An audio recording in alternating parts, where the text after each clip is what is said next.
You pull me apart, piece by piece, revealing something I've never seen. Follow the line, hold the line, right here. Follow me down, hold me down, right here.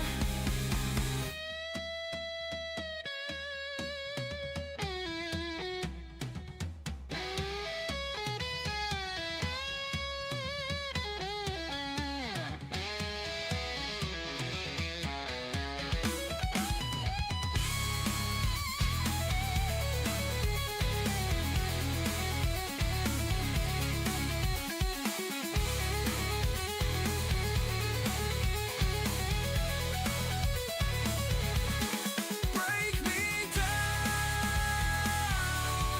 pull me in. Break me down, break in.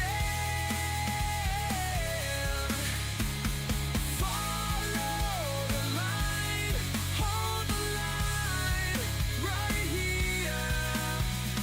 Follow me down, hold me down, right here.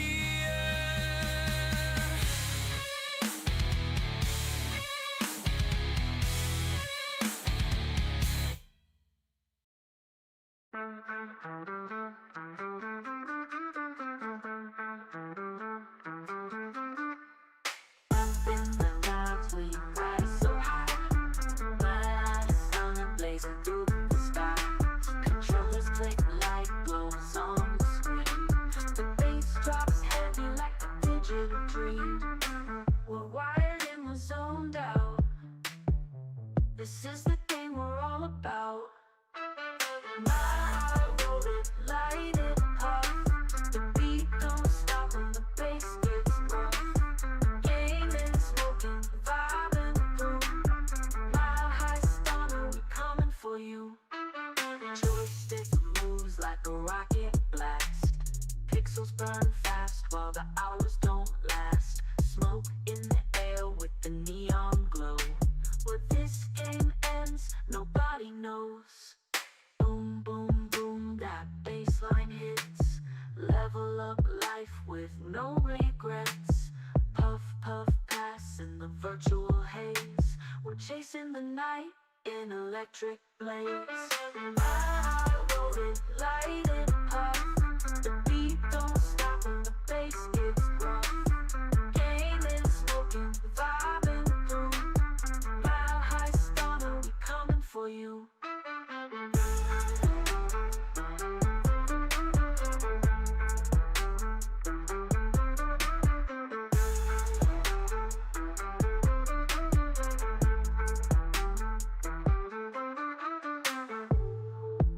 That bassline hits. Level up life with no regrets. Puff, puff, pass in the virtual haze. We're chasing the night in electric blaze. My heart rolled it, light it up. The beat don't stop when the bass gets rough. Gaming, smoking, vibing through. Mile high stunner, we coming for you.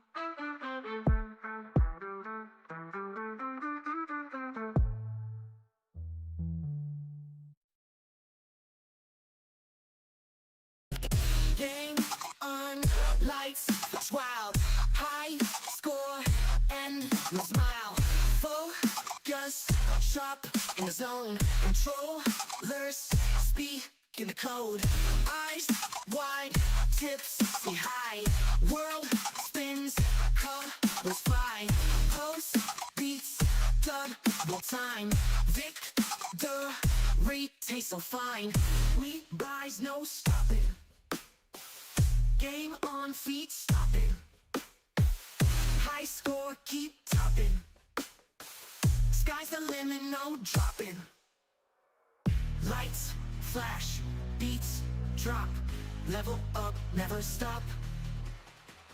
Headphones all I need. Dubstep rhythm lead. Night falls, stars collide. Screens glow, hearts abide. Dreams merge, reality lost in virtual sea. Buzz loud, adrenaline. Digits flash, numbers spin. Team up, let's make a run under the midnight sun.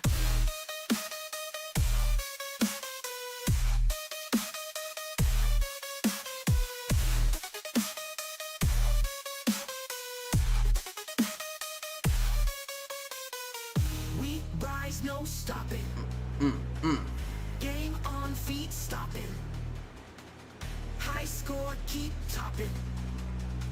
Sky's the limit, no dropping. Lights flash, beats drop. Level up, never stop. Headphones, all I need. Step, rhythm lead. Nightfall, stars collide. Screens glow, hearts abide. Dreams merge, reality lost in virtual sea.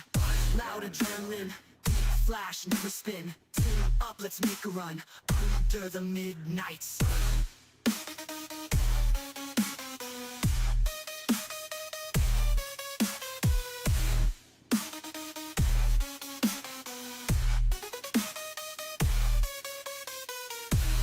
Oh yeah, let's go guys. How you doing out there? Hope you're doing well, YouTube. Welcome in, welcome in. Make sure that if you're new here, you subscribe. Drop a like if you can. Everything helps. We're gonna be getting in on some No Man's Sky here in just a second. Let's get this.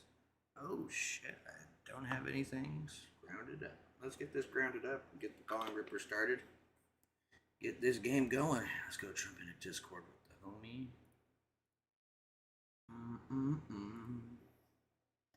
Alright, there he is. Start talking about that. Find. Fine.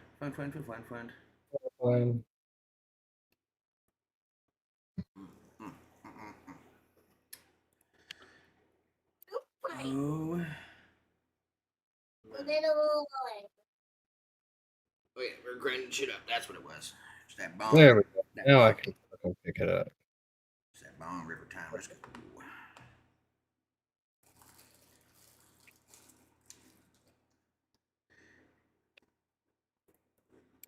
So when you started a new game, you just went to normal? Yep. I can find you in the world, well, universe. I'll just need your like base code or whatever once you have it set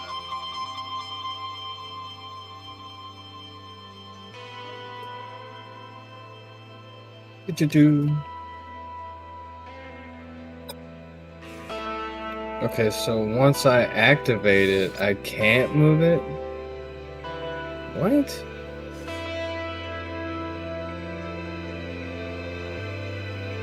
That makes no sense whatsoever. Yeah, bro. So the last time I had played this, was, I mean, like before I started back up, was 8/21/2024. Oh, damn. It was literally just over a year since the last time I had played.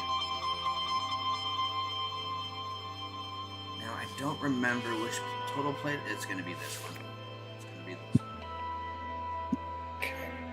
Man, I haven't played this character for a minute. So I guess I'll just build this.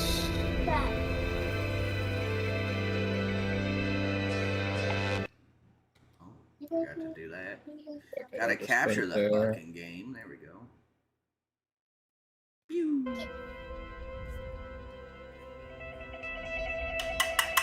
How you been liking it though so far? It's pretty cool. I mean, minus the flying. Yeah, the flying's fucking dumb. There's but- something you can do to your settings where it'll make it a bit easier. I just can't, I'd have to look at it again. It's like the dead zone. It's like a dead zone modifier of some sort.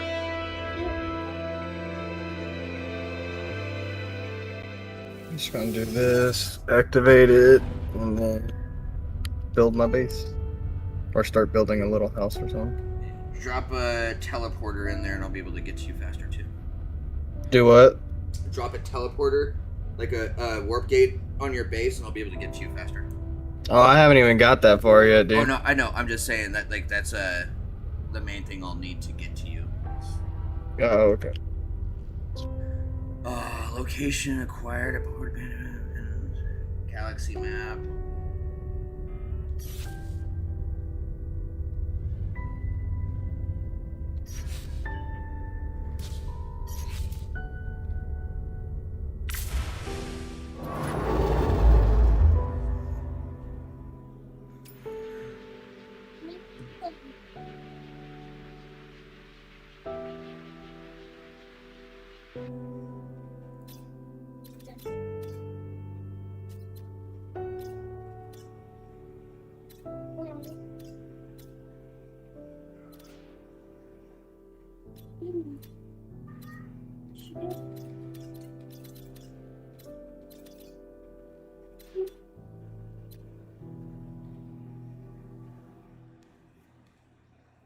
Oh. Hold on. I don't even know what the fuck I'm doing right now. Hold on. Log.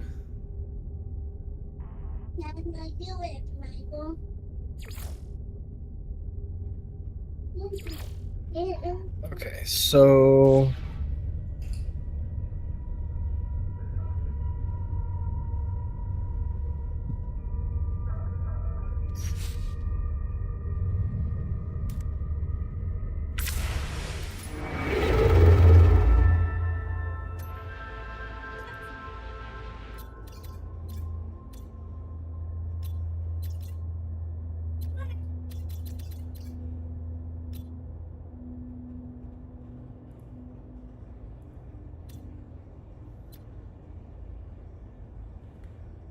No, it didn't. But I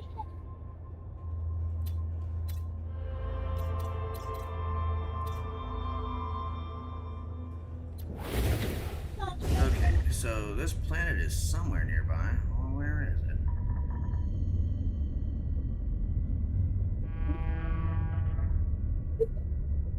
Hold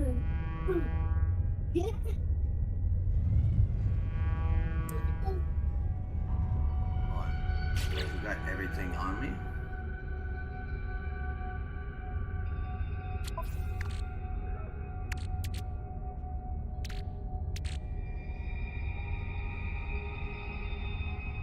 I mean, okay. Yeah.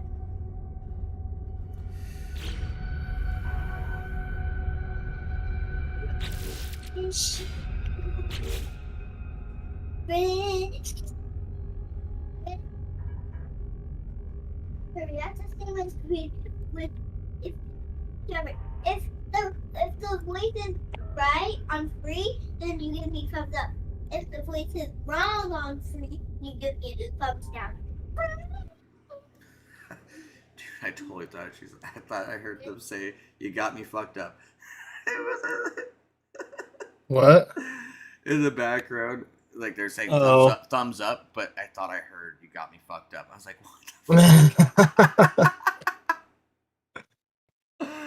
Oh, that's so funny. I sometimes I hate not being able to hear very well, but some of the shit I hear sometimes before I sit there and think about it for a minute is so funny. Like I should just start like making a list of the weird shit I hear people say.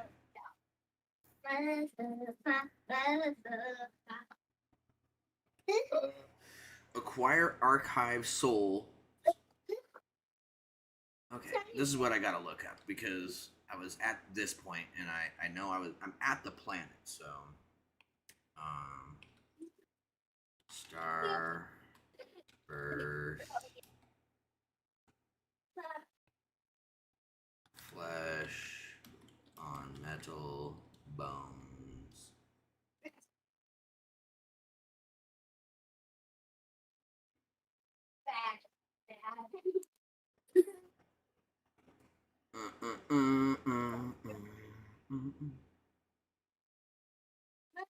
Better that screen where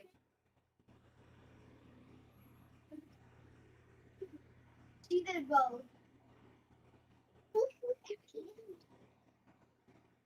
Daddy, like a bag of Tommy. Done.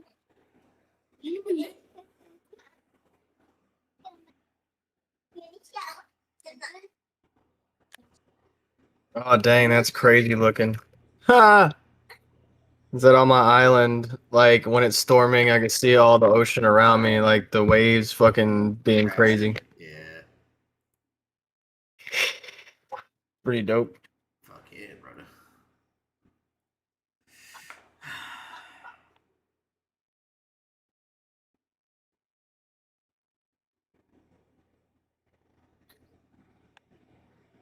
Should I be a cat?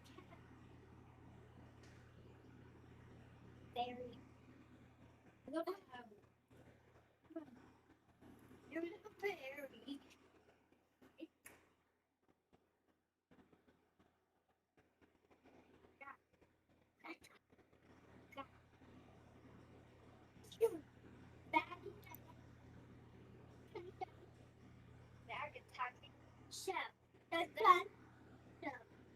Done.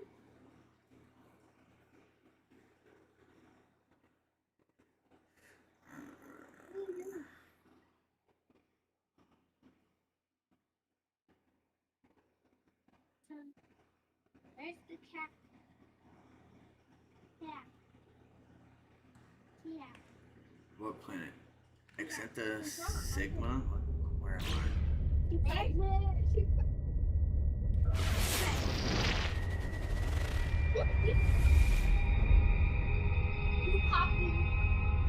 Okay, I'm at Exenta Sigma. Alright.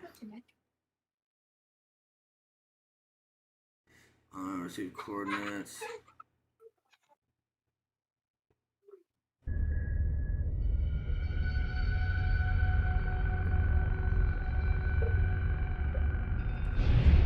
Okay, so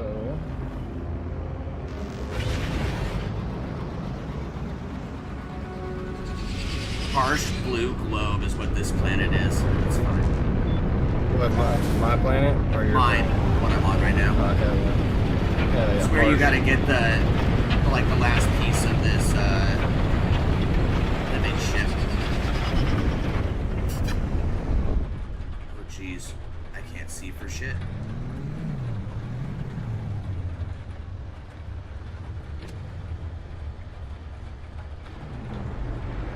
Okay, negative 50. Oh, I'm like right here. Scrap metal plating.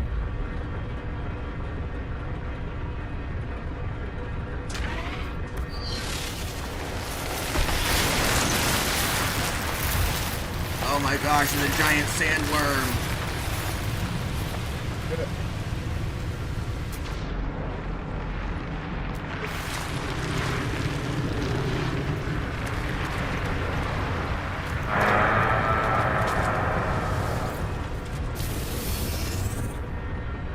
Alright, well.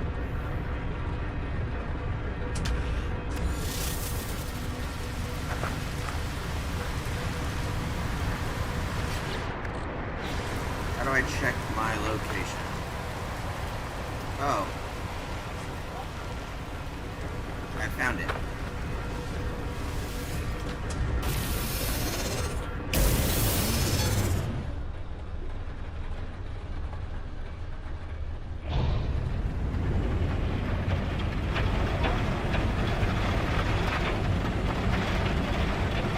It's raining hard here, shit.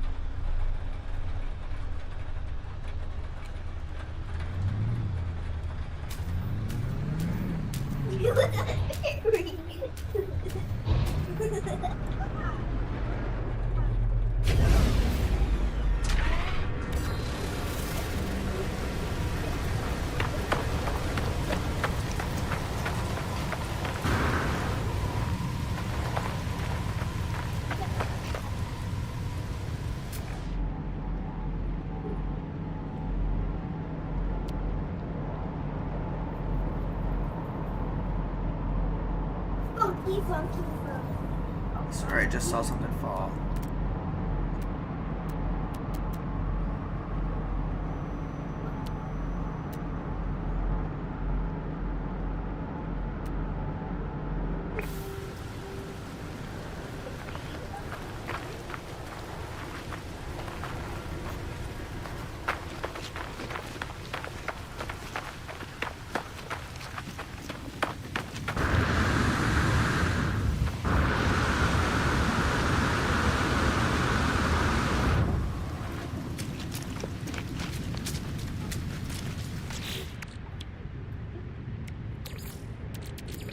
Technology recharge.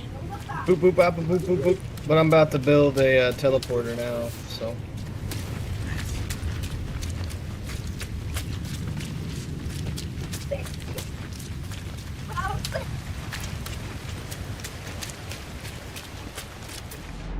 Get a shit ton of carbon from these things.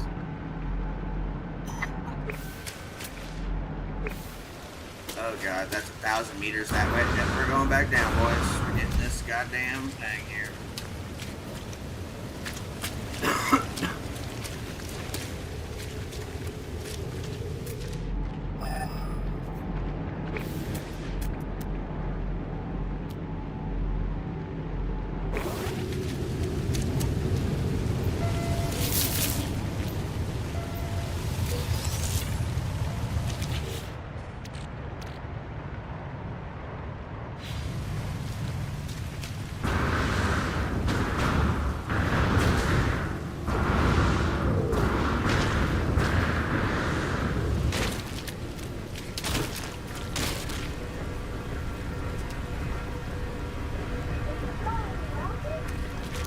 I found another locker.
Why can't I land?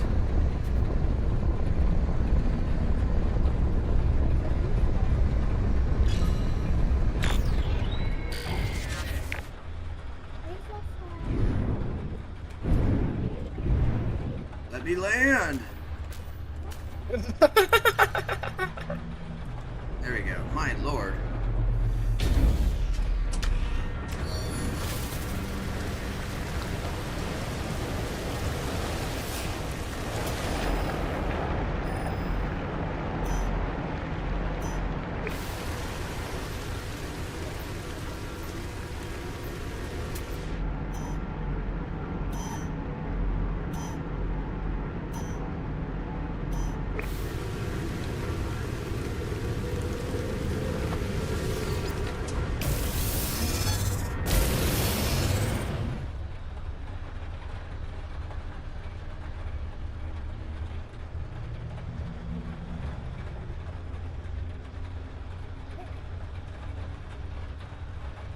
There's so much carbon over here. Holy fuck. Weather warning. Incoming storm. I need it to build the house.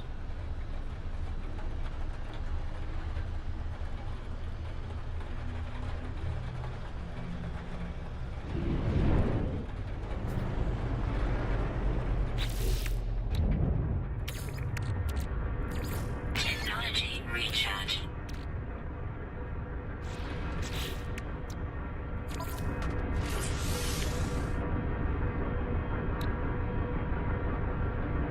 Component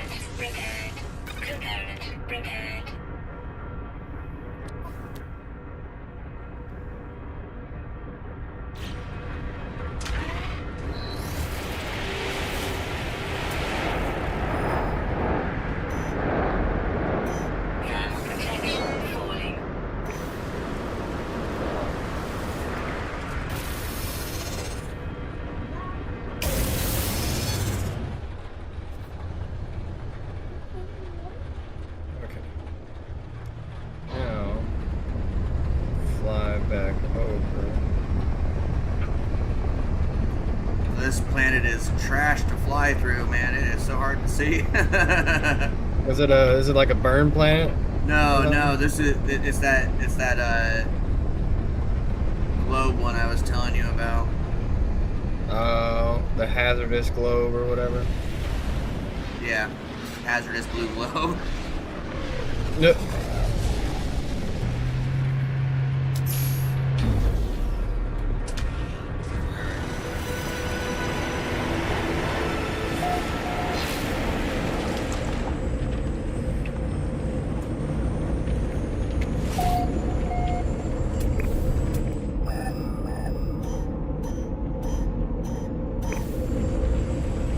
Alright, well, I gotta wait for this weather.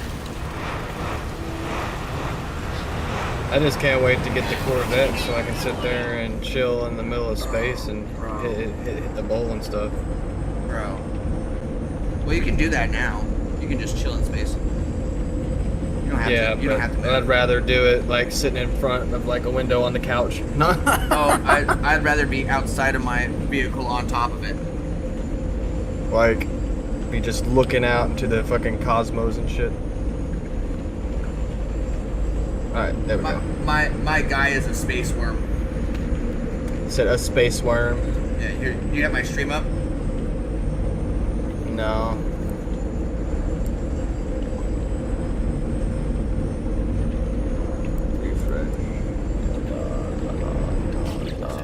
Oh, he's a worm. Yeah. He's like, I'm just a worm.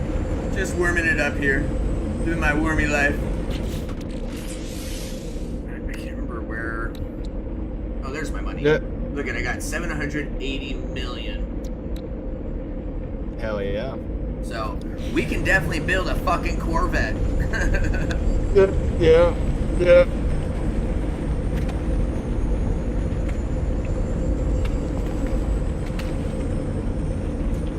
Is this over yet? No. No, extreme storm. Jesus Christ. Oh shit. I didn't hit my bong rip for fucking stream starting out. I failed. No. I failed. Cheers, everybody. Sorry about that. Smoke it if you got it.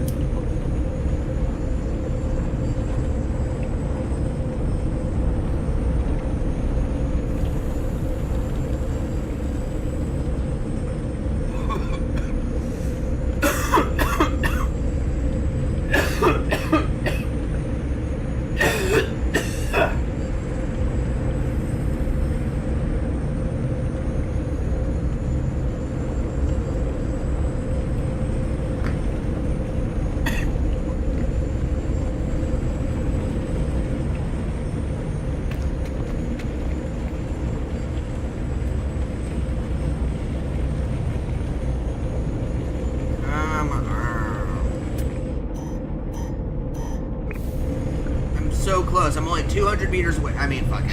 Alright. Fuck it. We're just going. We're just gonna do the thing. Thermal protection falling. Thermal protection can suck my dick.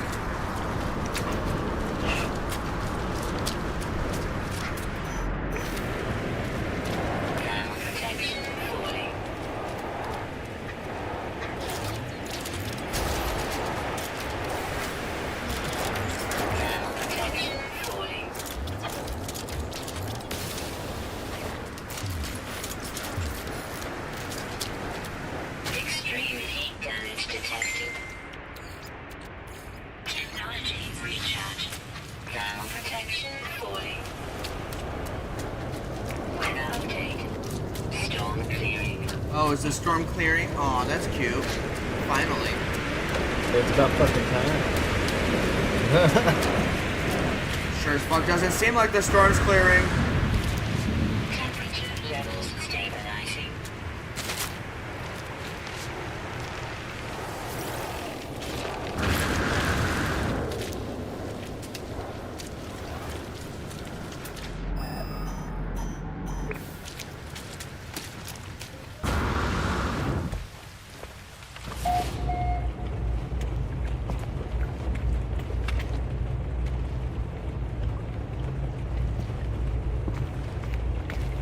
is this place?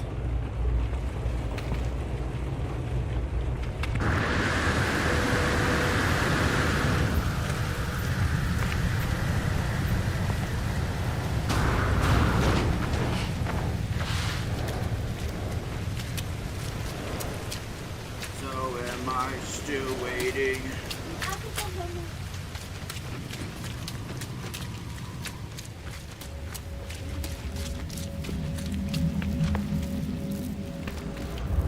The egg.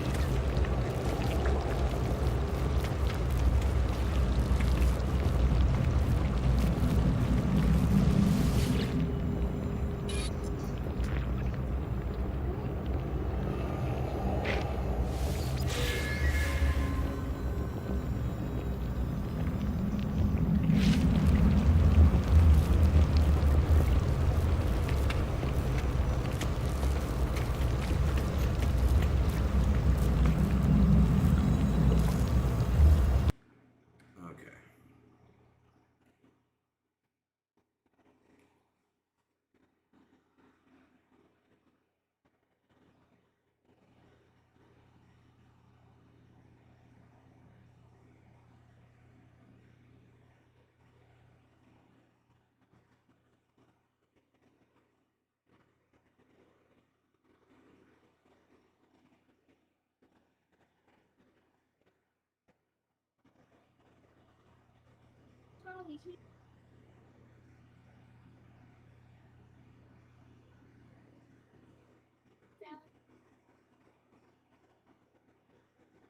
They're bouncy.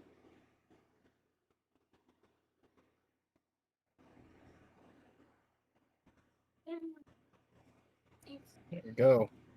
Got the Crizib. The starting Crizib.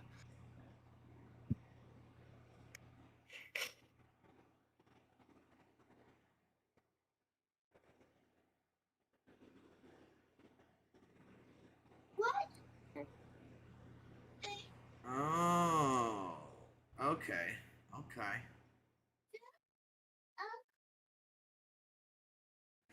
I hate that boy.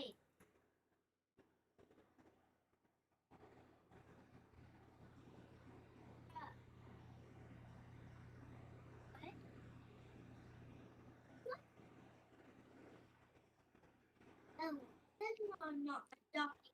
Milk it. Bro, she's asking.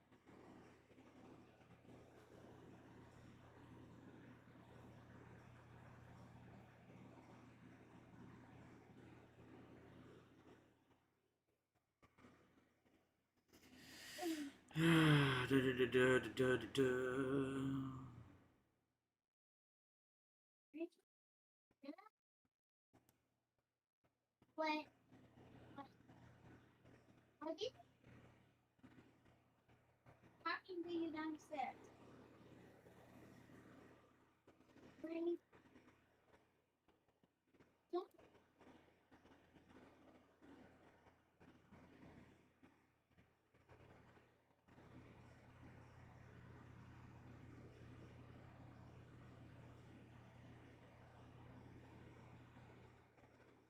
Building this long ass bridge all the way so I don't have to keep on using my ship. Oh man, this guy living.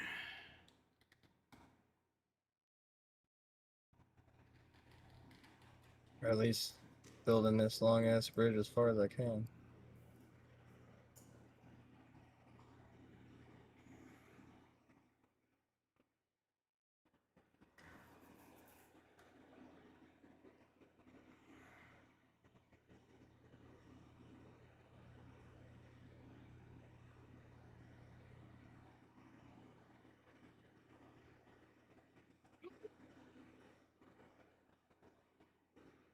Ooh.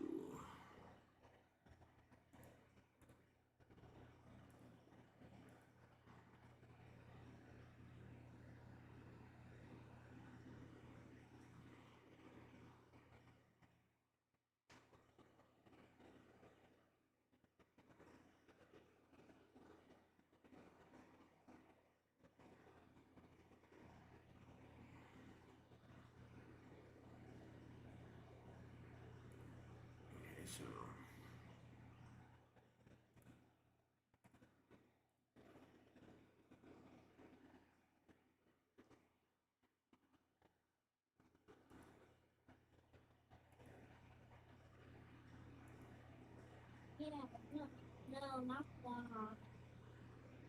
Okay, so it doesn't matter on that, at least.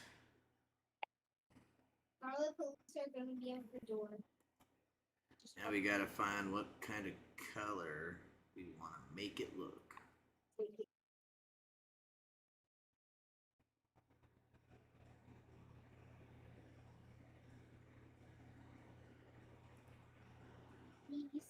I'm going to show you 3 amazing living ship, 2 of them for supercharged together. There's some requirement you need to do to get the living ship. The first one, you need to do the main mission for living ship. If you already done it, you need to have 10,000 nights and you need to have 3 void egg. Each egg for each living ship. You can buy the void egg from the anomaly for Quicksilver. So right now we need to go to our planet. We need right now to hatch 1 void egg in our system. Just hatch the egg in any system far away from our target system. To hatch the void egg we need to go to our ship and we need to go to the space. And we need to pulse the engine in any direction until we see anomaly detected. You can see anomaly detected and we can see the void egg icon. All we need to do is answer the communication. Just 1 second. And we need to hatch the egg. After we hatch the egg, it will send us to location right there. We need to ignore it right now and we need to find the portal. I'm going to put how to find the portal in description. Make sure disable the multiplayer to be able to get the ship there. The first living ship it's gonna be 4 supercharged together. So make sure to take a screenshot of this glyph after I finish. And you will land on Chromatic Fog planet. I actually want to see what is going on here. It's one of these planet guys. It looks absolutely mind-blowing. Look at the view guys. You're gonna put them back. So right now we need to go to a specific location. Inside this planet we need to go minus 13.04, minus 162.83. If you see communication station, you need to go straight to it. You can see I'm at the right location. You can see that's actually shuttle ship here. You don't see living ship. All we need to do is go to the log. And you can see the Starburst mission. We can restart the mission using nearby structure. So we can just do it. Just 1 second. And you can see the living ship went far away. All we need to do is reload restore point. I just came back here. You can see I'm still in the same location. All we need to do is restart the mission nearby again. Okay, come on. And here we go. And you can see this super beautiful amazing ship right here. This living ship it's gonna be gray and blue color. It really looks so beautiful.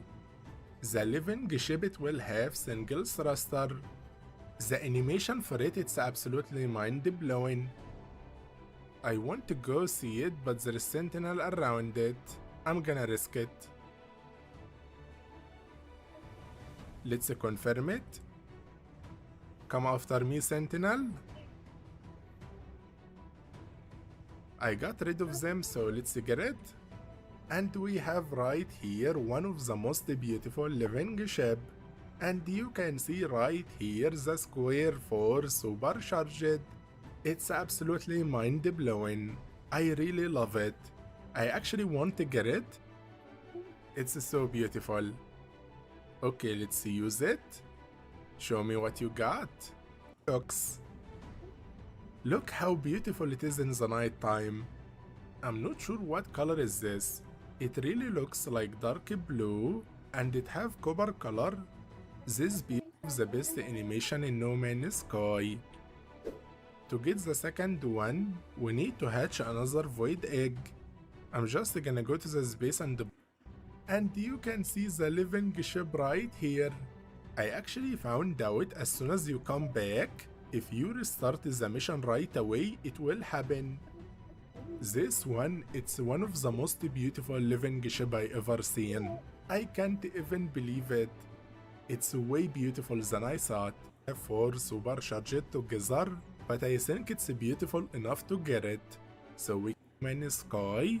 So, okay, it's not a little, it's a lot. I'm sorry, it's just so beautiful. I did hatch a nearby structure, and it's going to have single side Yakatesi. This one, it actually have perfect body. I really love it. So let's get this infected boy. It actually looks so beautiful. Look at this beautiful boy. Down in comment about the 3 beautiful living ship. Interesting.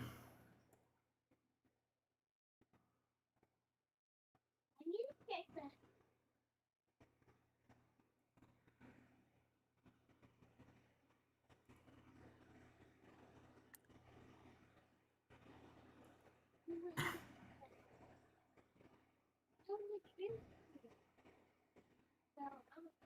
What is that?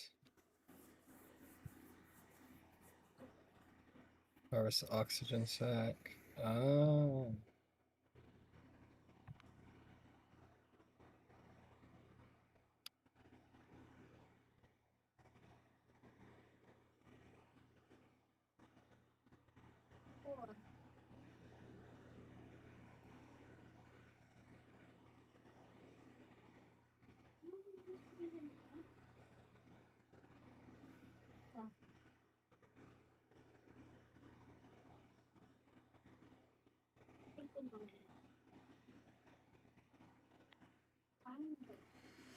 Interesting.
So you're trying to find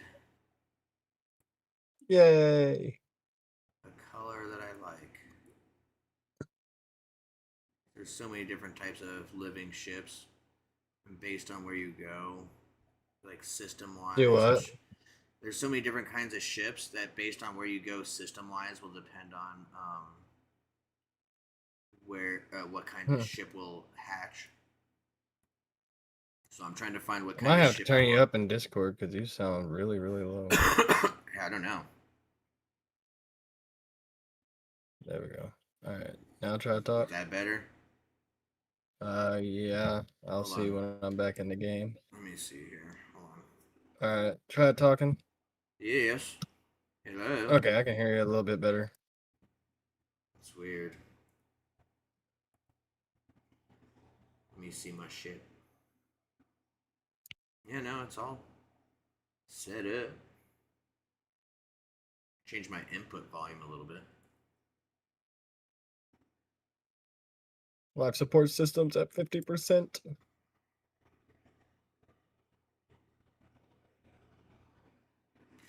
But yeah, based on where you go, the type of ship you get will their hatch will be different. Colors are different. All that shit. Huh. And so I'm trying to find the seed that I gotta go to get a cool looking ship. So if I can find a certain color, I'll be like, yep, there we go. Got it. Getting it. I didn't use it. I think laughing because he come in. Wait.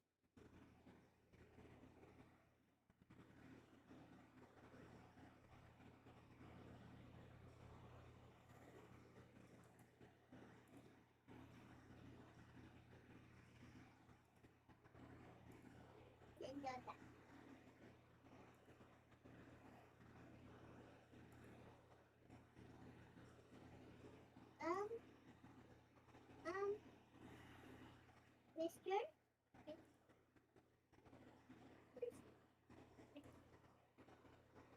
Chica. What doors unlocked?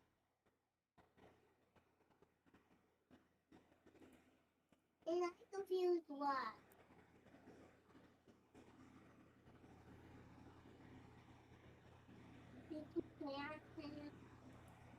But it's not.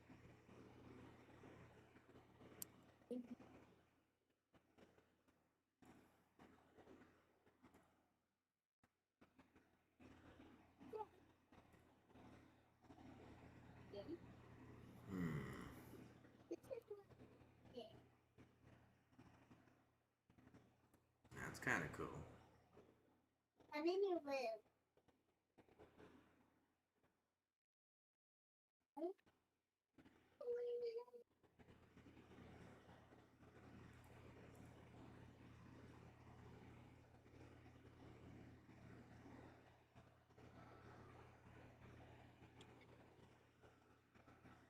Find cookie diapers.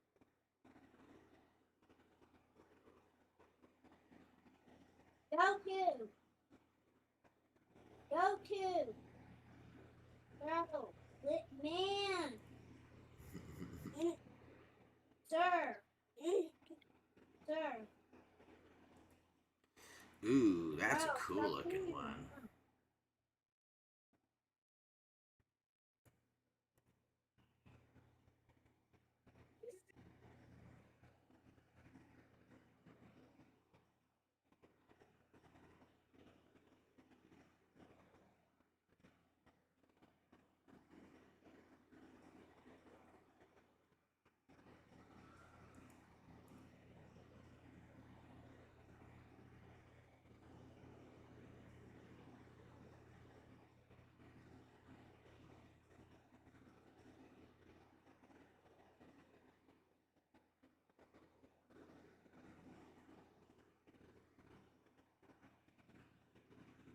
Can you stop cookie diapers?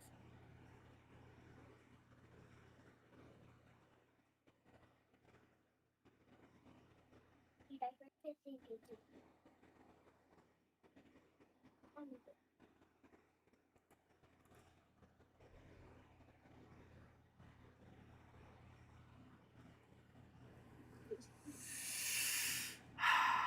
right, let's see here.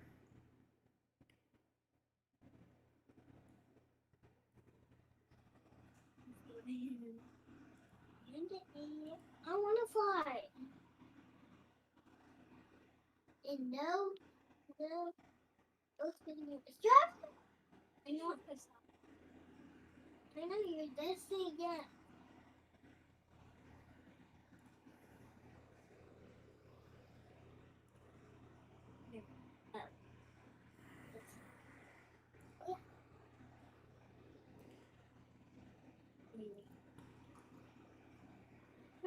That's probably the coolest looking one. Not gonna lie. All right, we're gonna go for that one.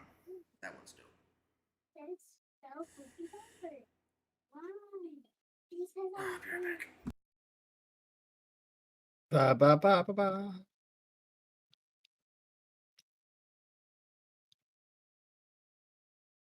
Oh,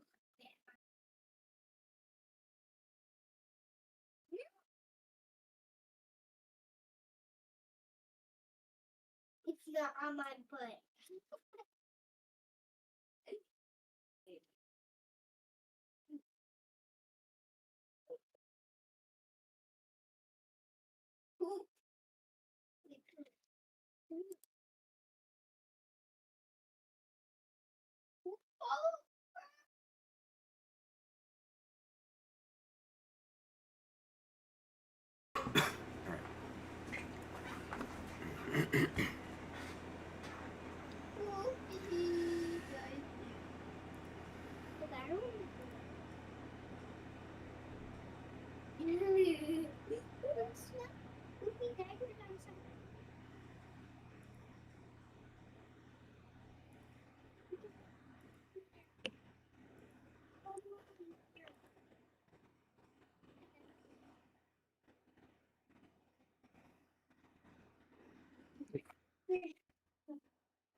Should none of these have it? Yeah.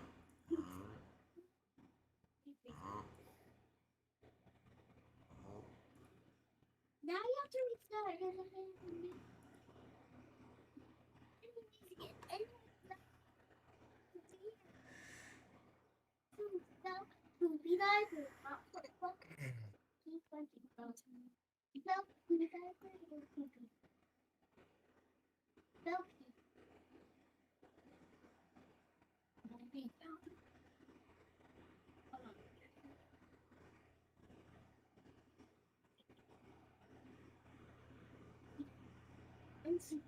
Nothing to be found.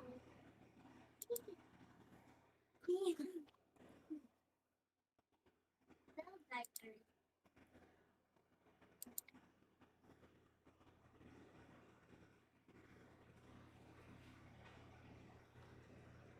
Weather update. Storm clearing.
There we go.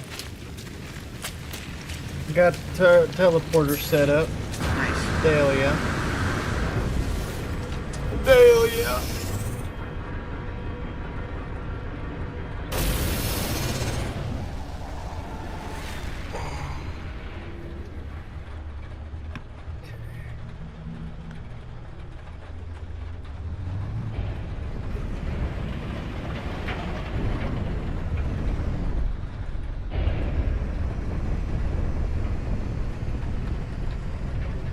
Whoa, where the fuck is that?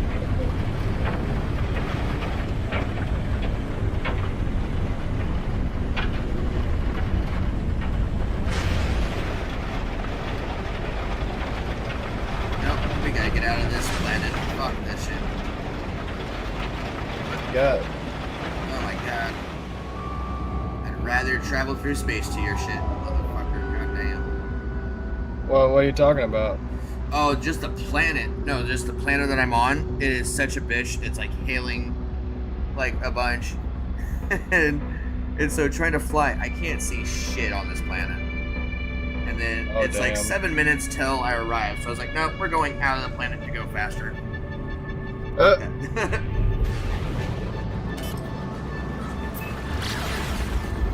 And there in once. There we go. See, look at that. Super fast.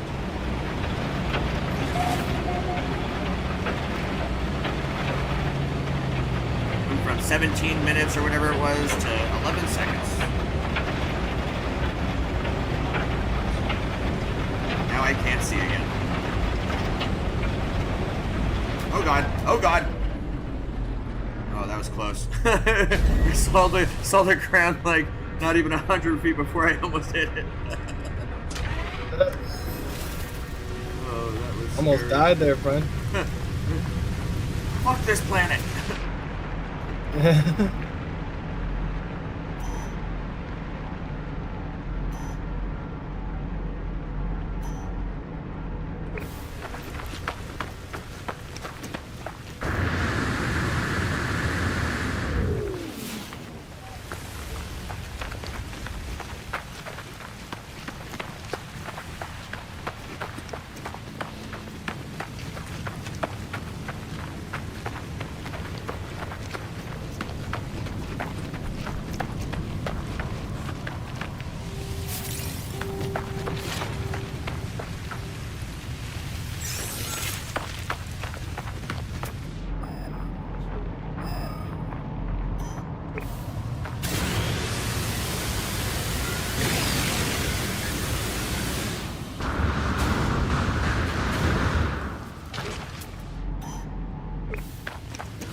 Hours away. Where's my ship at?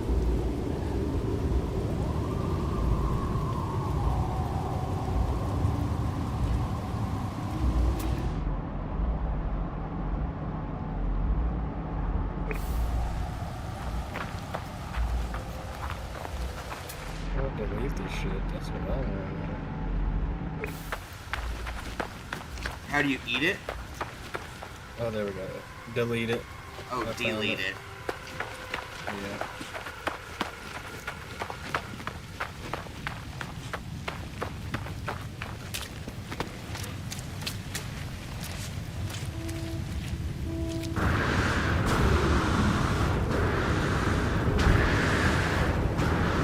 You'll notice in some weathers your jetpack works for way longer, and other times it'll work way shorter.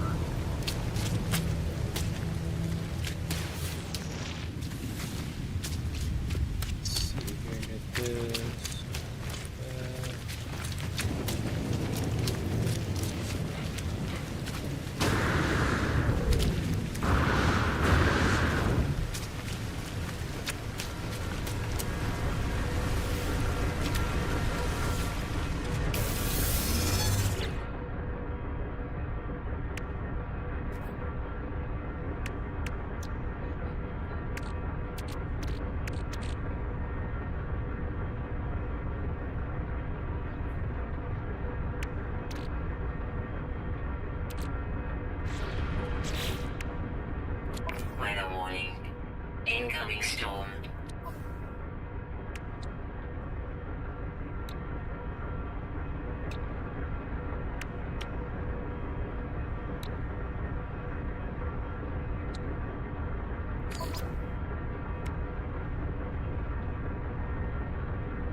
prepared.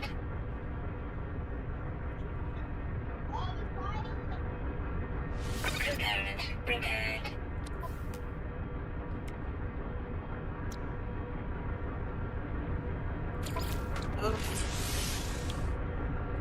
Component prepared. Component prepared. Okay, let's see here.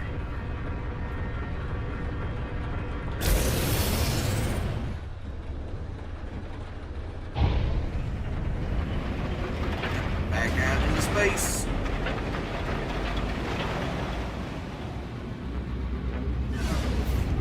Gotta back out into space. Now I gotta go to the space station.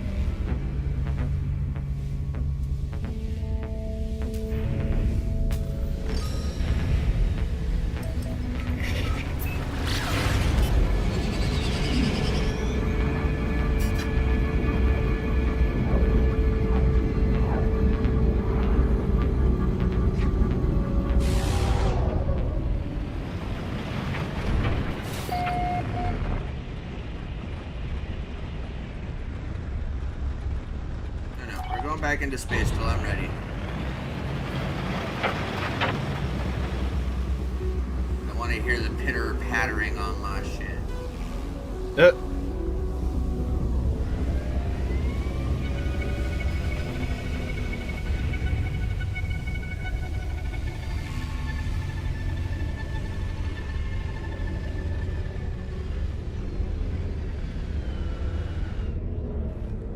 What is an alluring specimen? What is that? It's alluring. I don't know. Well, of course. It could be just as simple as something on the space station giving you credits for finding a specific type of thing when you're on a planet. You know what I mean? I don't know. Well, because this one is dead ass in the water. It's like underwater. Well, yeah, I don't know. You can go in the water. You just have like a breath. Fuck that. I don't like water. He's like, am I playing Subnautica, motherfucker? No, I'm not. Nope. I don't like water. I don't like it. Dude, am I playing Ark trying to go in and swim with the motherfucking Megalodons? No, I'm not. Dale, nah, what? Shit, it might be like a fucking alien anglerfish and will fuck me up or something. I hope so. Hey, that's fucked up. Oh, what's fucked up is there's giant sandworms that jump out of the fucking planet. They don't hurt you though. Yet. He said yet.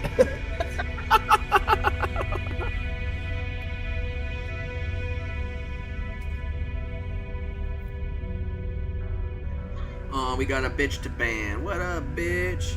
Ban. Ban hammer. Use a dumbass bitch, get banned. Banned. Banned. Dumbass bitch, get banned.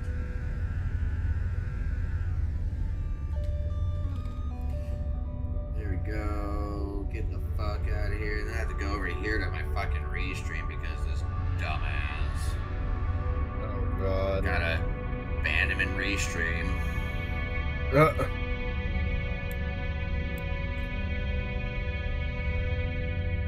now it's time to go for the space station. Oh yeah. I don't know how to get there. You'll go get on your But shit, go into space, and then it'll show you a little indicator when you bring it up on the bottom. You're on PC, so it's like X or something like that.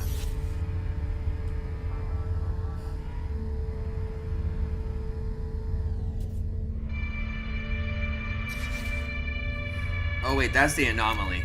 Sorry, you go into space, it'll show you on the map. If you look at it, it looks like a diamond sometimes. Okay.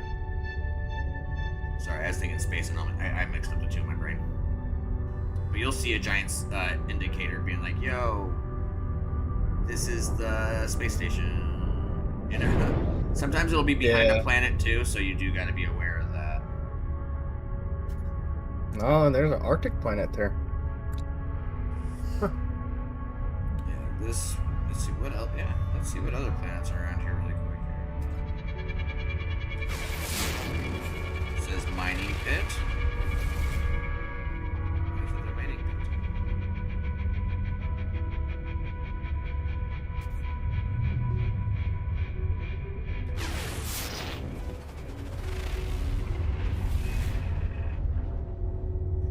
Will it not tell me what kind of planet it is? That's fucking stupid.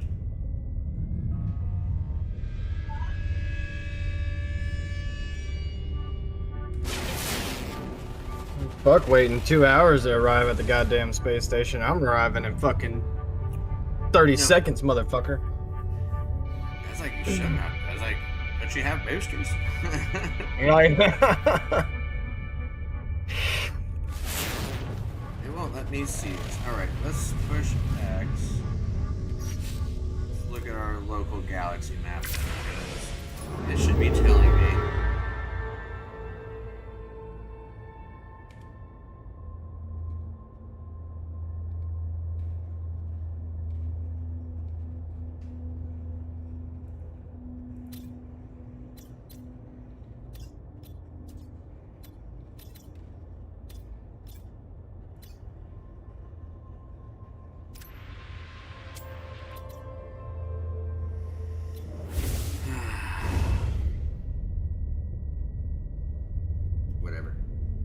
Whatever.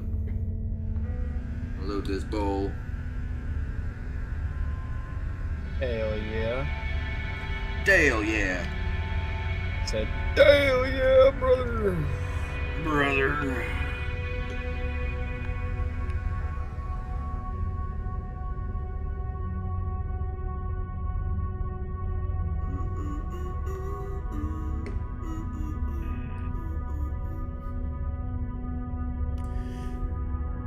Dude, Electric Callboy freaking Jesus. did the cover to Still Waiting, and it's just Oh, fucking, yeah? dude, it slaps, bro. You gotta look it up. Like, Hell yeah. they add that metal to it, and you're just like, yeah. It's just stuck in my head right now because of it. Yeah. Trying to figure out how the fuck to get in this motherfucker. There should be. You gotta get up close. I am up close. I just tried to go in through one side and it was like a complete ass wall. I guess it was the rear end of it. Oh my god. We offer a There we trade deal, go. friend. Your units or your life. Oh, bitch, I'm refusing. You're dead, motherfucker. You are so dead. You are so dead, brother. You done fucked up. Ships approaching.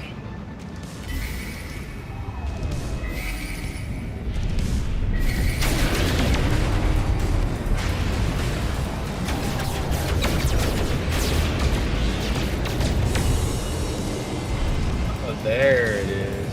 Okay.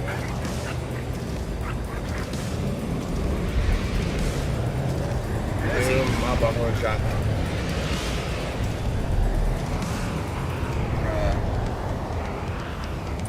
What? Come on. Get out of here, bitch.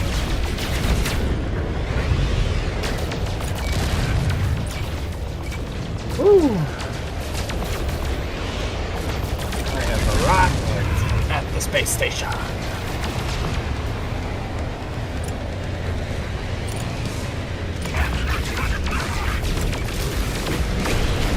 Yep. Where's your homie at? Catching you now.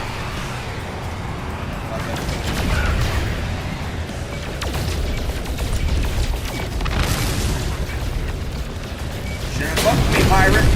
Oh, motherfucker. Hostile ships defeated. Yeah, hostile ships defeated, damn right. Fuck them. Thought you were gonna come after me and mine, motherfucker? Nah, this is my hard-earned money.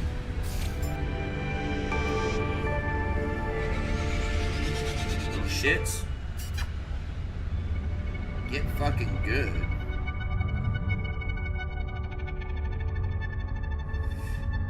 Sorry y'all had to see the decimation of these poor, pathetic life forms, but it was needed. Where's my fucking signal at here?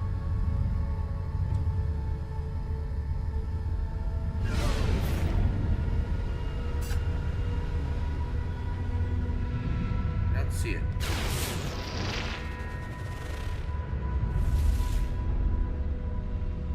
What is that?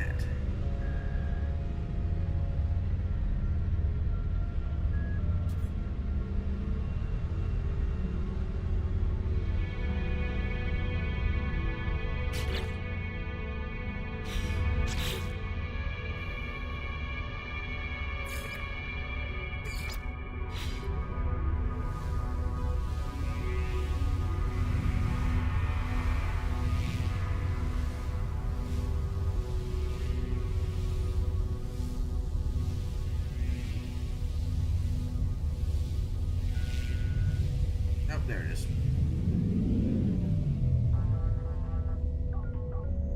Okay.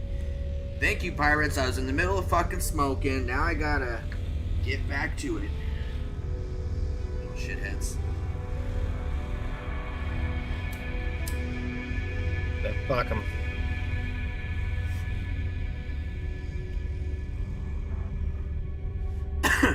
A space traveler that's not stoned will never reach the stars. Yeah.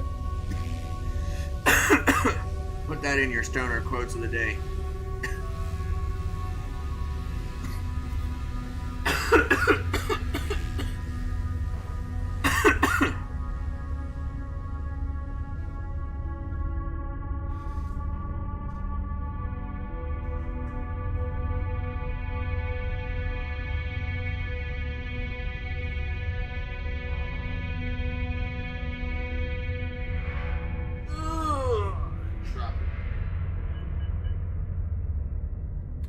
So, you know Skittles? Yeah. Who? You know what Skittles are, right? Yeah. I'm assuming. Well, yeah, yeah. Have you ever had the purple package, you know, the wild berry ones? Maybe, I can't remember. Like, there's, you know, the red bag, the normal Skittles. You got the blue bag, which was like tropical, and then you had wild berry, which was the purple one. Those were like, those were like the main few for a minute. Well, they took sour Skittles, you know, instead of having the original, they have the wild berry sour. Damn. Yeah, dude, it's pretty fire, not gonna lie. Yeah, that's the one that has like, what? Strawberry, melonberry, raspberry, wild cherry, and then berry punch. So now all those flavors are sour. Gotta say, it was a good choice. It was a good choice. Can't go anywhere else?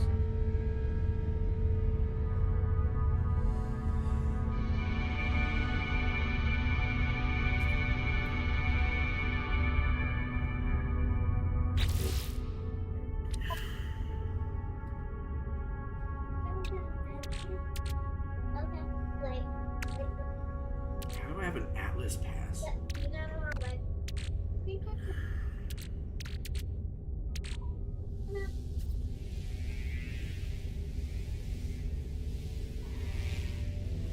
Bro, I got so many of these frickin' modules and shit that I don't even know what to do with them.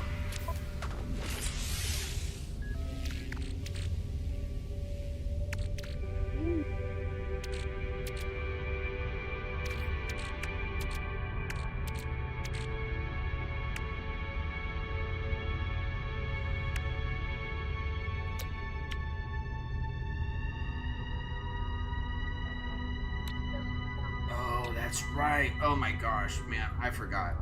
Man, I was so far along in this shit that I like forgot where I was.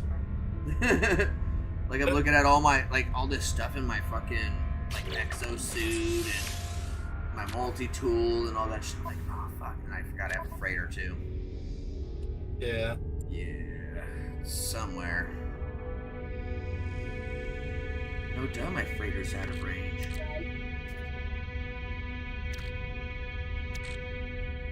Ryan, What?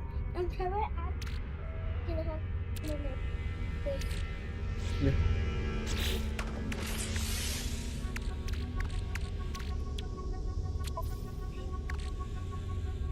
Ryan.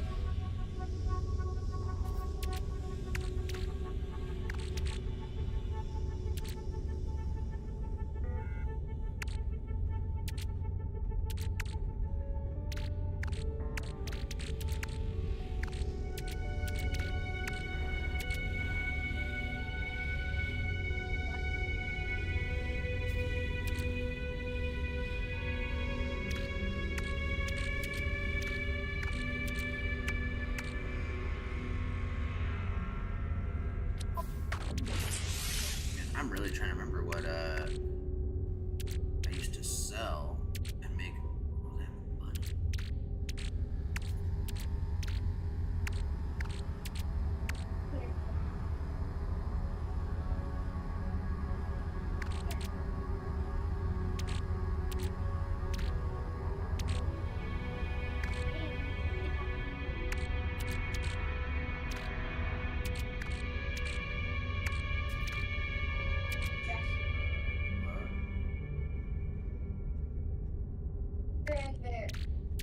I didn't even see that.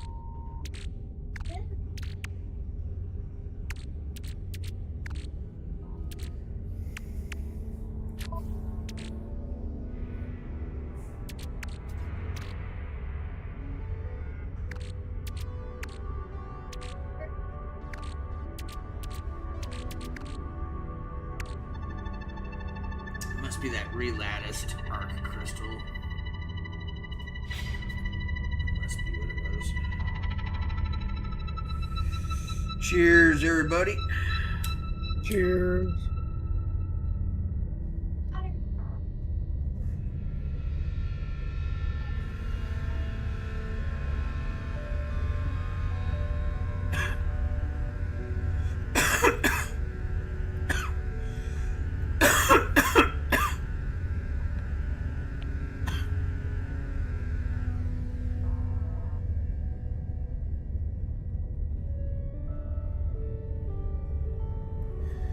Like, the one thing I love is that, like, the night sky is always changing.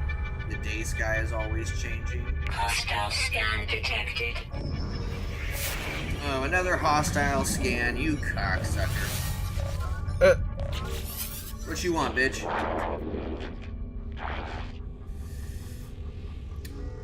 Renegade seek assistance in our cause. Will you make a donation? Yes. Anyone who is not with us is against us. Well, bitch, I'm against you. 'Cause I definitely ain't with you.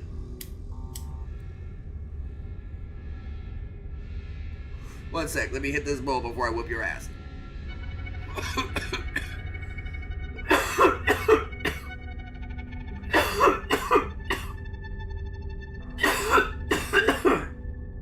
Woo! Alright, bitch, you catching these hands now, motherfucker. Let's go. Let's go. Hostile ships approaching.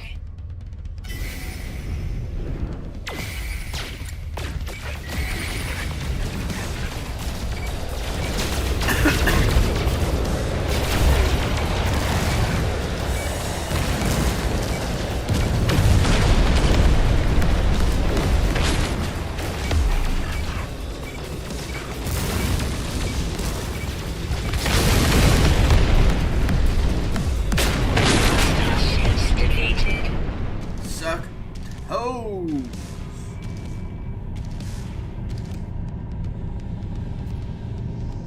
You keep on coming at me, motherfuckers. You're gonna keep on dying.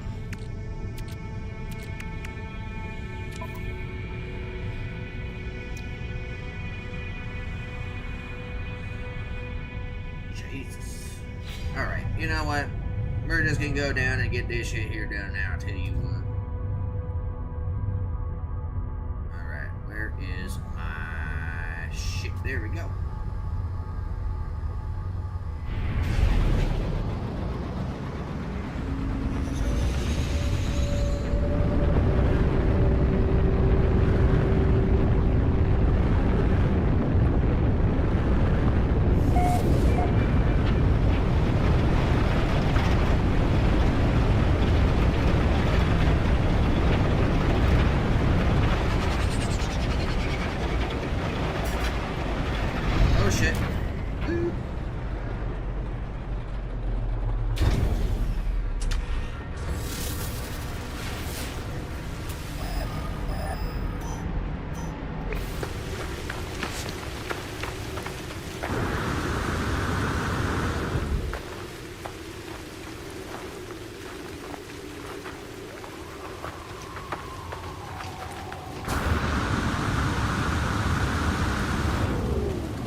my...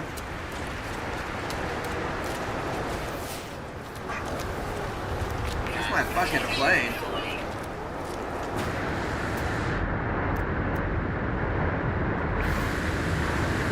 Oh, there it is. Extreme heat damage detected.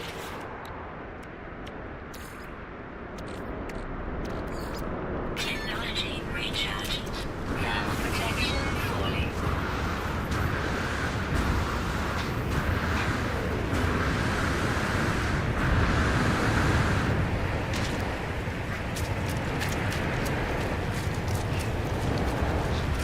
Now protection falling. My lord. Yep. Technology recharged. This weather sucks. Yeah. It's another extreme storm. It's like, bruh, is there never just a normal, like, hey, let's have a great day today here on this planet?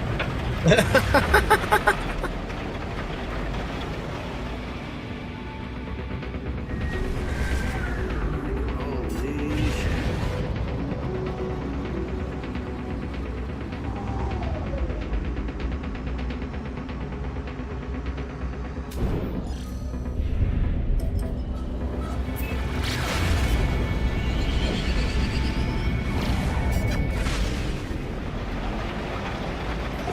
Oh, look at that. It's storming on this side of the planet, too. Who would have guessed?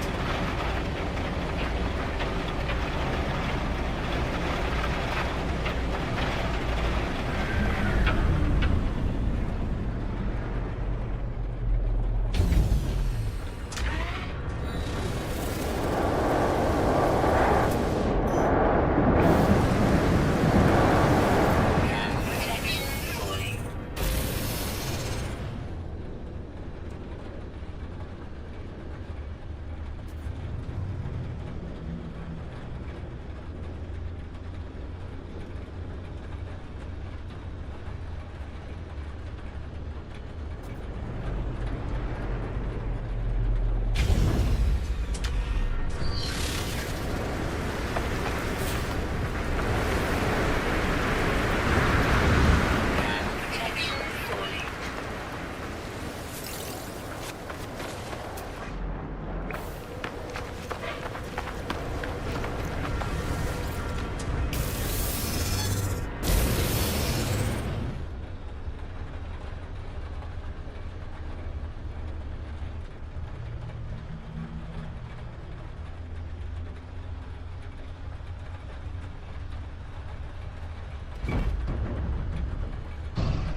Yo, what's up, Gingy?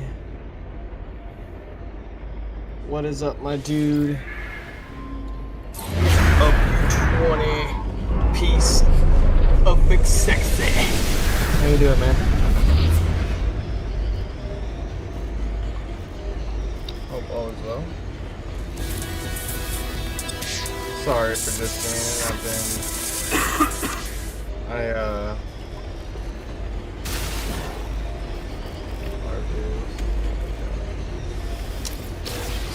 Be deep in it. Yeah, we're oh Jesus, we're head deep in some Oh man. yep, No Man's Sky. Ooh, that was crazy.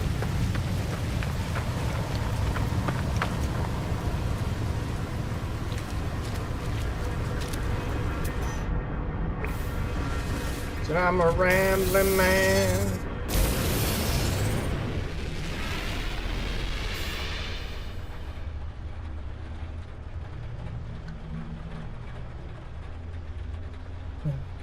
Start with okay, so I gotta get back to the ship.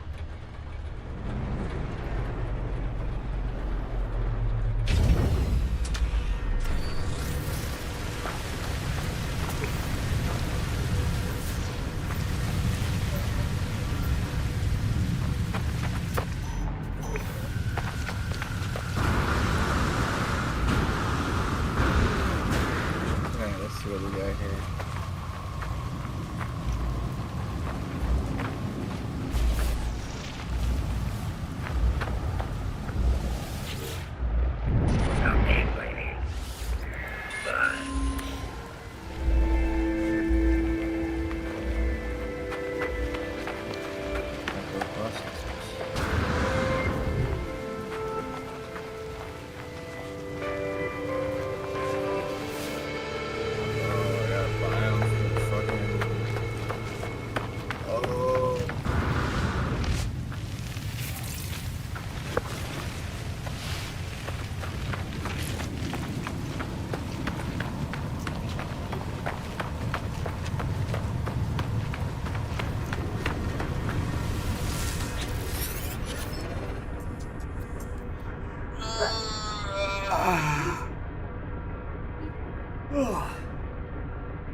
Hello.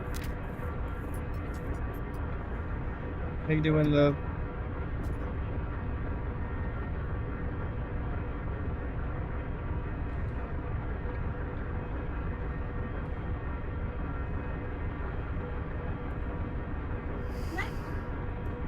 Okay, let me see here.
button to teleport back.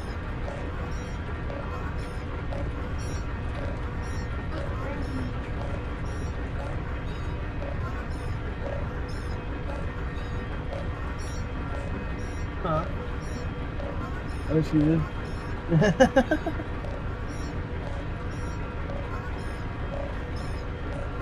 I knew one of them would like it. You just had to give them time to get used to it.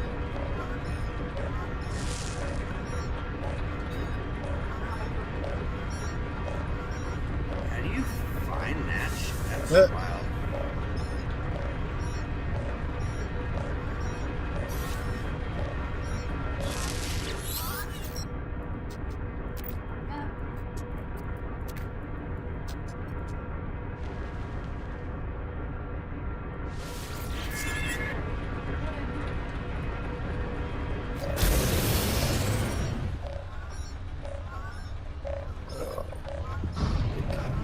Gotta go see this crashed freighter.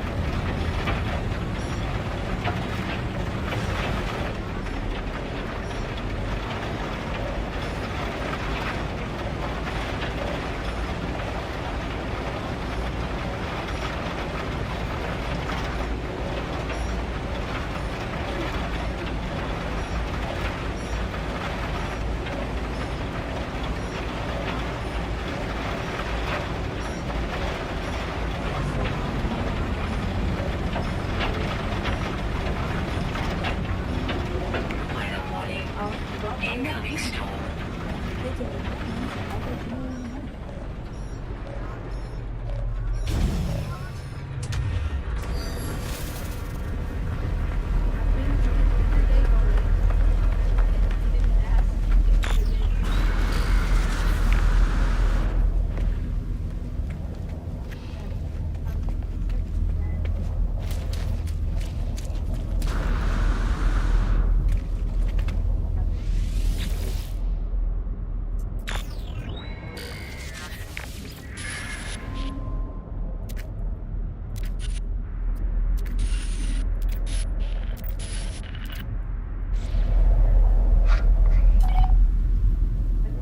Ground protection falling.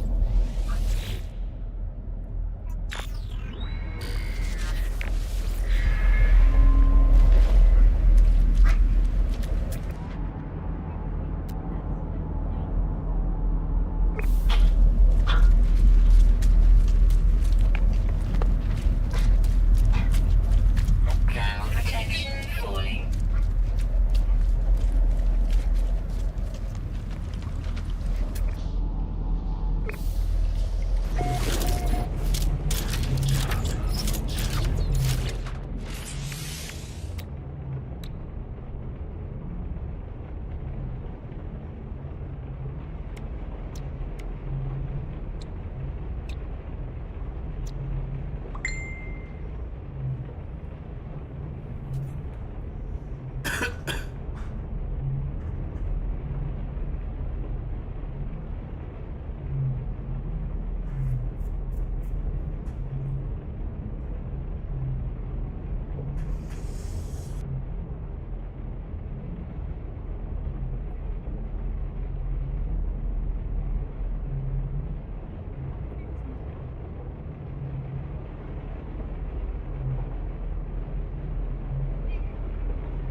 Hello.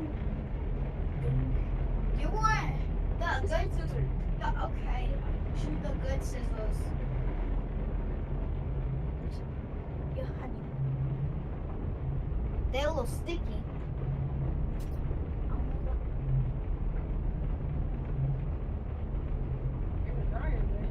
I know.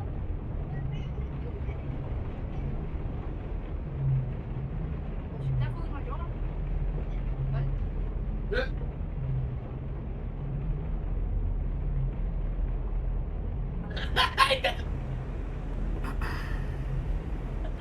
Ew.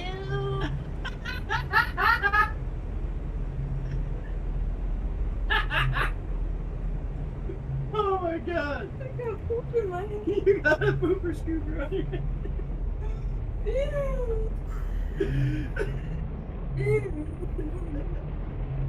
It was stuck. You're a poopy head. Oh, that was hilarious. No, it was not. It was hilarious. Maybe not to you, but to me it was funny. I know, but it'd been funny to you. See?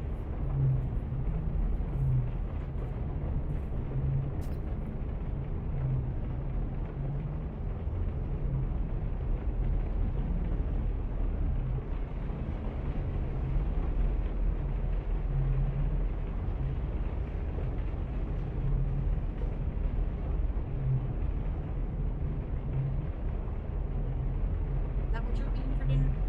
No. Eating for dinner? Weather update. Storm clearing. Mrs. _ Stoner _ says, hey baby. Hey, beautiful.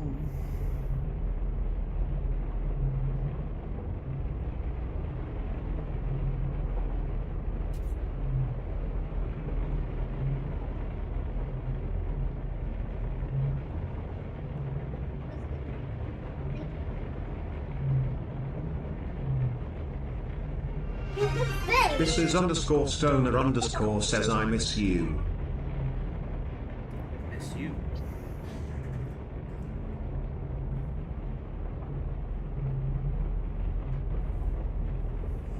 How's work going, my love? Are you on lunch or are you just on a break?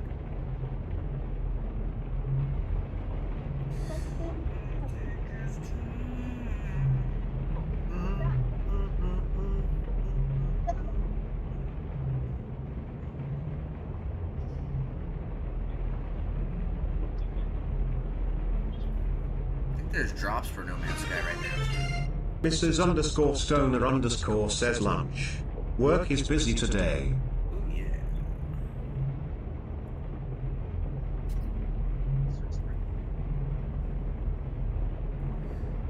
Class A multi-tool as well. Oh my god.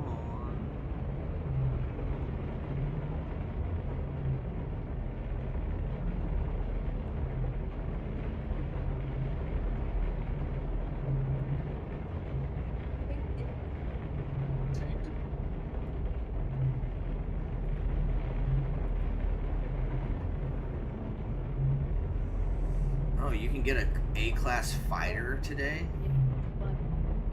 Bro. Every day of this Voyager shit, there's been drops, I guess. I didn't realize. Yep, there. Oh, shit. Cool. Tomorrow I can grill those chicken legs. Tomorrow I can grill those chicken legs.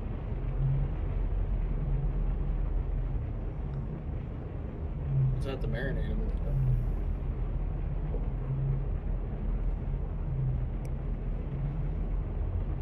So much on the tacos. Oh, baby. Here, I'll show you the ship I'm working on. Trying to get right this minute. Where's it? Get your stream up. There you go.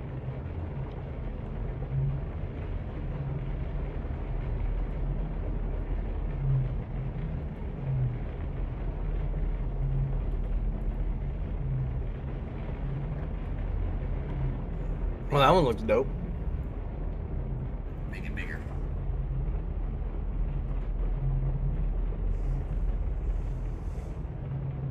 That was my one of my favorite color combinations I'd seen, and then I come to find it was one of my favorite color combinations I had seen, and I also come to find out that it's got more slots and text slots. So I was like, oh fuck yeah, that's even better then. Hell yeah. Yeah, so on my way to figure out that location.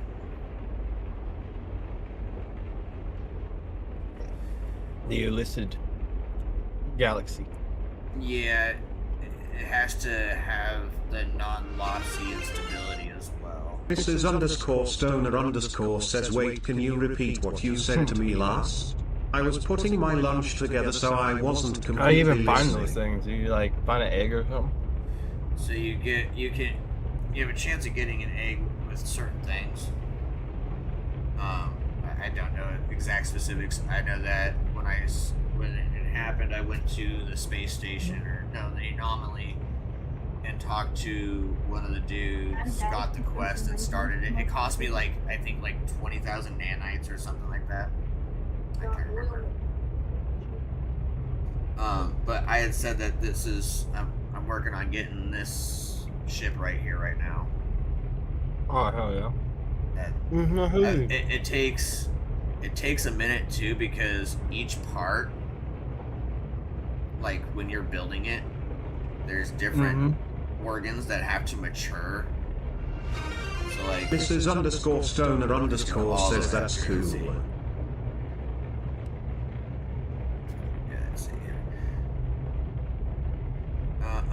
Fragile neurostem, which has to mature for 18 to 25 and a half hours. Oh god damn, that's a lot. Fragile heart, 19 to 25 hours. Fragile shell, 20 to 24 hours. And then the growing singularity, 18 to 26 hours. Then the rest you can progress through at your own speed. Yeah. I'd get fucked up with shit, and then like the game would sometimes switch the log that I was following, and I wouldn't realize it, and I'd be like, where the hell's my shit? So like I started realizing what was happening. Yeah, I don't know if you heard me about the drops, BMG. What dropped? No Man's Sky has drops going on right now. Oh yeah, I got most of them already except for the ship and the other one. I guess it's been going on the past 5 days though. Each day's got 3. If you watch for 3 hours, essentially each day, there was stuff going on. Like at I got A-class freighter, or not freighter, shuttle. I got the where is it? I got To the Stars decal, Atlas firework pack, aquatic colony, Mrs_Stoner_ says I can't wait till I'm off. I shall want to be at home with you. Where is it? I can't wait till you're off. I just know him. Got the Cloven Paw Grass, the Atlas firework pack, the classic chair, the holographic friend, the A chillin something companion, and then the A-class fighter or rider. Yeah, I haven't got the fighter yet. I'm almost there. I just got the companion. I just won't get them for a long time because I can't remember my Steam password, and I don't feel like resetting it. I got an A-class shuttle, A-class multi-tool, hologram system. So like shows like the system as a hologram. Holographic friend. Yeah, that's funny. I didn't realize I had gotten that shit at all.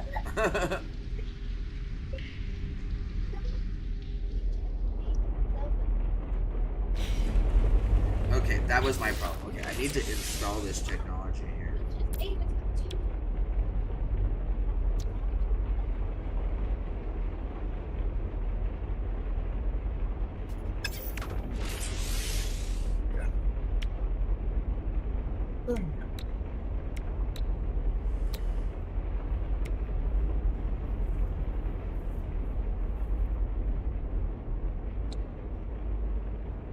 Oh, just what am I doing? Technology installed.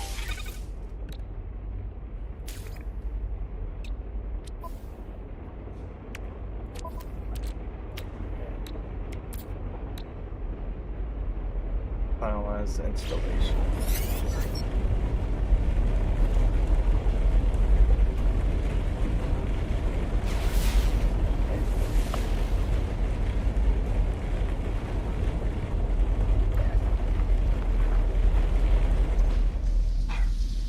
Hyperdrive is now installed.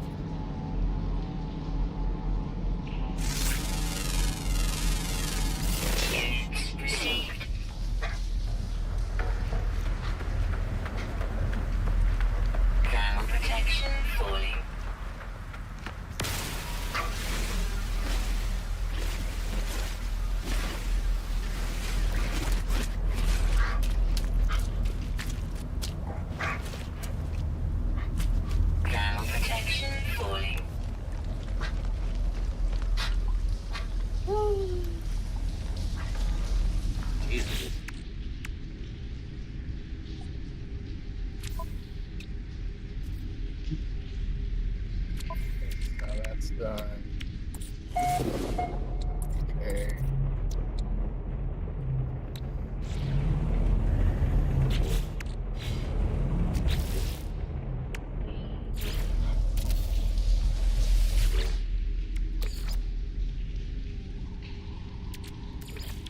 Technology recharge. How does that return to the ship?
What'd you say, Luke?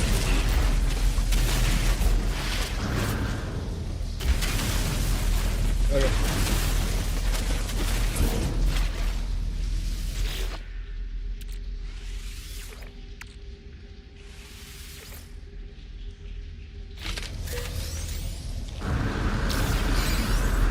Radiation protection.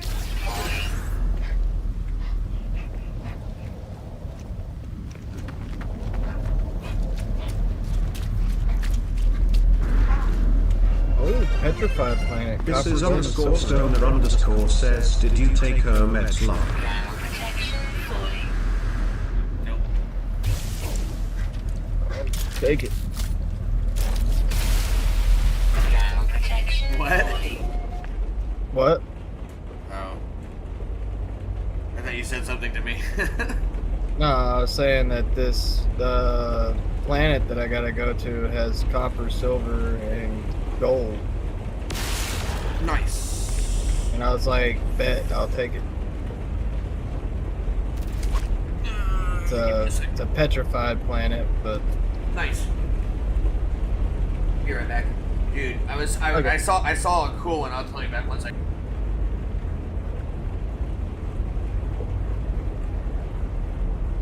Weather update. Storm clearing.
it's not bad.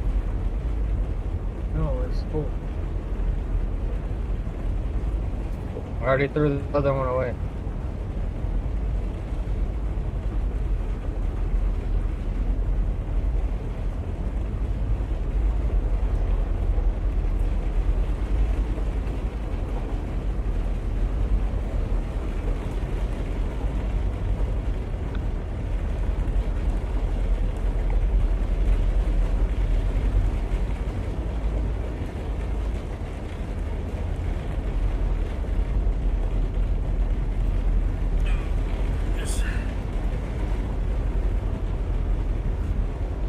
Fuck it, we'll eat an edible and take our meds at the same time. Let's go. Hell Yeah.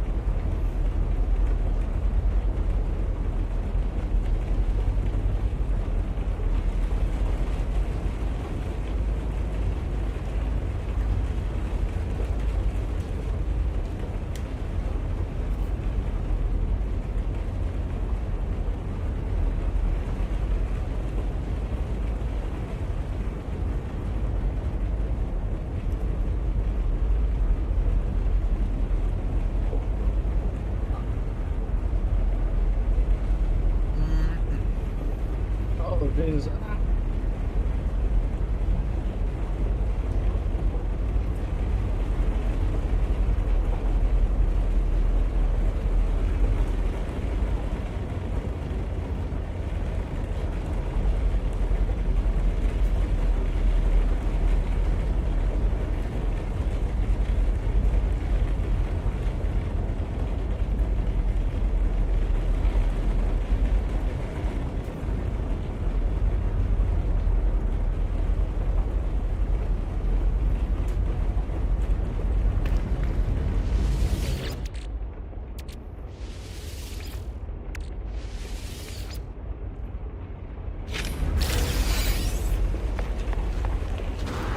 Radiation protection falling.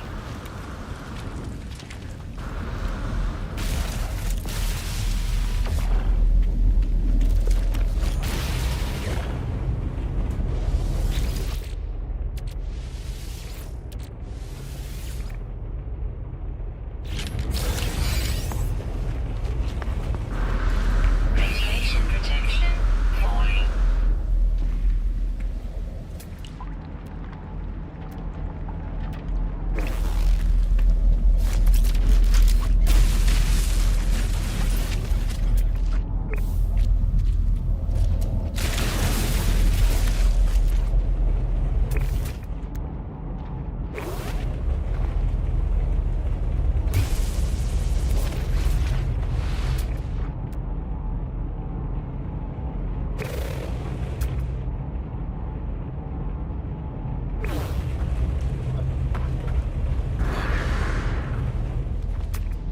Back to this. But everything's good. Still up for Drama Dragon. Oh, that's going pretty good, man. Just chilling, chillaxing, playing some No Man's Sky for a little bit before I jump into some other games later.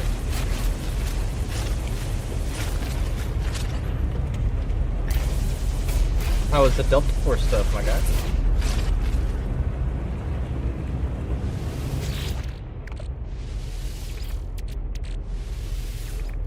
Delta Force in it.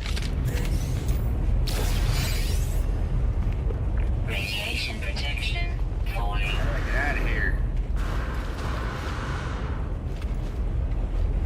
Radiation protection falling.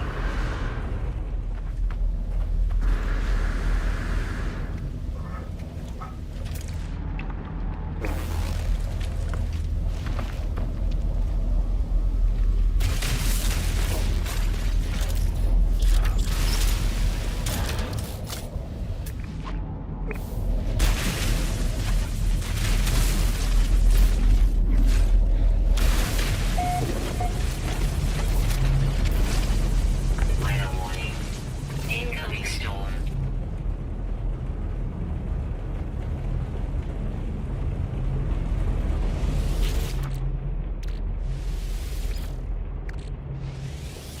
There, I took him, love, by the way. Radiation protection falling.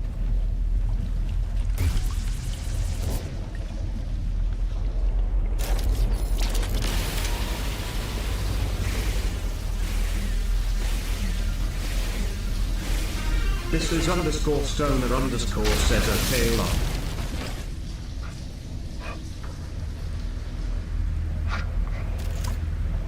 Ground protection falling.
My advice to you, start drinking heavily. Mrs. underscore stoner underscore says drink up.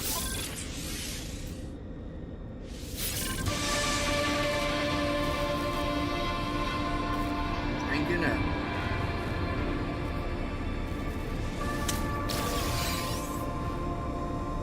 Acid.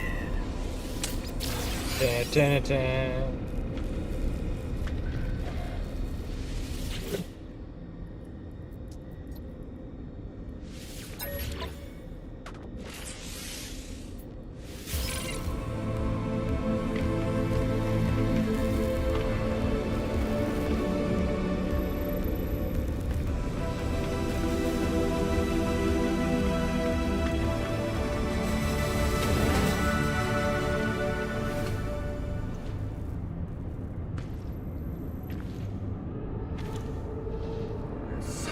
Mrs. underscore stoner underscore says I need to make sure I do a load of laundry when I get home from work.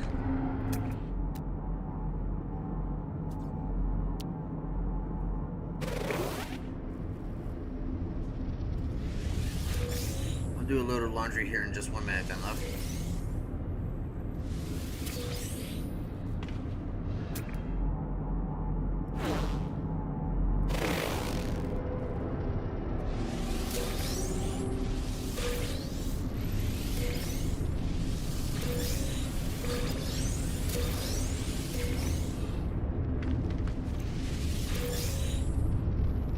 Just a bunch of this giant carbon farm. Alright, I'm gonna take it though because I need the carbon.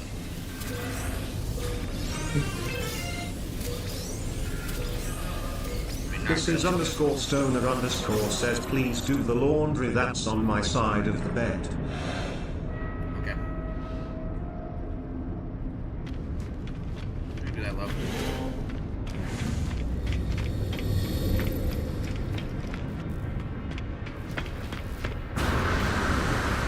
Big ass silver. See, this is my big boy Mrs. shit. underscore stoner underscore says thank you baby. He's a big boy.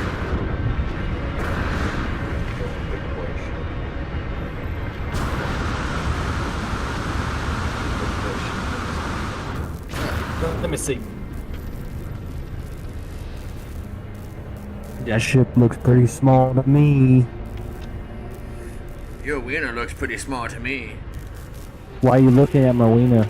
Oh, it was there.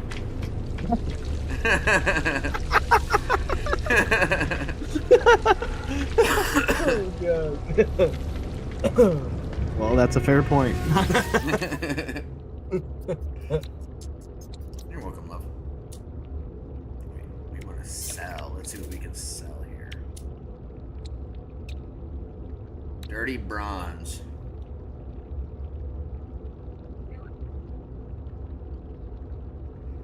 Is there something I can do with this dirty bronze?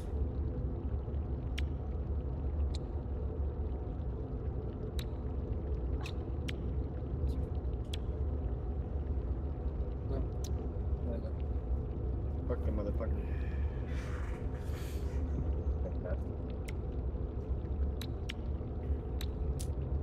Okay. Back over here. Got my spots. Went good. One of my runs, I managed to make out 1 million. Oh, hell yeah. Alright, I'm off to bed, so tired. Have a good rest of your stream. Alright, Gingy, appreciate you, bud. I appreciate you, homie.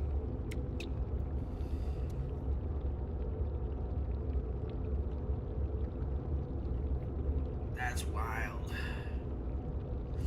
I have 4 of these emergency signal scanners, and it's like $1 million a pop. Oh, god dang.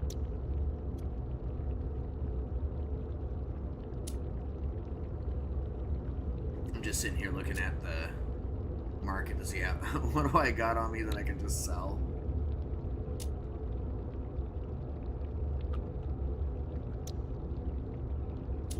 Okay. About my ship inventory.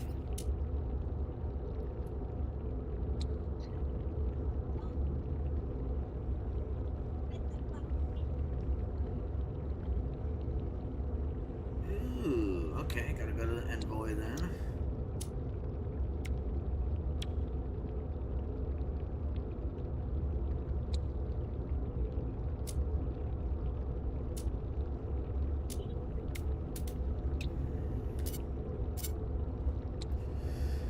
Oh, lordy, lordy.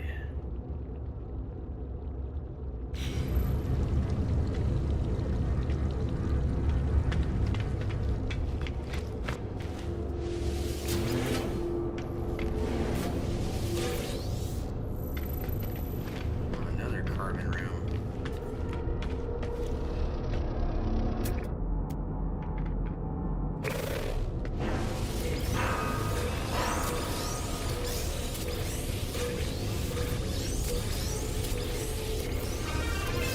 Mrs._Stoner_ says, what do you want for dinner, love?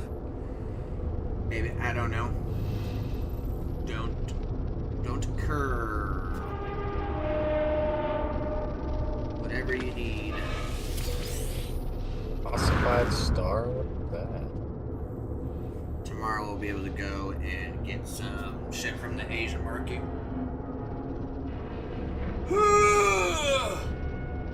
So until then, I don't care. We can do rice bowls. How about that?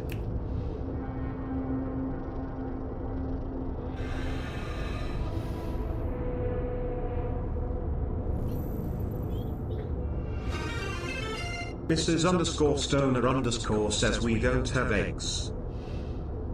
I mean, we don't need to have eggs on it, technically. We just put more spam.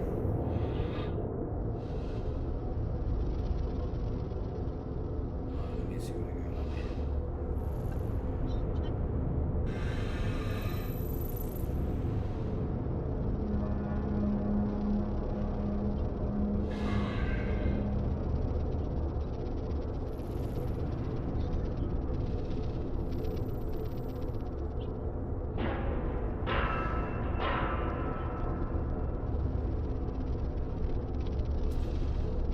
One second, honey.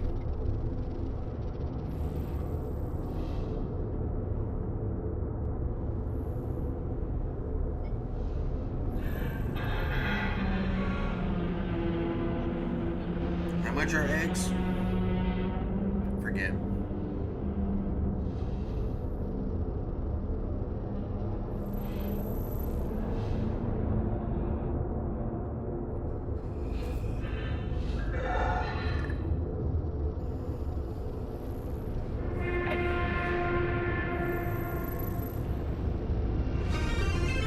Mrs._Stoner_ says I can't remember.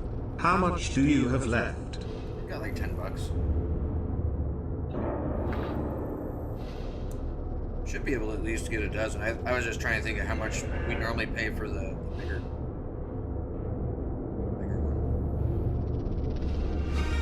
Mrs._Stoner_ says that's enough for eggs. Okay.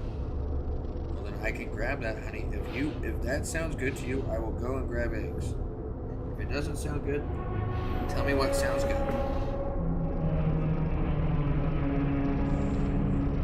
You know I am not objectional to pretty much anything that you say sounds good to eat. I'm like, yep.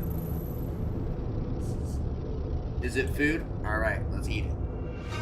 Mrs._Stoner_ says yes, PLS. And if you have enough, can you get another can of I'm spam? not gonna lie.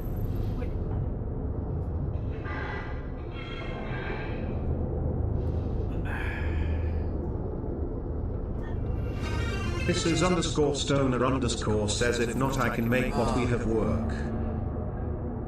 Is there still some of the coins over here? Like the golden dollars? Did you? I think that is over there. Mrs._Stoner_ says no. No, I asked a couple things. I'm confused where.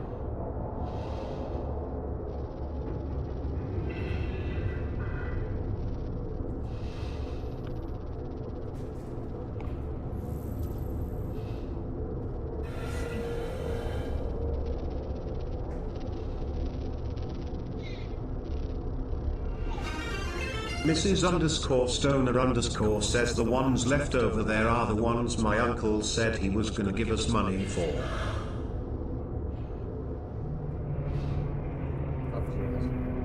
Well, how many are there? Because if Oh. Almost fell to my death. Oh no, no it didn't. It's just a big ass cave.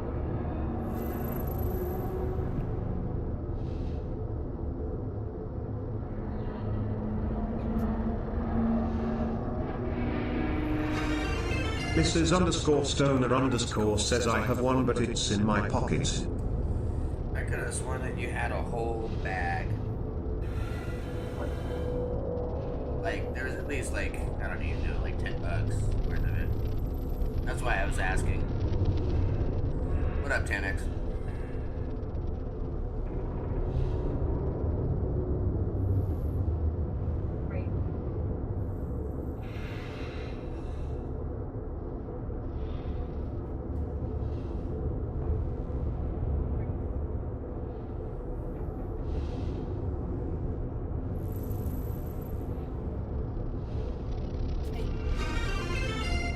Mrs_Stoner_ says I used it to buy the Skittles and my replacement pens that I use while I'm at work.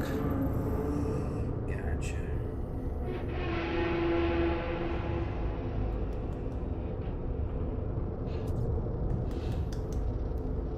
Oh, it's about to be 4:20, y'all. Just got done watching wrestling. How about yourself? Just chilling.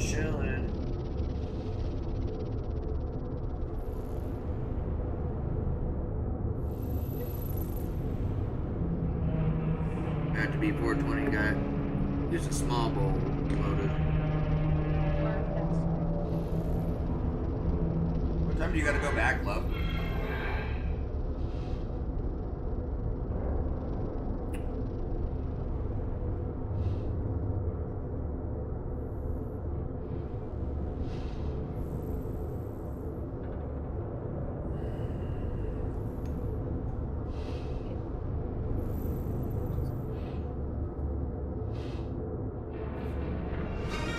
Mrs_Stoner_ says 25.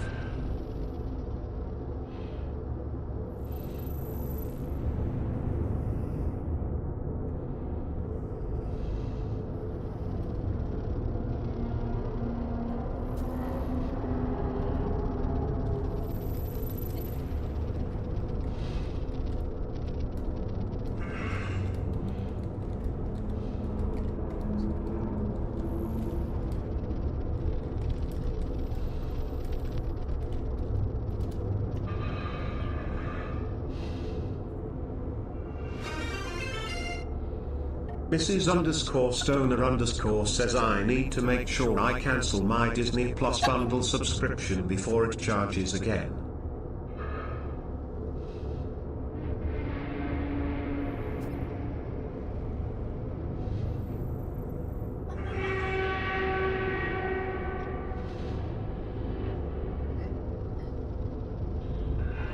Golly.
I'm just waiting for this little number to change. I was gonna step out and vape.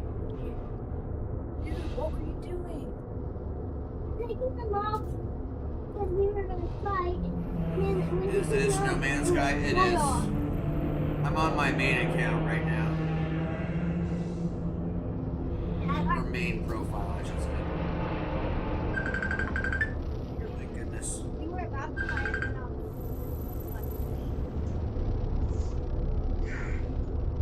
Hey, love.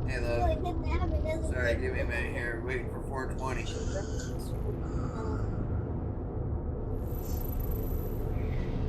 Yeah, What? wait. Mommy, wrong? Oh, you had to go back in 25. What do you think's coming up? Oh, there you go. Cheers, 420 out there, y'all. Cheers, come on, that big leaf. That's a lot. Cheers, BMG.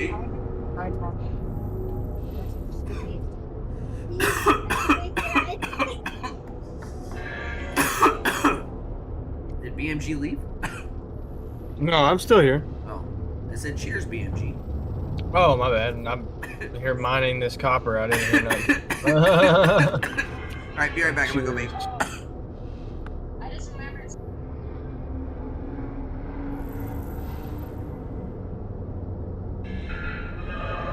That was a huge ass fucking mine.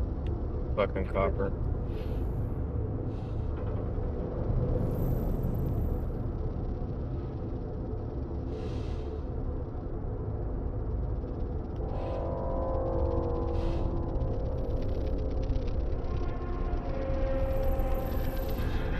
Okay.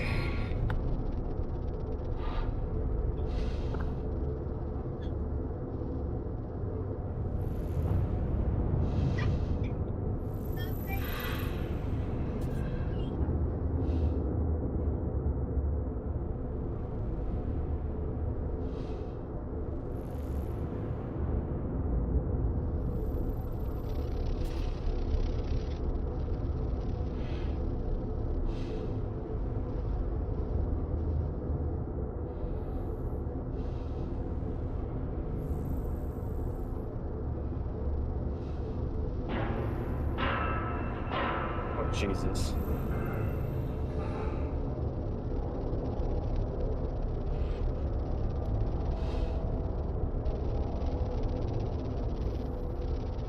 Fuck.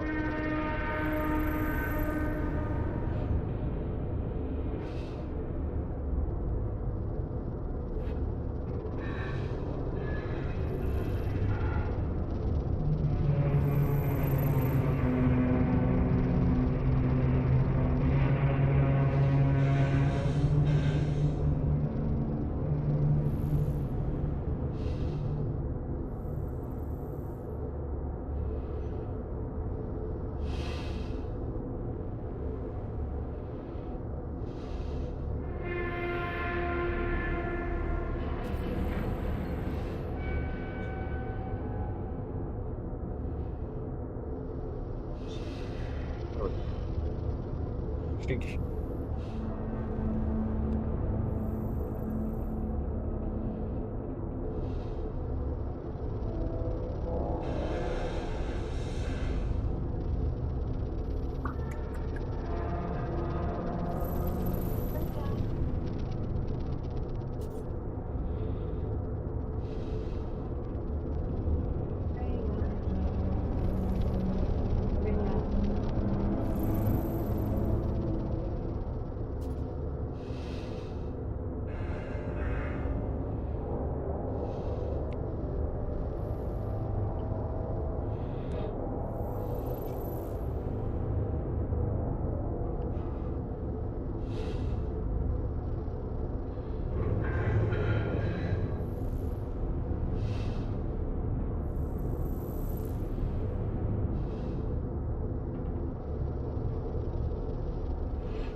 I'm back, friend.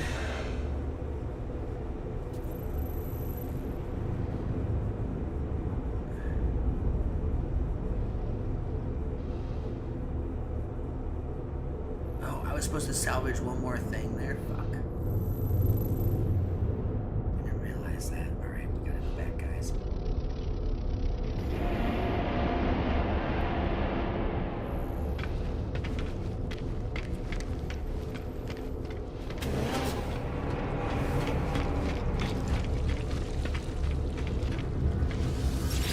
See? Oh, let me check something here.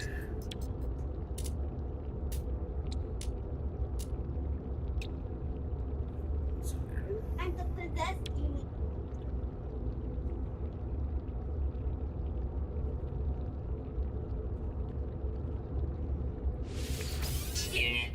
Oh, hi, you're going to say me. It's because I saw you, so that you did.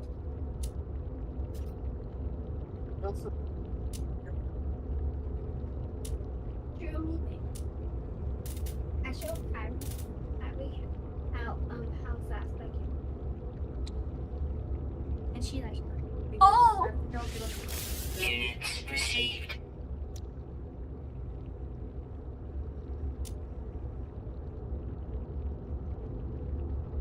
Guys, after we did it.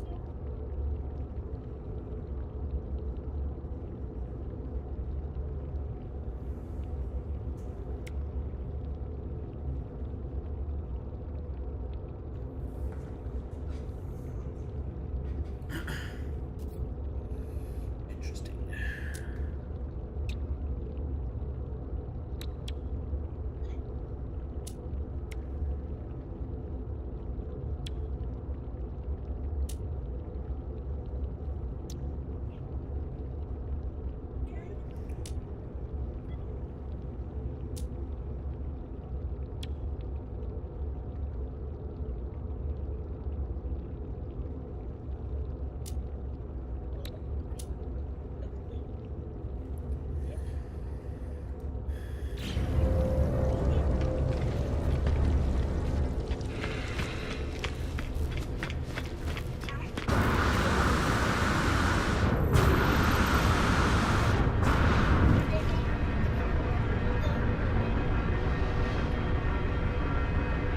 Well, shit. Okay, let me figure this out here.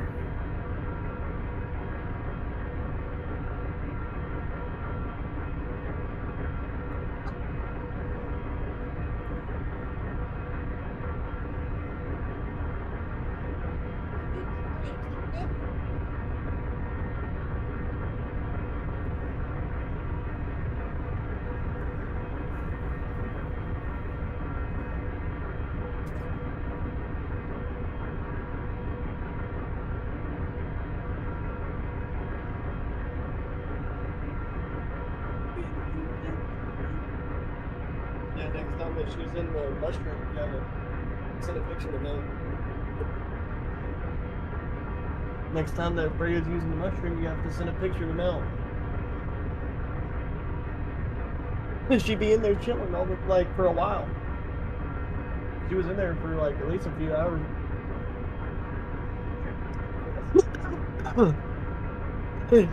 Uh-huh. I guess.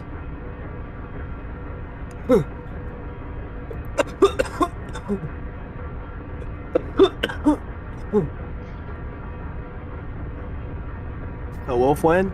Hello, friend. There's my friend. Huh? Yeah. Getting air pressure. He didn't bring me my phone. Yeah, bro, I ain't gonna lie. I just been going across this petrified planet, fucking mining all this gold and silver.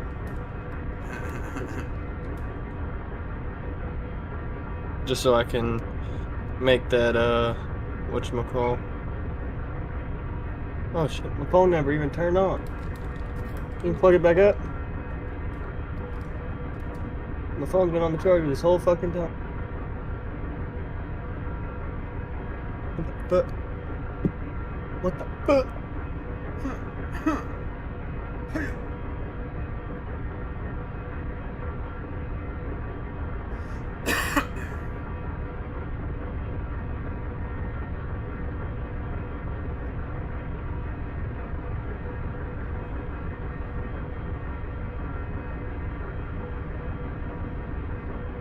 What?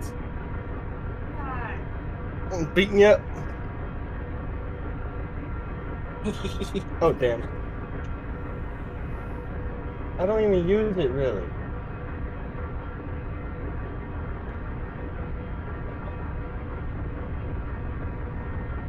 Yes, I do.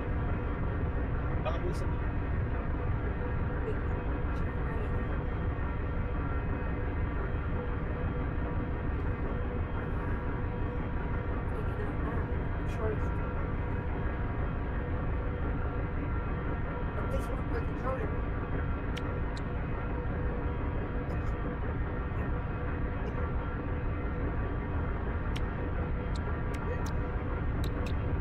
I don't know where it's at.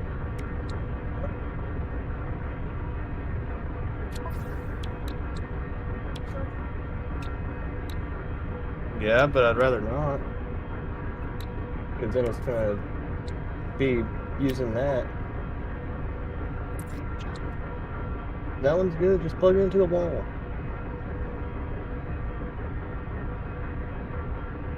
Do that.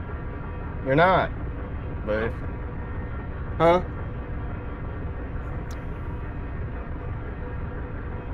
Where's my spot? Can I find it?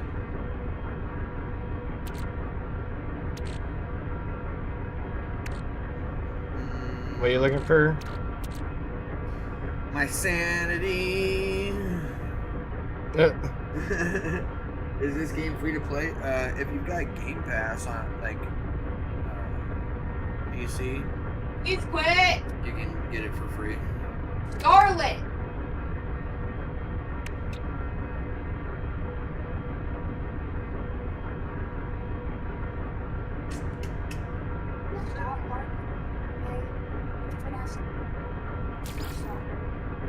I don't hear. You need to both stop.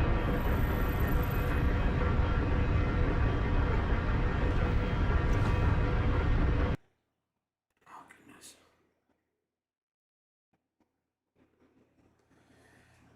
My stomach's rumbling. I'll be right back, and then we'll get back to.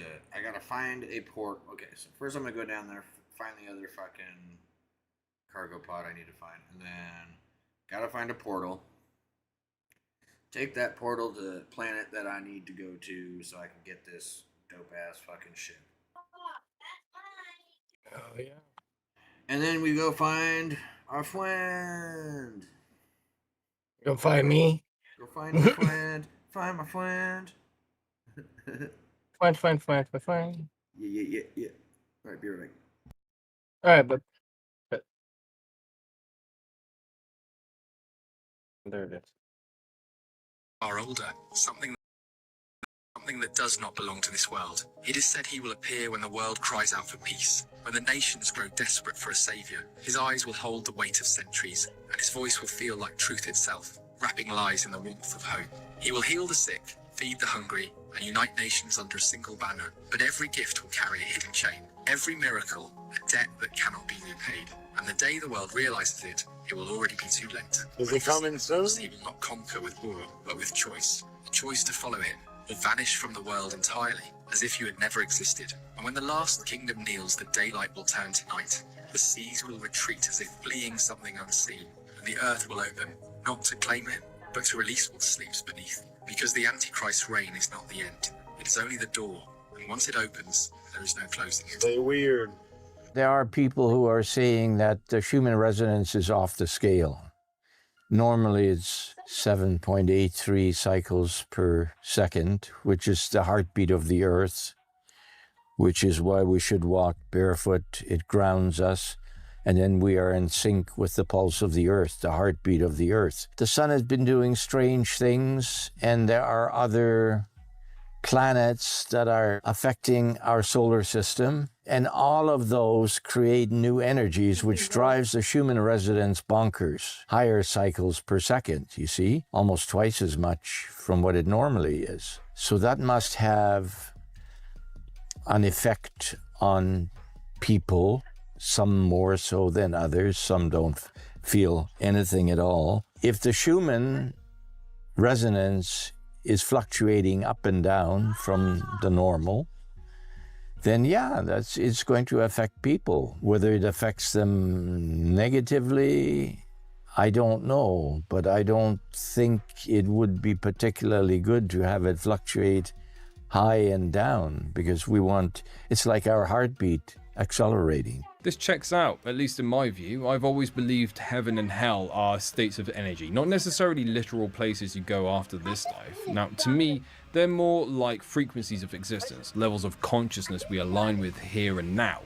But I want to be clear, these are just my personal theories. It's not meant to undermine anyone's religious beliefs in any way. You have your truth, which I absolutely respect and I encourage, and I have mine. We're all just trying to make sense of the big questions in our own way. Whatever this is, right? We think it's air. But I realized that if I stop, close my nose and mouth for 4 minutes, if I'm separated from this substance for 4 minutes, my heart don't stop. My brain don't even stop.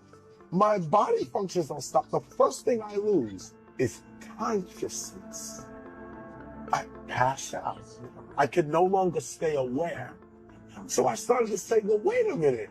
I'm not just breathing in air. I'm breathing in consciousness. I'm inhaling and exhaling God itself. And this air is conscious. The two most magical words in the English language are I am. Anything you place after I am gets programmed into your subconscious and is projected onto your reality. This is why the Bible says, let the weak say, I am strong.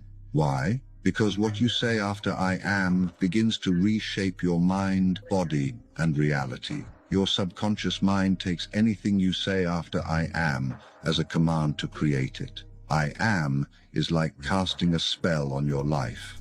Use it wisely.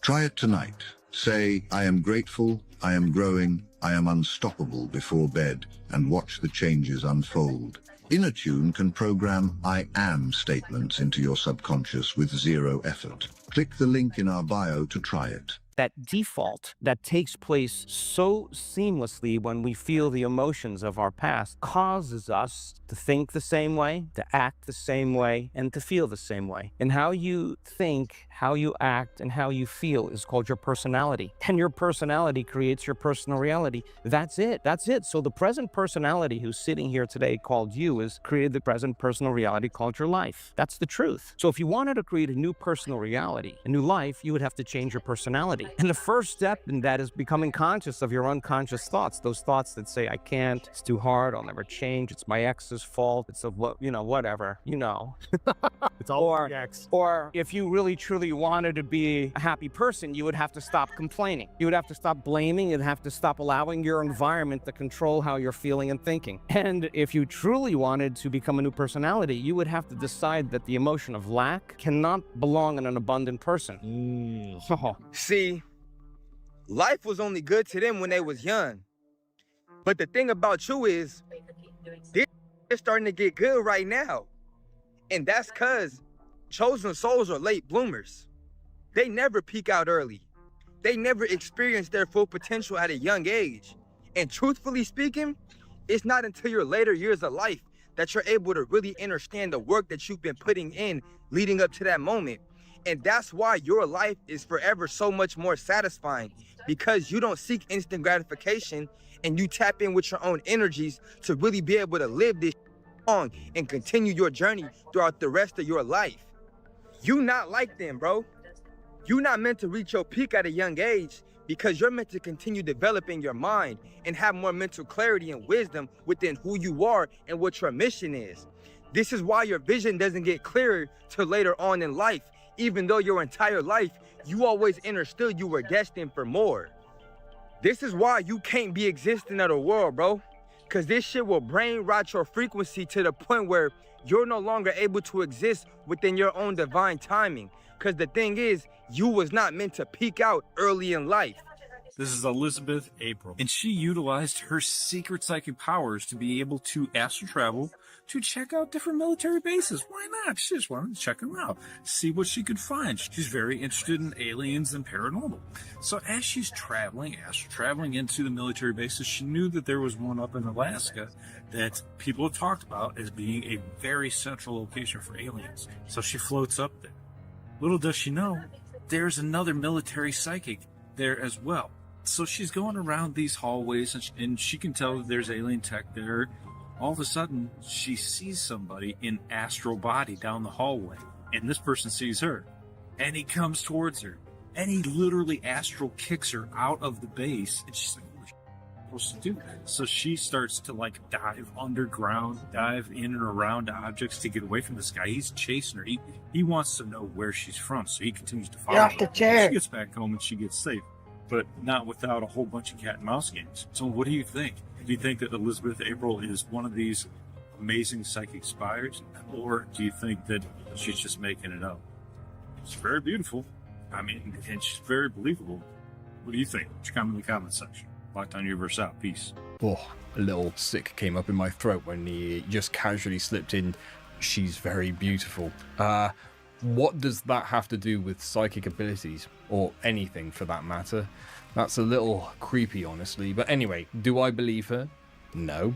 I don't believe everything she says. I think there are some truths peppered in with some lies. I've seen this woman's content come up a few times before, and something about it just doesn't sit right with me. But hey, that's just my personal opinion on this one. Now, let's move on. Who is ready for some science and technology conspiracies and other crazy clips? Check these out. These strong super magnets can hold up a wrench, so I wanted to see what would happen if I put them under the solar death ray. I aimed the directed energy coming through this giant lens at the magnets to see if overheating them would change their magnetic properties. After I disengaged the solar death ray, I checked the magnets with a steel wrench, and they had lost their magnetic power. Extreme temperatures will weaken magnets, but even after these magnets were cooled down, they were still demagnetized. Totally rad. Put this into AI. How many satellites that are in orbit around the Earth today will be there in 100,000 years? Today, Earth is surrounded by over 9,000 active satellites, but in 100,000 years, only a fraction will survive. Low Earth orbit satellites, like Starlink, fall back and burn up within years or centuries. Medium orbit satellites like GPS can last much longer. And in geostationary orbit, 36,000 kilometers above Earth, satellites can remain stable for millions of years. That means in the far future, maybe 700 to 1,000 satellites, mostly in geostationary graveyard orbits, will still circle Earth, long after everything else is gone. The abyssal plains and the abyssal hills cover 50% of the planet. Approaching 70% of the oceans are considered abyssal, characterized by deep, low amount of biomass there because all the food gets eaten on the way down the water column. There are no plants down there, of course, because we're talking more than 4,000 meters deep. And the amount of life living down there is grams per square meter. Most of it bacterial, single-cell organisms living in the sediment. So if you ever had to have a big resource somewhere, this would be the perfect place. And that's where you have this belt of nodules. It's about 1,000 miles high, about 4,000 miles wide, where it's like a carpet of nodules. It's the most beautiful Mother Nature gift because these contain a very high grade of nickel and copper. Peggy Whitson, who was a part of the 4 astronauts that just went up at the end of June to do, I believe it was research on algae. That there's 3 women from the United States there. There's 3 Russian astronauts as well. So these are the 4 that just went up. Let's see who we got here. Axiom Space's X-4 crew, International Space Station crew member and holder of the record for the most days spent in space by an American. Wow. This is the list of things that they're working on, some of the projects that they're working on there. Space agriculture, microalgae cultivation, and then they're doing bone and radiation studies for how can humans survive long-term in space, as well as, and this is my favorite, tardigrade research, life in space. It is amazing. This guy jumped from 25,000 feet without a parachute and somehow managed to survive. On July 30th, 2016, Luke Aikens became the first person ever to jump from 7,600 meters without a parachute. Now, this jump took a 1.5 years to plan and over 6 months to train for, and was only possible thanks to some genius engineering. When he jumped out of the plane at 25,000 feet, all he had with him was a GPS, communication device, and an oxygen tank, but he had nothing to slow him down or save him if things went wrong. He quickly reached terminal velocity at 190,000 kilometers per hour, and the entire fall took him just under 3 minutes. After reaching 15,000 feet, he was able to take off his oxygen mask and pass it off to his team, and spent the rest of the fall using his GPS to try and line himself up with the net below, dubbed the fly trap, a 100 foot by 100 foot suspended net 20 stories high, made from ultra-high molecular weight polyethylene to cushion his fall. I don't really care how much planning goes into something like this. It's a hard nope from me. You don't tempt fate like that. All it takes is just one screw up, just one miscalculation, and that's it. Game over. Hey man, I want to tell you again, don't let them fool you with these little robots right here. These ain't the killer robots.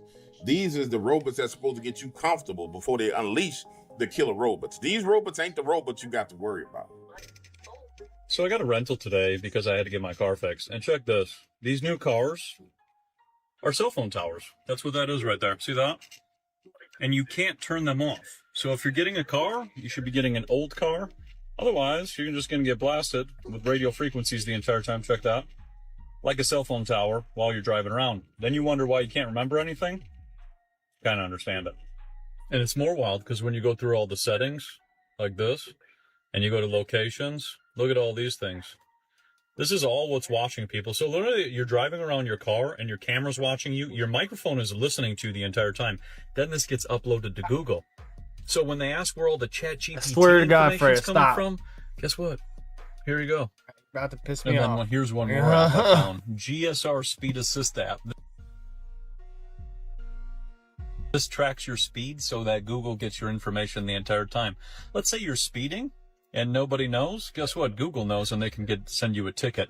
Dude, Chipotle just figured out how to literally drop burritos from the sky. Like your lunch now comes with an airstrike. So this actually just launched in Texas, and guys, I know it sounds fake, but this is 100% real. Chipotle just teamed up with a drone company that's called Zipline, and they call this new service, wait for it, Zipotle. So this is how the new service works. You order Chipotle on the app, and instead of some DoorDash guy sitting in traffic, a silent drone swoops in. The drone will actually hover 300 feet above your house, and it lowers your burrito down on a tether. Can you imagine trying to explain this to your grandparents? Yeah, grandma, this guy just handed me a quesadilla. They're saying that the entire menu is available right now, and it works from noon to 8 p.m., and it can carry 5 pounds of food. The delivery fee for the drone delivery is literally only $3, which is cheaper cheaper than walk. And they're saying that as of right now, this service is currently only available in Rowlett, Texas, but they're expanding across Dallas in the next few weeks. So if you see something hovering over your backyard, don't panic. It's not aliens. It's Chipotle airdropping a burrito bomb straight to your house. I'm obviously going to try to be the first one to let you know whenever this drops in your city, but I give you these roundups every day, so make sure you add me and come back to me tomorrow. I feel like this is an obvious question, but I'm going to ask it anyway. Why? If I walk into a bank and say, hey, I want to deposit $1 million, they say, where is it from? Not only where is it from, they're going to ask you so many questions. Now they're starting to ask, where's it going? Like, what do you need that for? It's like none of your damn business. You know what the biggest red flag is for banks to throw you out? Cash deposits. Cash deposits. Yep, because you can't explain it. They want everything traceable. We have a system where the government is able to bring money forward from the future using a central bank, right? And they make a promise, and they basically say, we promise that if you give us this money now, we will indebt our citizens into the future, and forevermore they will have to service that debt. And we're hoping that bringing money back from the future, or from the future, we hope that we can spend it wisely so that that creates growth, and it won't matter that the citizens are indebted. Right? So what they're doing is they're basically just burdening future generations little bit by little bit. And that's great if you bring money back from the future and you spend it on something very productive. If you build highways and bridges, and if you build schools and hospitals, and you basically build a society that's working, that was a smart decision to bring that money back now so that we can have those things now that create productivity in the future. And sure enough, let's say you bring 10 billion back from the future, you make a promise that we will service the debt, and then you spend it wisely, and then, 10 billion is nothing because look at all the productivity gains we got, right? It was worth spending that money, it was worth that activity. Now, if you bring 10 billion from the future back here and you don't spend it wisely, too bad, so sad, you have to keep servicing that debt. So roughly speaking, government debt, let's say it's 5%, right? We now have 2 trillion worth of government debt. That means we have 100 billion a year split between all of our working people that has to be paid, and it's just interest. Right? We never pay it down, right? We never get rid of it. It's just interest payments every single year. Shares of Pop Mart are up more than 250% this year, thanks to the global obsession over the Labubu dolls, and it's pushing CEO Wang Ning's estimated net worth to $27.5 billion. According to the Bloomberg Billionaires Index, Wang's gains are outpacing now Jeff Bezos, Warren Buffett, and Michael Dell on the list.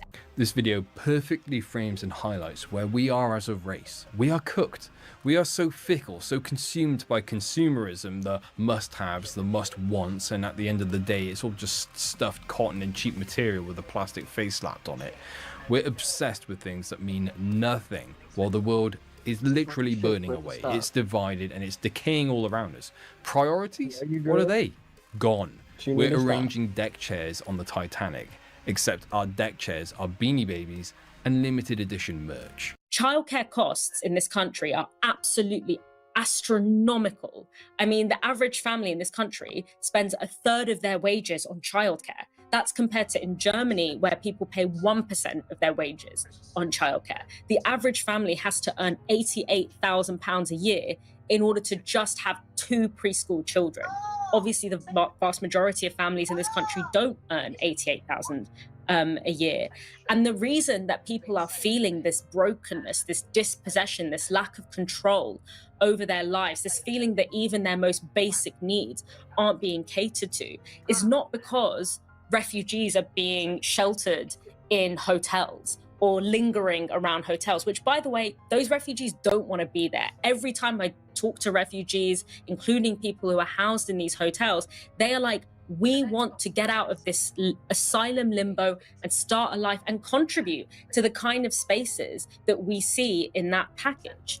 And I'm so proud that there are still people in this country, like those parents, that have the clarity to understand that the reason that we feel like these streets don't belong to us is because our community infrastructure and our community spaces, the things that make life workable, are being taken away from us and given to the very rich, given to real estate speculators, given to people who can afford a £1 million flat, a £2 million flat that is standing on the gravestone of what was a community centre.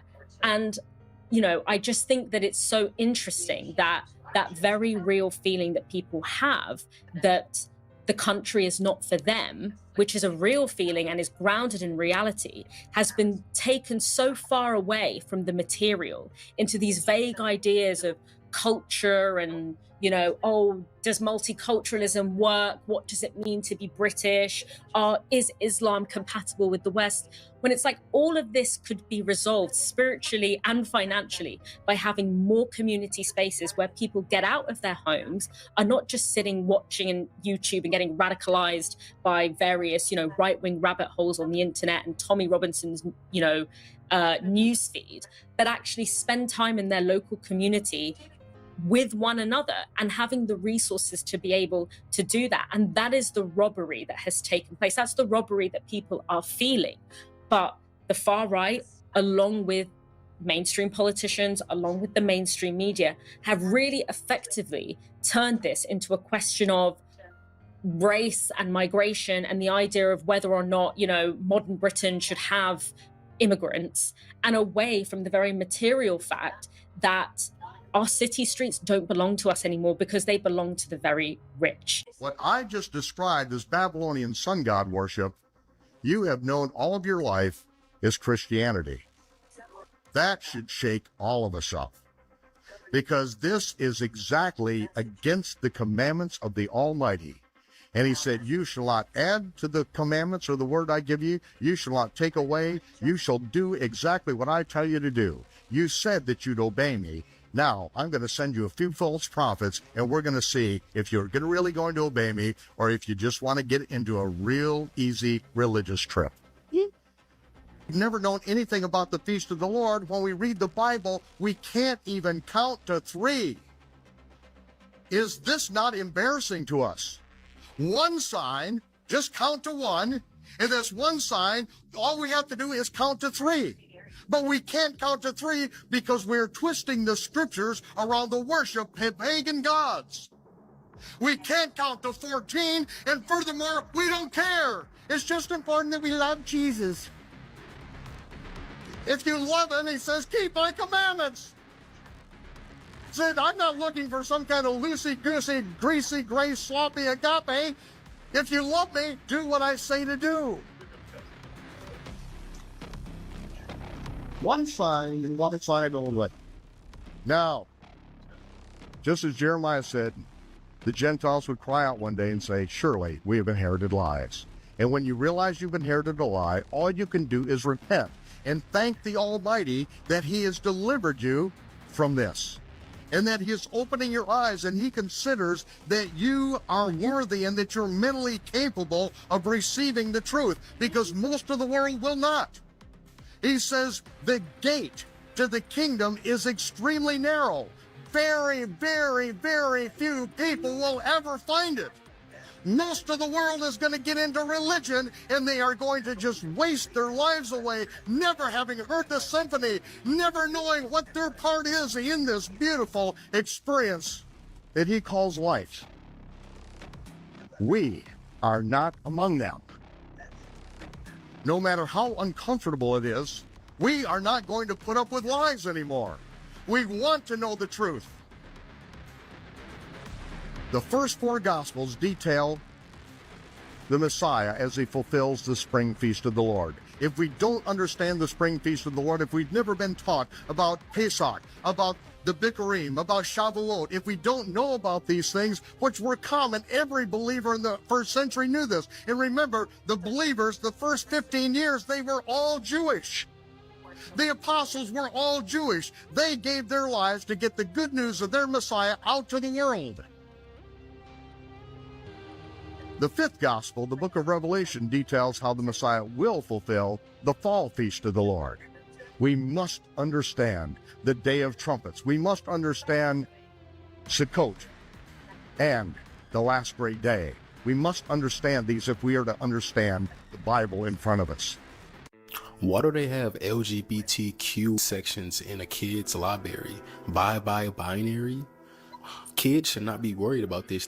The gay BCs, B is for bi, or C is for coming out. It literally says eyes for intersex. Some people are born with different parts. Everybody and everybody is an amazing work of art. Now, I don't know if you guys saw this headline, but it was going viral everywhere. It reads, transgender bus driver threw herself in front of a train after being called sir by passengers. So obviously people are using this story, which is a tragedy, obviously, in and of itself, but they're using this tragedy to fearmonger parents and say, this is why you have to affirm your kids. This is why you need to let them transition. This is why you need to use their preferred pronouns, because otherwise they're going to kill themselves, which obviously has been the fearmongering that has been going on for years at this point. But no, like, that is not what I'm taking away from this story. That's not what I think you should take away from this story. Like, this is why you need to work on your kids' mental health. This is why you need to make them emotionally and mentally strong. Make them strong enough to be able to withstand the fact that somebody at some point in their life is probably going to call them by the wrong name, maybe misgender them. Something is going to happen. Somebody's going to say something that hurts their feelings or offends them. And the response should not be to throw themselves in front of a train. It is not loving to coddle somebody. It is not loving to say, yes, you are the victim. Everybody should bend to you. You are so weak. No, you should be empowering your children. You should be making them strong, because I'm sorry, being called the wrong name, being misgendered, being offended by something that somebody says is going to be the least of their problems as an adult living in the world. So make sure they are strong enough. That is the kind and loving thing to do as a parent. Do I really need to add anything to those last clips? Okay, well, one thing. I can't anyway, because this particular subject is a particularly spicy one, and two, I think we can all see the problems being highlighted here, right? There's a common denominator when it comes to this kind of controversy, and I think you know what it is without me even saying it. So instead of diving deeper into that minefield, I'm just gonna move on.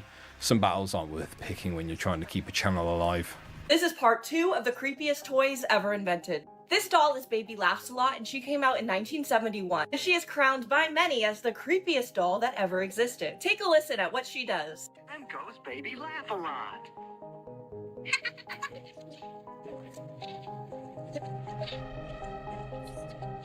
Absolutely not. Next is Timeout dolls. These dolls weren't really toys, they were more home decor, but I still wanted to include them because they are so weird to me. So Timeout dolls were faceless dolls. They usually looked like they were crying, and you would set them in the corner of your house and it would look like a child in timeout. You could dress them up in different outfits. I don't know about you guys, but to me, there's something very unsettling about having a sad, crying doll of a child in the corner of your house. This next one is a little bit newer. You might recognize this. This is a really bizarre piggy bank that came out in Japan in the early 2000s. You could feed it coins and it would eat them. It would just slowly chew on them and stare into your soul while it did it. Saving money has never been so unsettling. I had no idea there were these creepy children's toys out there, and some seriously dark ones too. What the hell?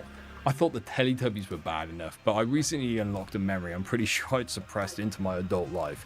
Do you remember this? And for those of you who don't know what this is, or maybe push the memory deep into your subconscious like I did, that, my friends, is the walrus from the popular children's TV show Pingu.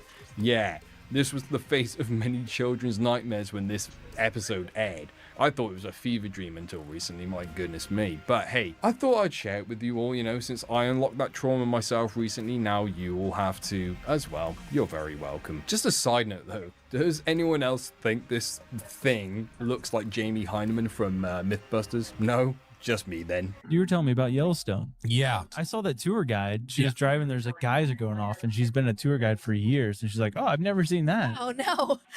Bubbling all sporadic and everything. And she's like, oh, this is new. It's something new every day. And it's like, it's about to blow. Yeah, When you want to be in Yellowstone, though, you get the first impact. Dude, It's right, or is it just our nation? Oh, okay. No, I think they said the ash cloud, it would cause one of those like super Cataclysmic, yeah. cooling down of. It'd be like the worst year in history that what we learned about. That's basically what it is. Block out the sun. It's like dark. Yeah. Yeah. For like a whole year, probably. Cool. Like a I got 10-year winter, I think. flashlights. But they said that there's like animals running. Yeah, there was videos of like just herds of buffalo just like running, and like you don't usually see that. Animals were trying to leave. That's what they were saying. So it's just a lot of birds going crazy, and it's like if the world's gonna end, I would pay attention to the animals first. Oh, for sure. Yeah, I think they know something. I'm sure that we used to have some kind of like gland in our brain that was in tune with the Earth's magnetic fields and like an understanding of our environment, but we've lost that since these guys. Yeah, I used to have the heart of a platypus. Yeah. So imagine waking up tomorrow and the sun is rising from the west instead of from the east. Right? Scientists say if this ever actually happens, it won't just be a weird sunrise. It could actually mean the end of life as we know it. But why? You see, the Earth's rotation is what makes the sun appear in the east every morning. But if the Earth's spin actually slowed down or stopped or completely reversed, the consequences of that would be absolutely catastrophic. The magnetic field protecting us from solar radiation could completely collapse, and weather systems would go freaking bonkers, like completely out of control. There would be massive storms. Continents would be burning from endless daylight, and other continents would be freezing from permanent night. And some scientists actually suggest like a reversal of magnetic poles has happened before, but never like a full reversal of rotation. Ancient prophecies and scriptures, right? They warn of a time when the sun rises in the west, and that's often as a sign of final judgment. So if like one morning, right, you go outside and the sunrise looks backwards, it's not just like a strange phenomenon. It's a warning that our world has entered a phase that, quite frankly, we may not survive. So what would you do if you actually witnessed that?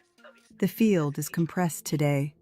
Layered bands, persistent hum, and spikes that keep rising without giving us the clean break. You can see the story in the chart. We had that bright ignition on the 27th. Then yesterday, the energy braided into repeated strikes with thick holds across the core lanes. And today, it's still elevated. Plates of green and yellow with needle spikes punching through, and a tall late surge that says, "Not done yet." This is pressure without release. It doesn't feel chaotic. It feels intentional. A slow tightening of the dial. If you've been moving between nausea, a wired edge, or that fog that sits just behind the eyes, this is why. The body hears these tones first. It tries to clear what can't ride this bandwidth. Solar activity is feeding the charge. Strong C-class baseline with an M flare in the last day, but the magnetosphere isn't blowing wide. So the nervous system feels the current without the big storm burn-off. And the weather is carrying the same code. Gulf water hot enough to write a hurricane, yet silent. Sharp cold fronts, no release. Heat held, charge held, the grid waiting. Compression precedes release. That's not a threat. It's an instruction. Ground. Hydrate with minerals. Breathe into the belly and slow your heart's metronome. Let your field show you what's heavy, what's false, what's ready to set down. This wave isn't here to break you. It's here to tune you, precisely, patiently, to the signal underneath the noise. Hold your line. Let what's real root deeper. I have gone down the weirdest rabbit hole lately, and that's rocks. I've been looking at a lot of pictures and outside of rocks that just look crazy, all because of this one video that I saw, which I'm going to show towards the end of this video. But I saw this picture right here. This is supposed to be in Saudi Arabia. There is a rock out there called Elephant Rock in Saudi Arabia. But this picture right here, I think it has like some heavy editing on it. Now this has no editing on it. This is Elephant Rock, and this is out in Iceland. And this is another cool formation, but I'm just starting. I think this all started because I started seeing videos of like, people were saying like some of the plateaus out in the western United States were like giant trees that had been cut down. So I started noticing the weirdness of the shapes. But Elephant Rock, this is a cool one. Here's a different angle of it. You can go visit this place. It's in Iceland. This is another interesting, this may be one of my favorite rock formations. This is in New Mexico. You can go visit this. This looks wild to me. This is in Colorado. You can go visit this. That looks like a giant's toes to me. I don't know if those are just like 5 rocks and then someone just came and carved those, but that looks like a giant buried under the ground. And you can't tell me this doesn't look straight up like an alligator. This is cool. I have no clue where this is. I don't even know if this is. Sorry, buddy. My stomach That blew up. Let looks me get this dangerous. laundry and I'm gonna get back in. This the video that got Okay, me bud. looking at rocks. This right here, look, there's a snake head, and if you look, I've counted 15 faces in those rocks. I'll show this video again with my head on. I don't know if this is AI or what, but there looks like snakes carved everywhere. I counted 21 snakes I see in the rocks, and then there's 15 faces I counted. Did someone make this?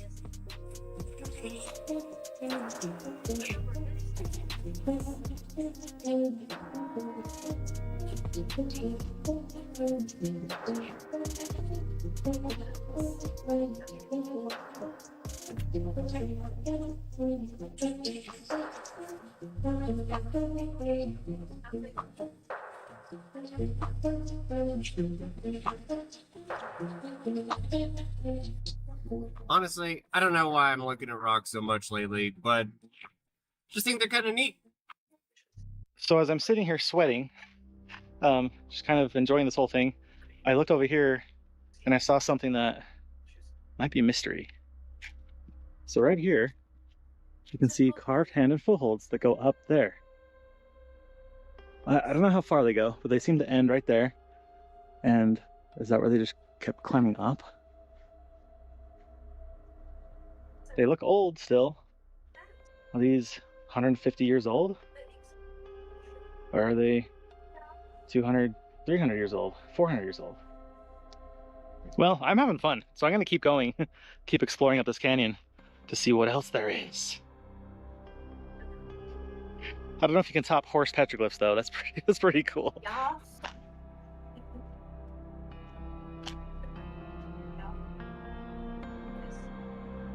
Doesn't this just feel so good? Like being outside and exploring, even if this is so short or so long, as long as we're outside doing this, like, life's good. Life's great. That's just how I feel about the outdoors anyway, is there's something about it where you can just be immediately hooked into it. Yeah, you're just connected. That's why I believe, you know, being outside, hiking, walking, running, exercising, whatever, is a form of therapy. How many times have you had a bad day and you're like, I'm just gonna go for a walk, and after you walk you feel a little bit better, or sometimes a lot better? It's just so automatic, you know what I mean? We should use nature more as a way to feel better inside, outside, and up here.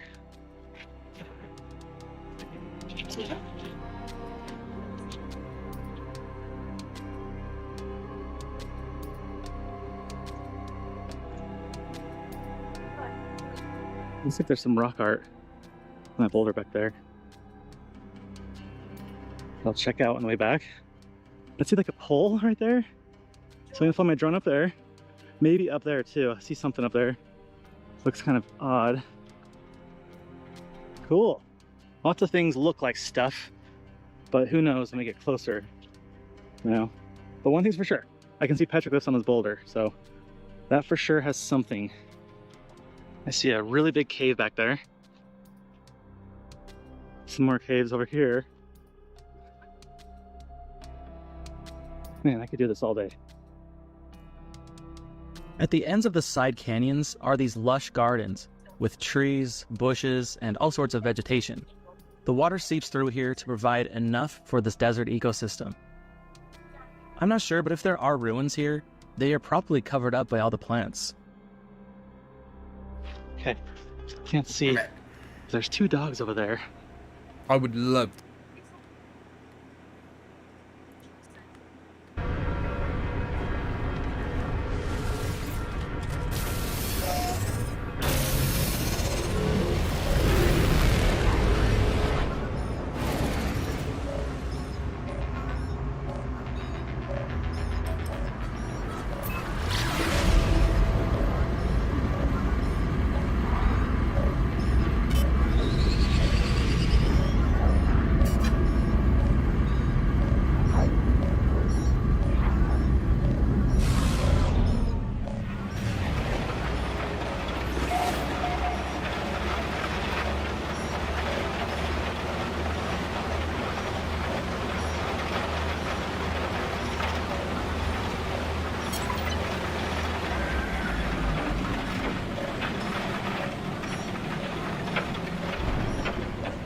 chilling at the moment, refining some stuff.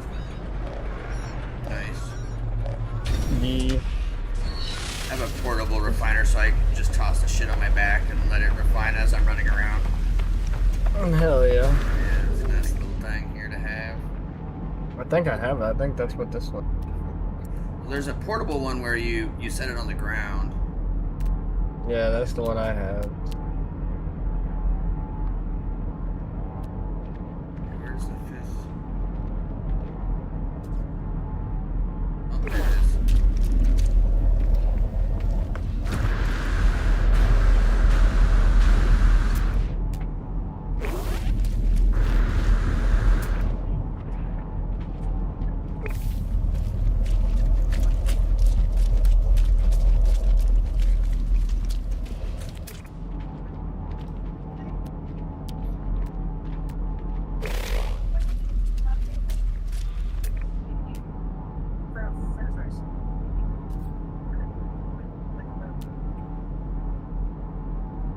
So you looking for your ship right now?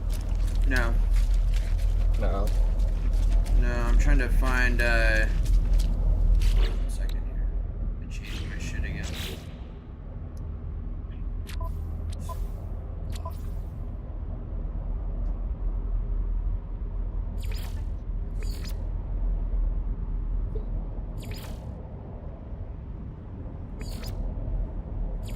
Where'd it go?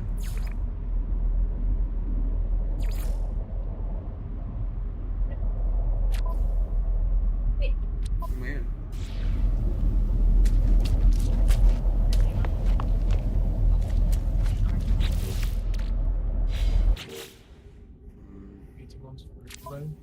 It doesn't do that.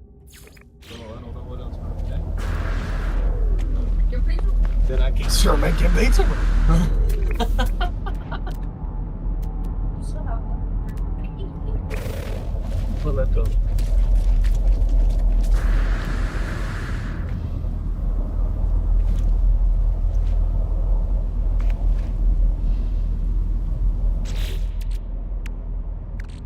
Okay, so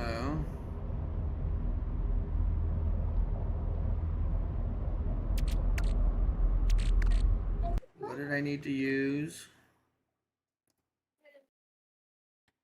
Planetary chart. Incoming storm. Your bird. She said, I'm fixing to have a crash out. Tastes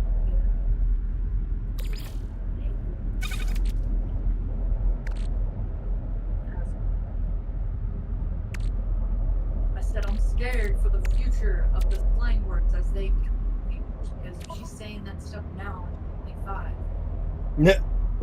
I'm scared for when she's 15. Ground protection falling.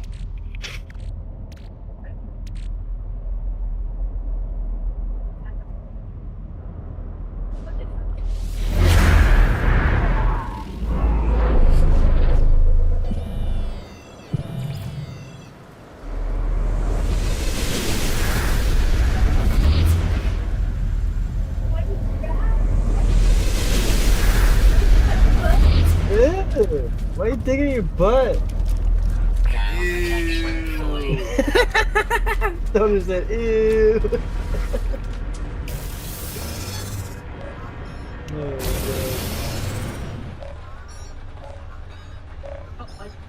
Brother, ooh.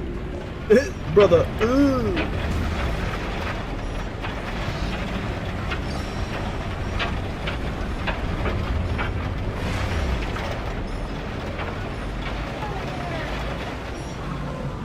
I heard you say, brother. I didn't take your word. It wasn't your word.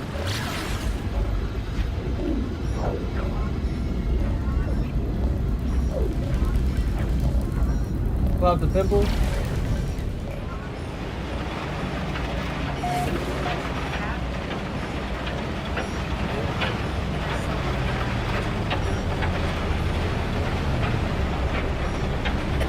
That thing can fall out.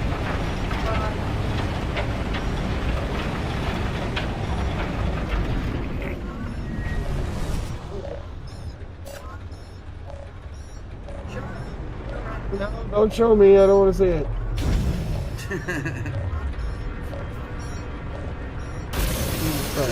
No. Shit.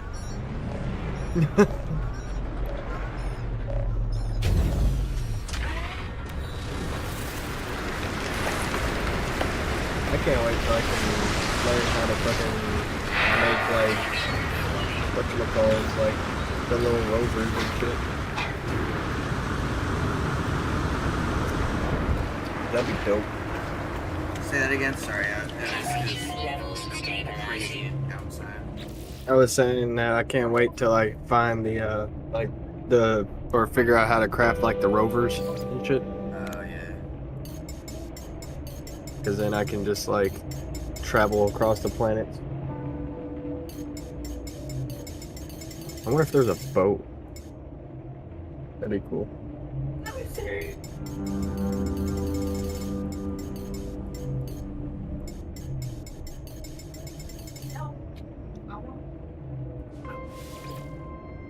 No. Let it come out naturally. Leave it alone. Yeah, it's barely hanging on, but it's still hanging on. No. No. No. Where'd it go?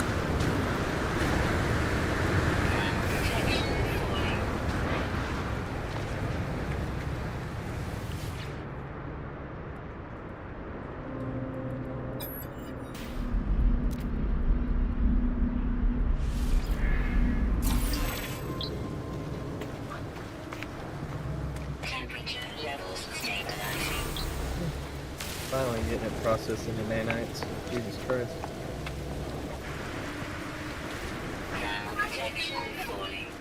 It's only like 118 of them, but shit, it's a decent amount. Oh yeah, you'll end up doing like daily, weekly kind of quests and shit, and you'll get nanites that way. Yeah. I just had a bunch of that slime shit on me. Down. To get inventory space since I can't craft a chest yet. Or a storage thing.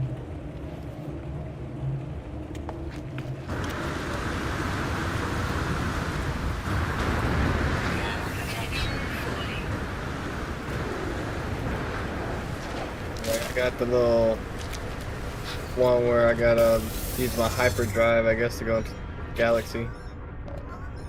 Yep, Where I'm at now. You'll start cruising to other star systems. So that's what it's wanting me to do now, but I was just waiting on where I did all that shit.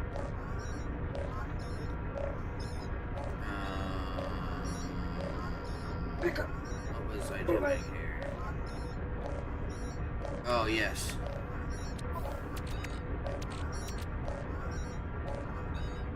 Yeah, I need a Scarlet. Moon.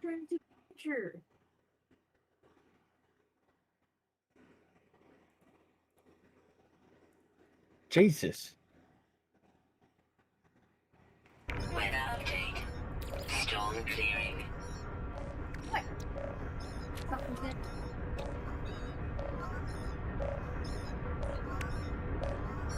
Go in there.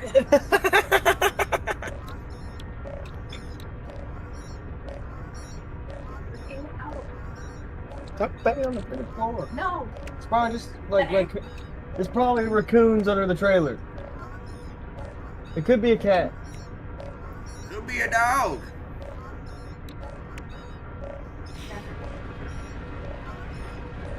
Jesus.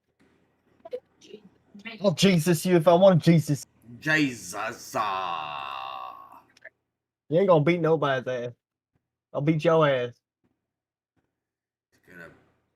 She'll put her finger in your ass. Hell no, she won't. Yep, there we go. It's happening. Nope, it ain't happening. You're gonna get the little poker. No.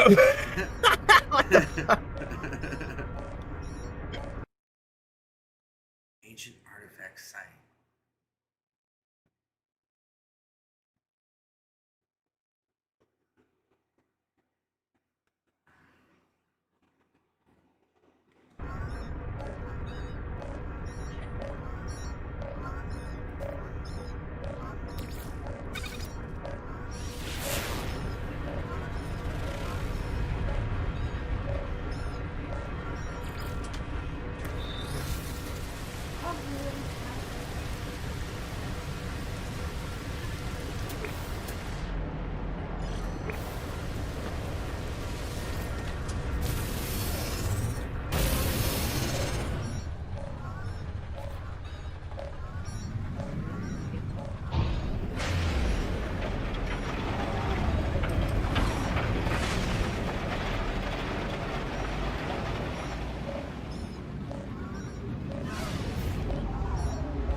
What the fuck?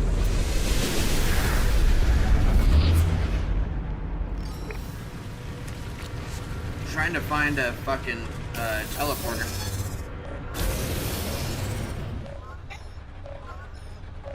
Can you not make one? No, it's a specific kind. Oh. Where I can type in coordinates and like teleport, like teleport.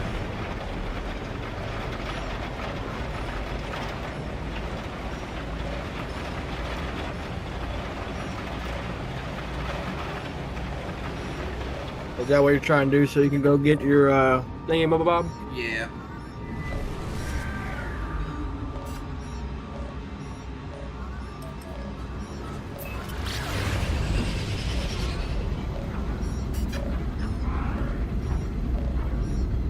Are they like only in specific places?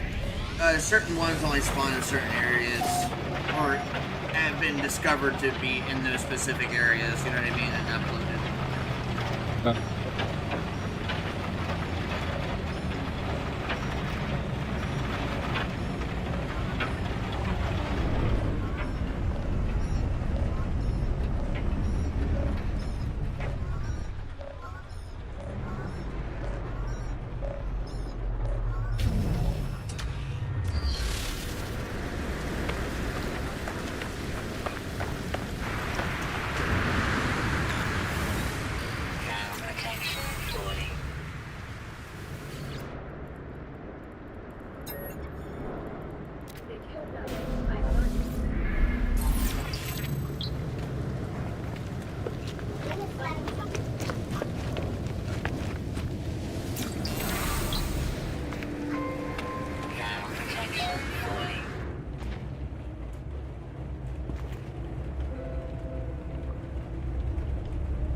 Okay.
confused. Can't I do something? Do what? Oh, there we go. Locate a portal. There we go. Thank God. Boop. There we go, boys.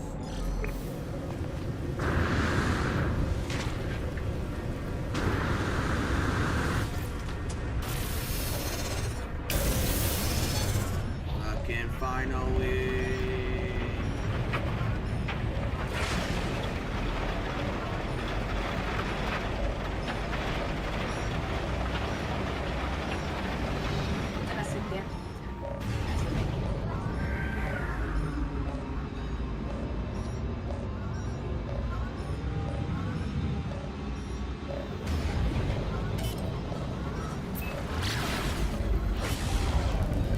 Oh, damn it.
The Sprite was dessert.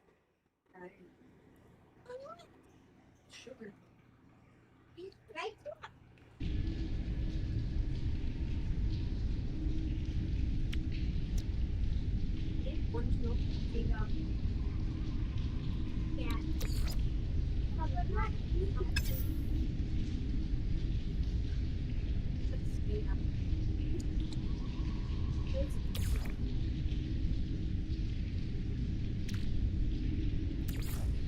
Technology recharge. Technology recharge. Oh. Technology recharge. Technology recharge. Technology recharge. Technology recharge. Technology recharge. Technology recharge. Technology recharge.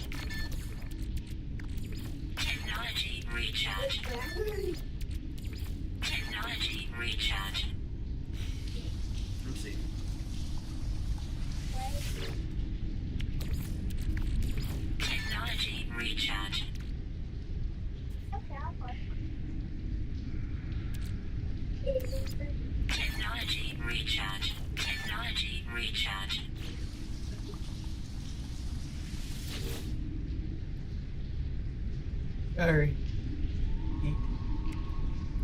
I need to focus on eating more than playing. Talking. You guys can do that afterwards.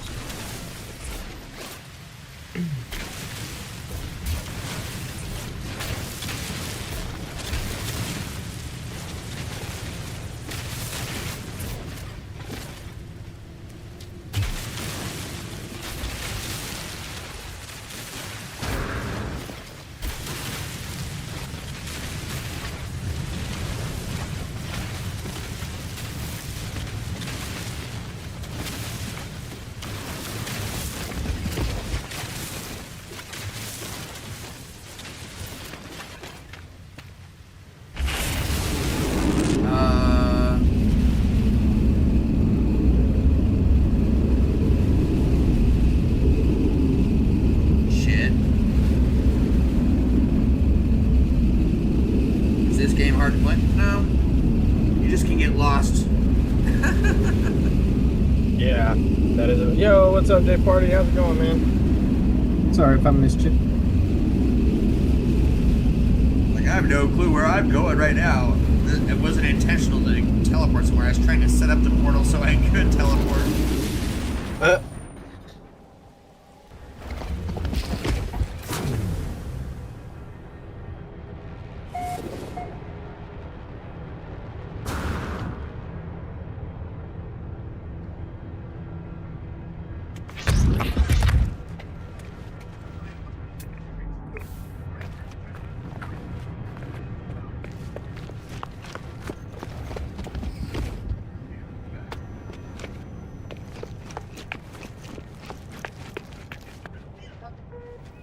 That was a fucked up commercial. No. So you didn't teleport where you wanted to go? No, and I'm trying to figure out.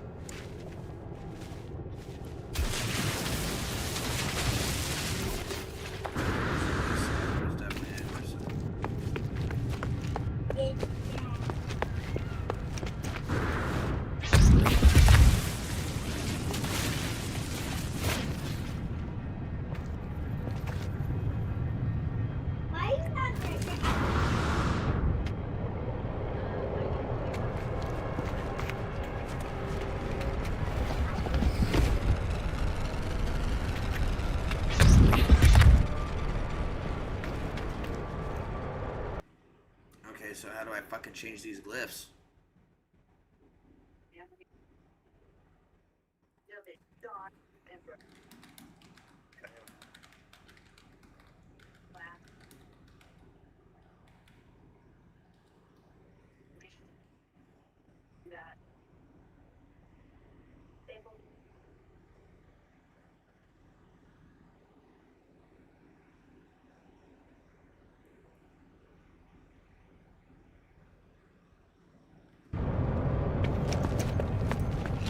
Going back there. I don't know what else to do there. I have to go back to that thing that it should have been a different thing. I don't understand.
That's not doing what I'm thinking. Alright, what do I gotta do?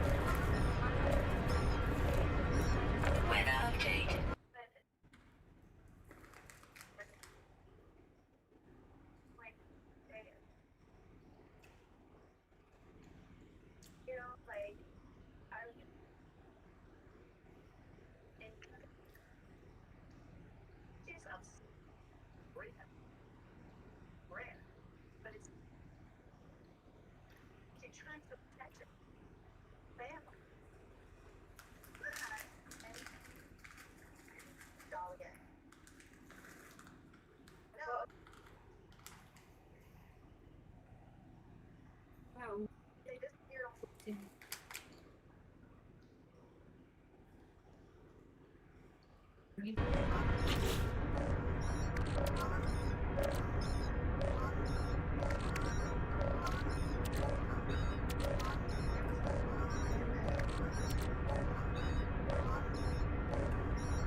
It's a Paradise Planet top.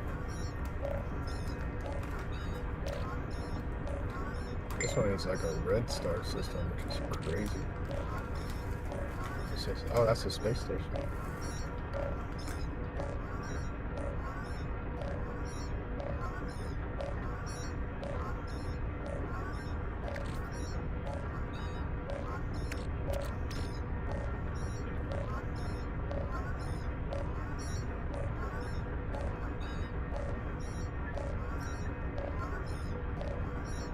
Blinded.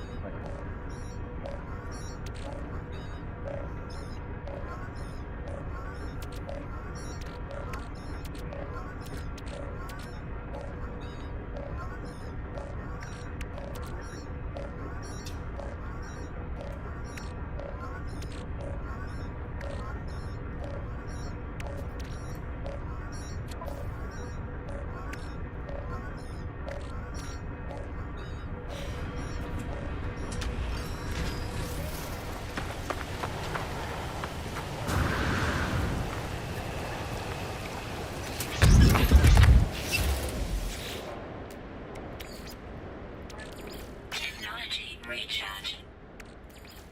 Technology recharge. Technology recharge. Technology recharge. Technology recharge. Technology recharge. Technology recharge. Technology recharge. Technology recharge. Technology recharge. Technology recharge. Technology recharge. Technology recharge. Technology recharge.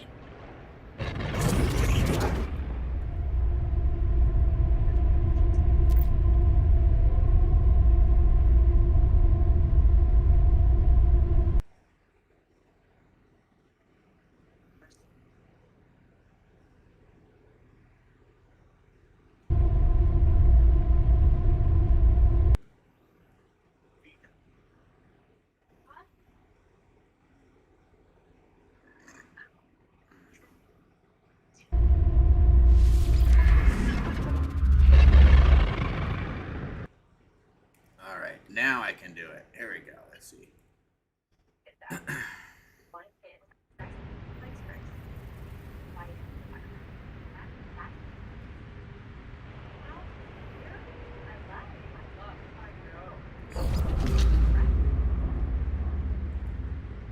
my god. So.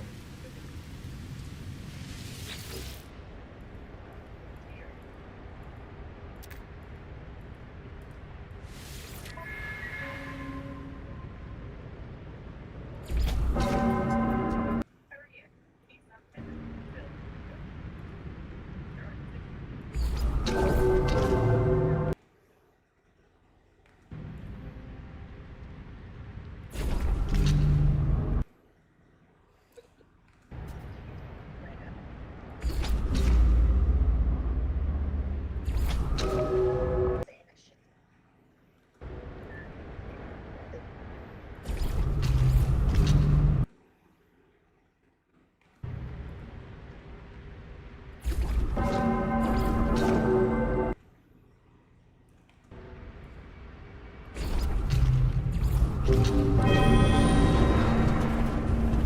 we go. Come on.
Radiation protection falling.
In today's video, I'm going to show you how to build another epic Corvette ship, and I'm going to talk about the upcoming huge fixes update.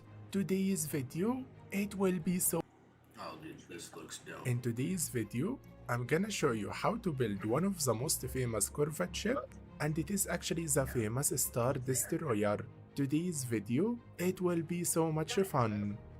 Guys, when I did open my Discord today, I actually saw someone in the community. He actually made the design.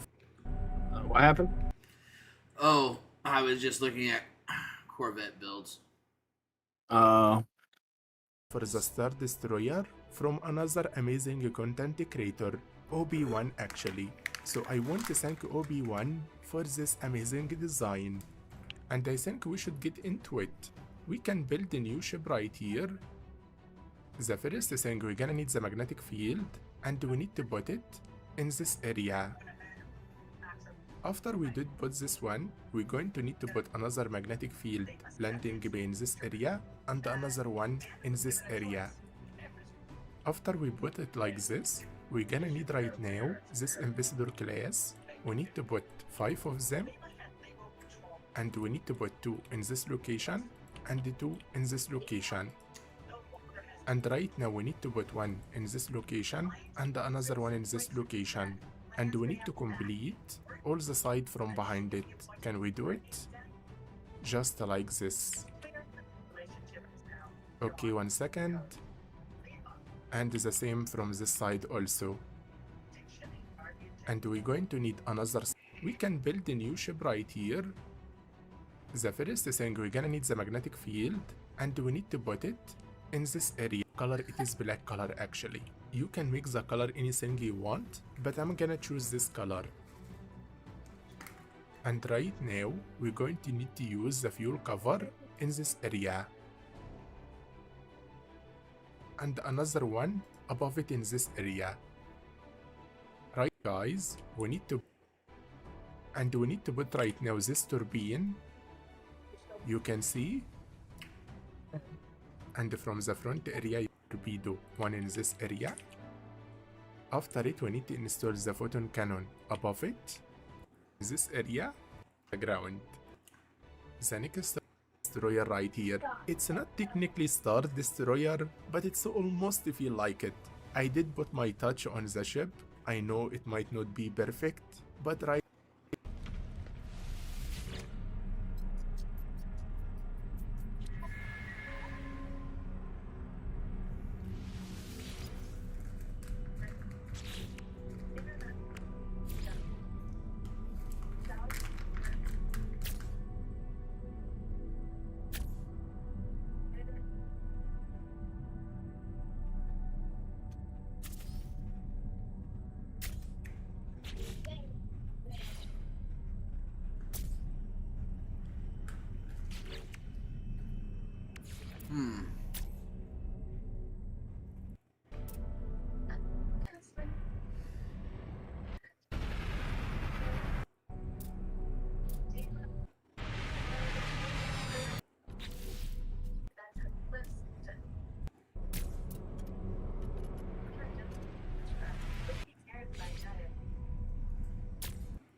I have to buy him once. That's the question I should look at.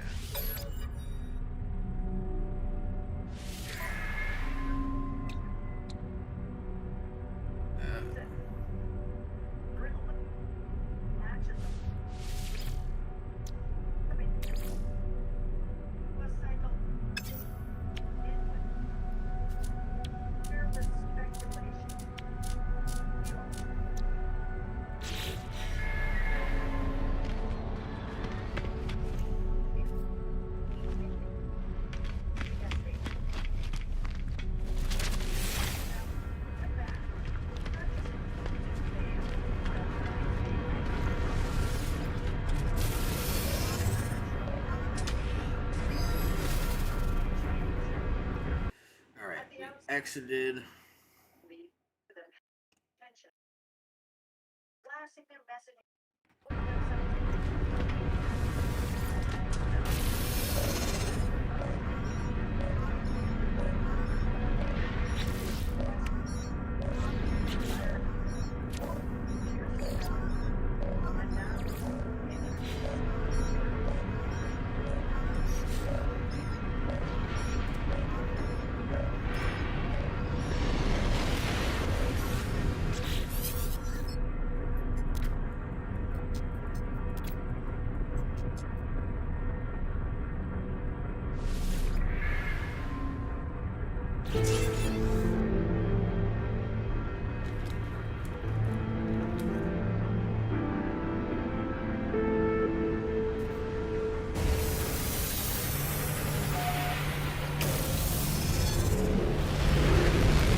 need to be plus 8.8 and 43.1.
Let's see if this is the right place.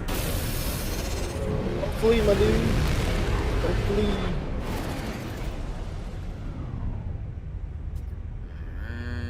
Come on. Big money, big money.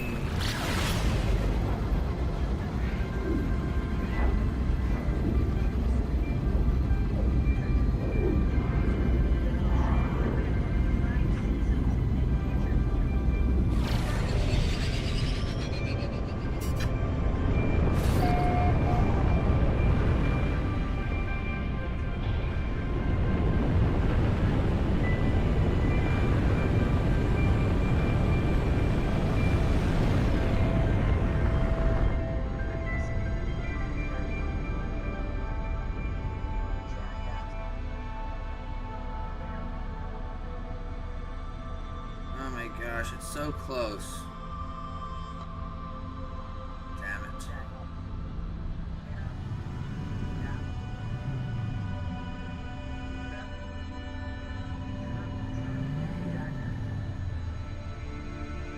It's not the one.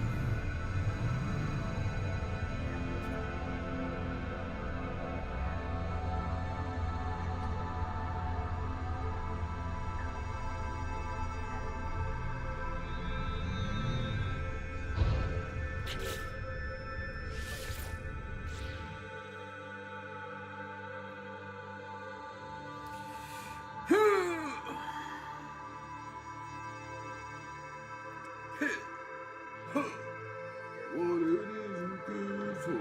Absolutely nothing. It was close to the spot I needed to go to. Very fucking close. So close. Yep. It was just like, 20 clicks off.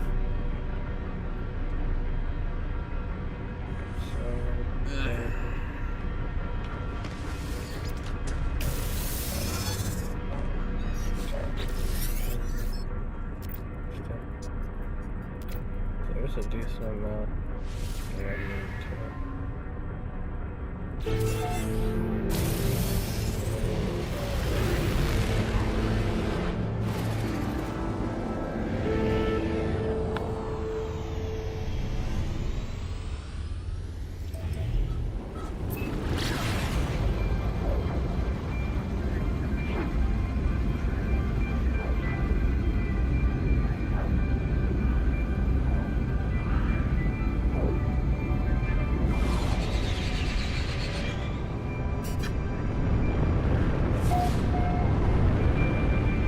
No. God damn it. Reload. Dude, it's just rolling the dice.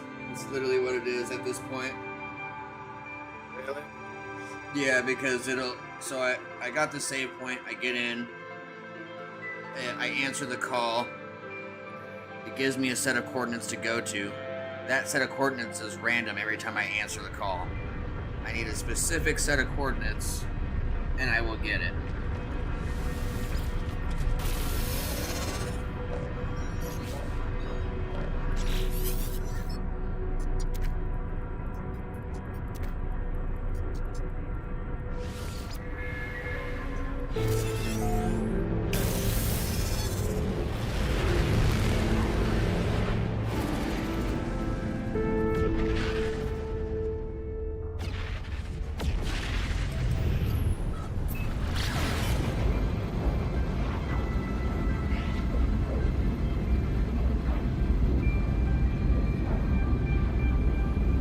Come on, Jay, give us good energy.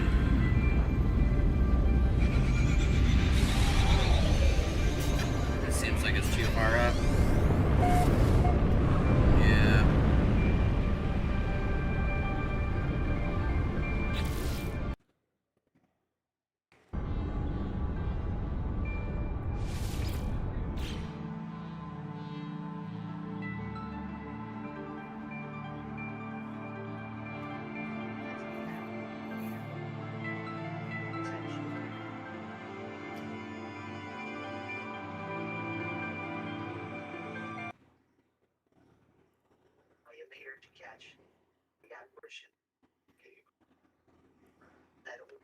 Turns into a person.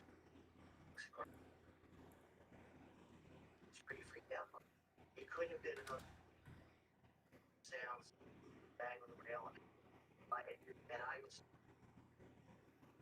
hearing no Trading, okay. Ancient object.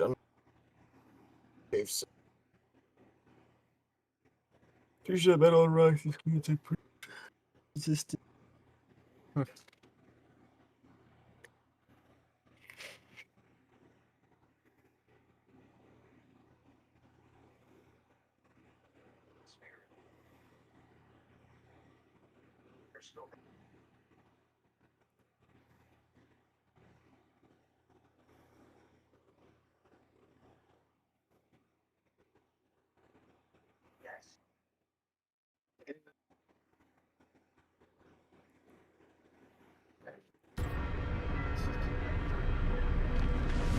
Come on.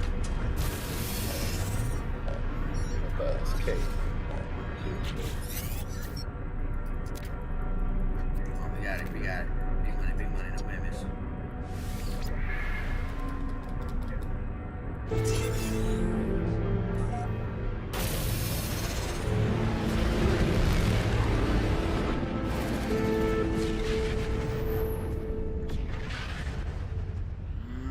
Doesn't seem like it's gonna be the right spot. We'll try it.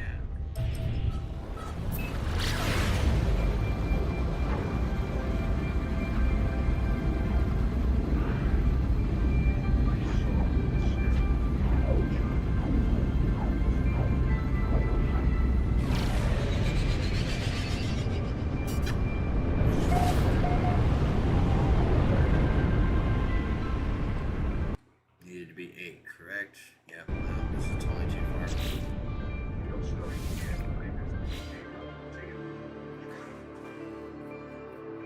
Maybe I need to step out and vape. I'll be right back, because I have a feeling it's going to take me multiple times doing this.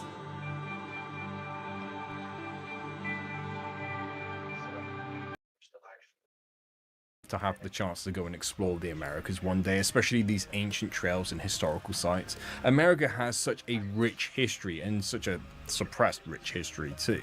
Now, I say I would love to go explore, but right now I'm keeping my distance. I'm not looking to, go out there. No offense, guys, just because it's not looking too good out there. You know what I'm saying? Between the political chaos, the social tension, and, well, everything else, it just doesn't feel like the right time to be a curious tourist with a camera and a lot of questions. Maybe one day when things calm down, if they ever do. Until then, I'll stick to exploring from a safe distance. The Etruscans were this mysterious culture that flourished in northern Italy before the Romans, so way back 800 BC. They were much more powerful than the Romans, but the Etruscans Etruscans end up giving to Rome a lot of elements of Etruscan culture. And many of the things that we today think of as distinctively Roman actually aren't truly Roman. They're stuff they stole from the Etruscans. The toga? Well, that's what Etruscan kings wore. Gladiator games. A lot of Roman religion. Jupiter is a thunder god. Watching the flight of birds to predict the future. That comes from the Etruscans. So there's a lot of central elements of what we think of as Roman civilization, which actually are from these older, slightly mysterious Etruscans. Why is there a random fireplace on this London street? No, it's not to keep the pigeons warm in winter. During the Blitz bombings of World War II,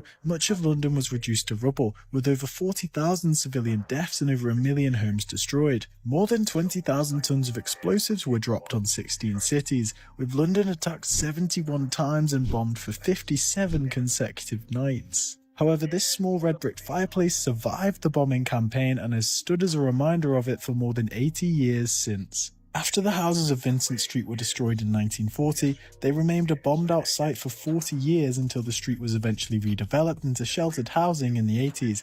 And remarkably, this fireplace remains to this day, and you can check it out just a short walk away from the Houses of Parliament in London. Right now, what it appears is if we've had a window of opportunity in between planetary disasters that has allowed us to get farther ahead than any other civilization in the Holocene. Do we squander that lead by succumbing to the same kinds of forces and interruptions that have affected previous civilizations? See, you can get just so far, but then, you're building up your farm, you build your house, your barn, your granary, all of that, and then a tornado comes along and wipes everything out. Right. And then you got to start all over again, right? On a larger scale, I think that's what we're looking at, record of civilization during the Holocene. And then, of course, it also leaves wide open what preceded the Younger Dryas. And I think there, if we're not bounded by the straitjackets of dogmatic thinking, we have to be open to the idea that there may have been a whole lot more going on in prehistory. So you guys know how all of the top elite in the world are obsessed with the Roman Empire, like Trump Tower is Roman Empire themed. He always talks about the Golden Age. Like this is across all of the elite. You can find traces of them worshiping the Roman Empire. Well, the Roman Empire loved its entertainment. They loved doing plays, especially. Women were not allowed to be in these plays. So when there was female characters, the men would put on masks and wigs and dresses and play the women.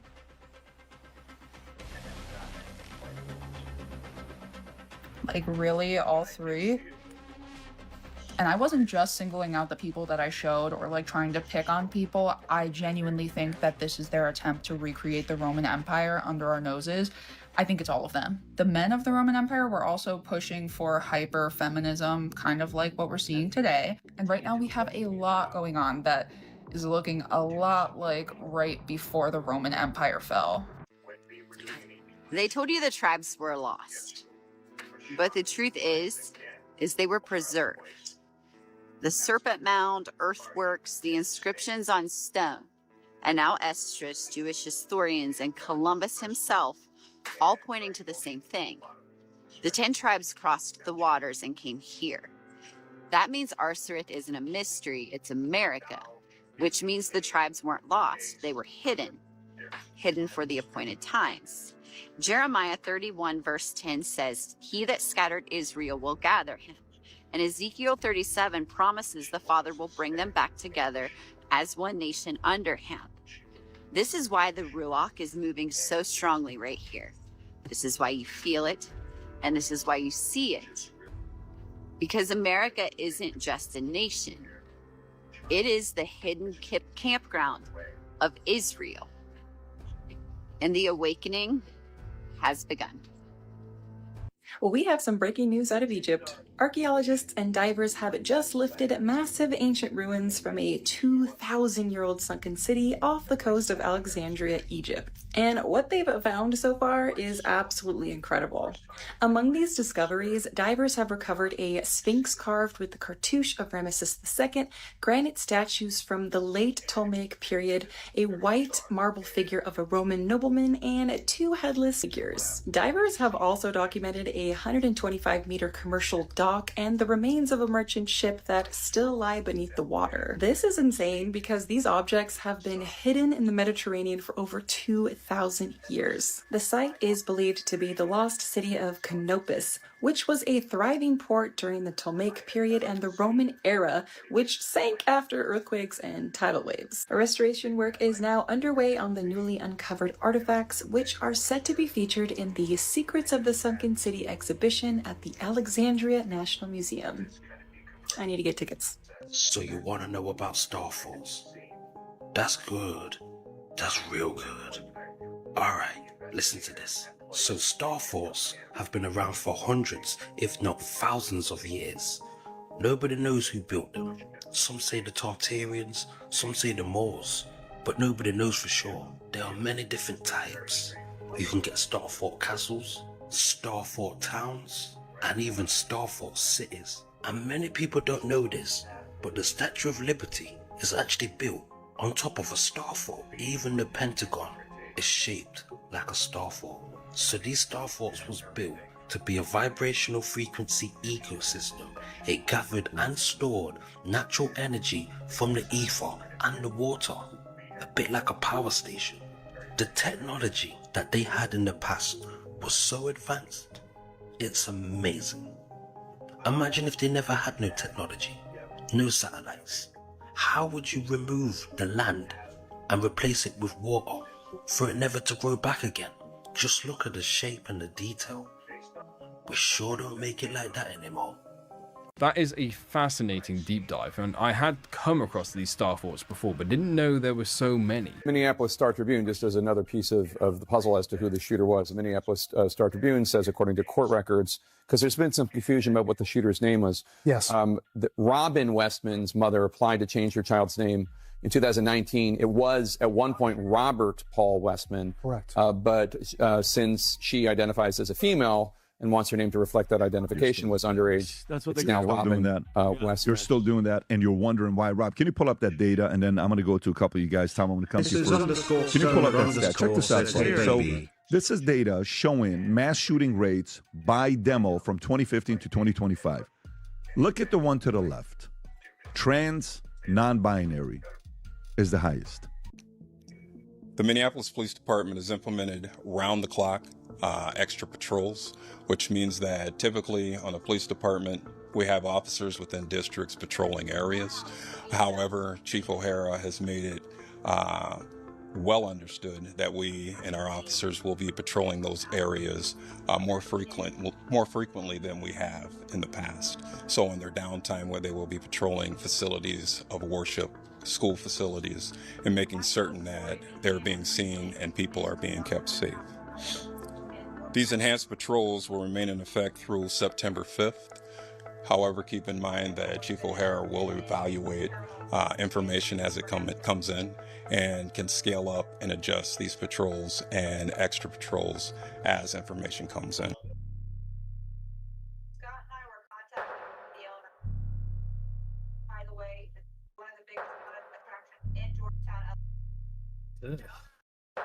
That's what I do.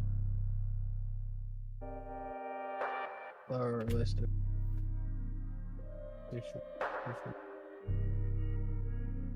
Hey, love.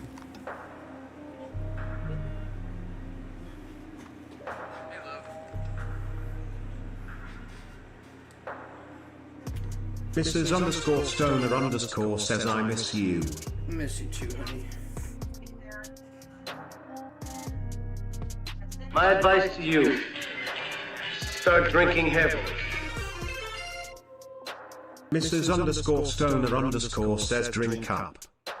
This is why you should always watch what you say in public. In the late 1970s, a man began breaking into homes in order to assault the families inside of them. After dozens of attacks and no suspects in custody, the citizens were totally on edge, so the police decide to host this town hall meeting so they can discuss the situation out in public. During the meeting, a local man stands up and says, "I would totally kick that guy's ass if he came anywhere near my wife." Then, in a crazy, ironic turn of events, that angry man and his wife become the next victim. victims. Following their assault, the attacker completely changes his behavior. He goes from petty home invader to full-blown serial killer, targeting only married men and their wives. Decades later, police finally identified Joseph D'Angelo as the killer. As they're going through old photos from the case, they make a startling discovery about his motives. D'Angelo had attended that town hall meeting. This is Sounds what good, love. we think in just a couple of weeks of experience has worked. Having more federal law enforcement officers on the street. We think having more stops that got to illegal guns has helped.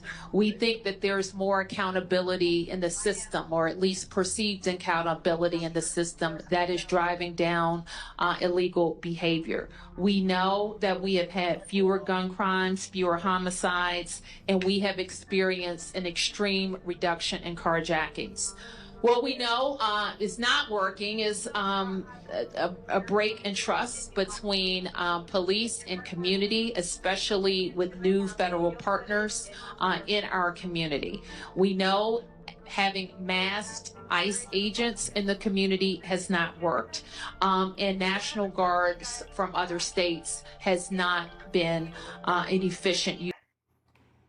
And it answered, bring up God. 8 and 43. We asked if there was a demon there. Maybe it felt threatened and did not know we were.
Oh shit, I think I found it.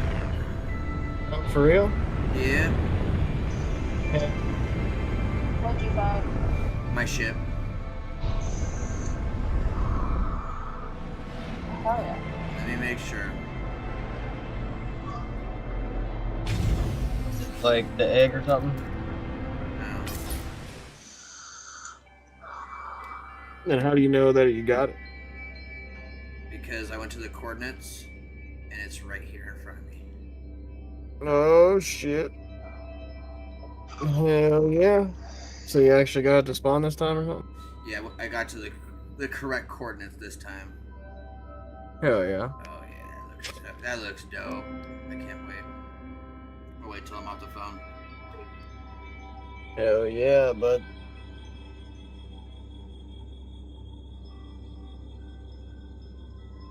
Might have to try to get one myself later.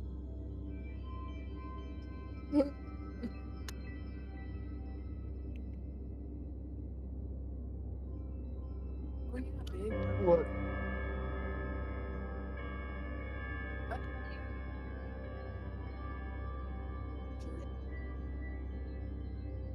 I forgot. Forgot. I'll probably hit him up tomorrow. It's already late.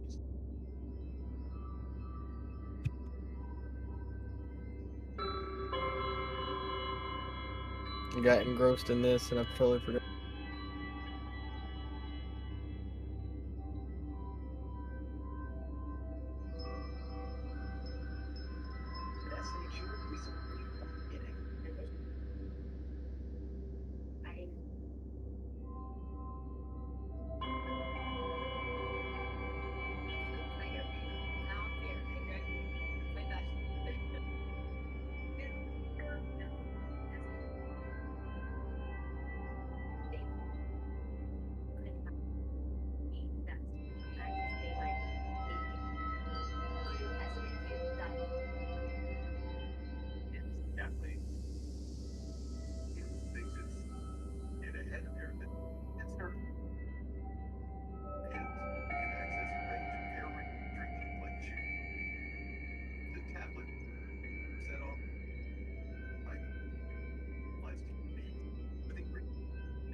Time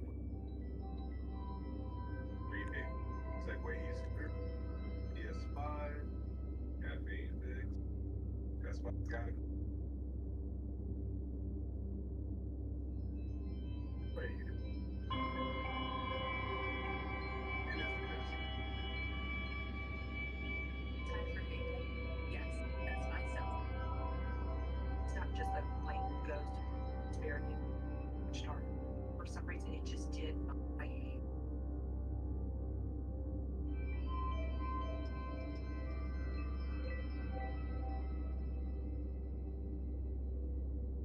Alright. Now we're off the phone. Let's go. Wait, you know what? We'll take a picture of that bad boy just because. I said just because.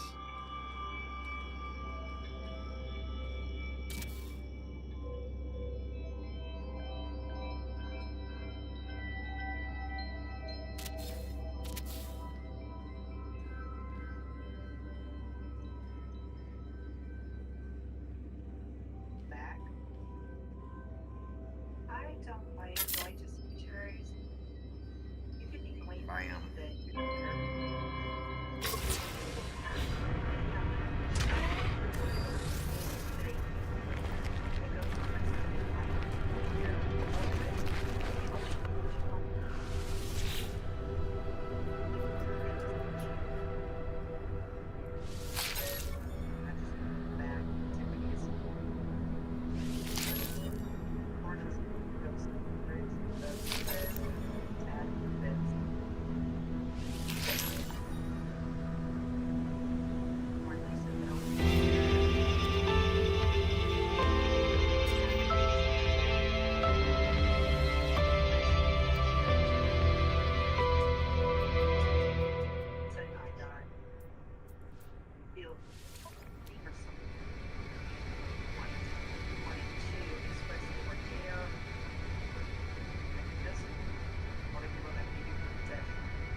Well, shit, how do I...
Hello.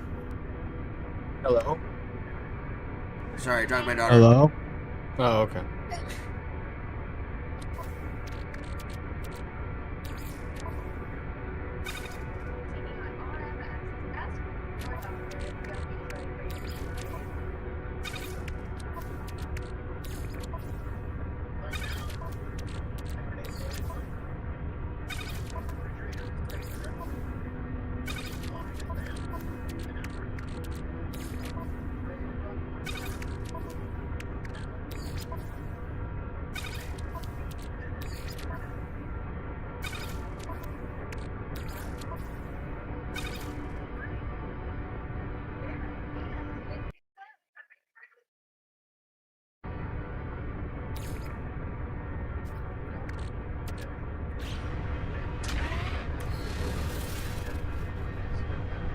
Alright.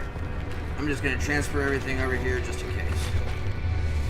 I want this shit down.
Oh my goodness, I forgot about all these.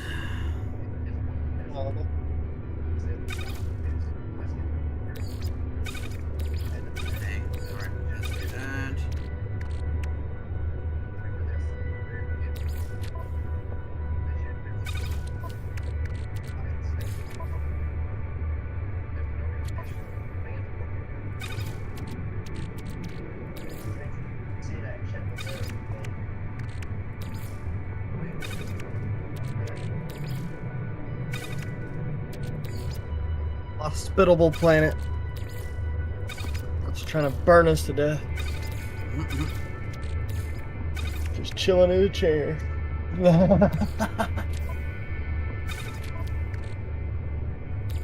Oh. Sometimes all you can do is chill. Yep.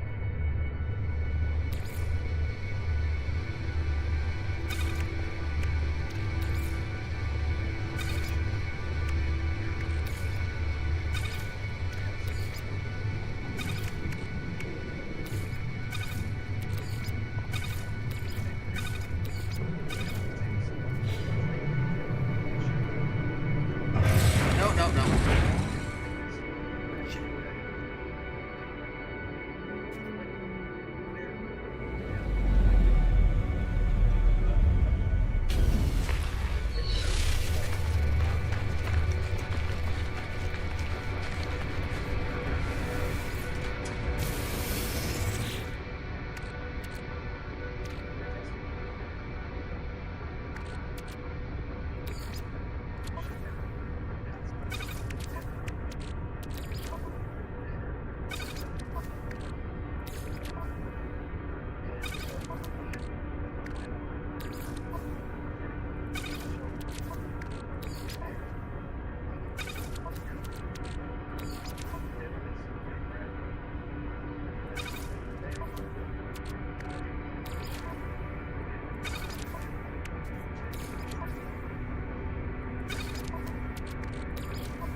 farming that salvage data.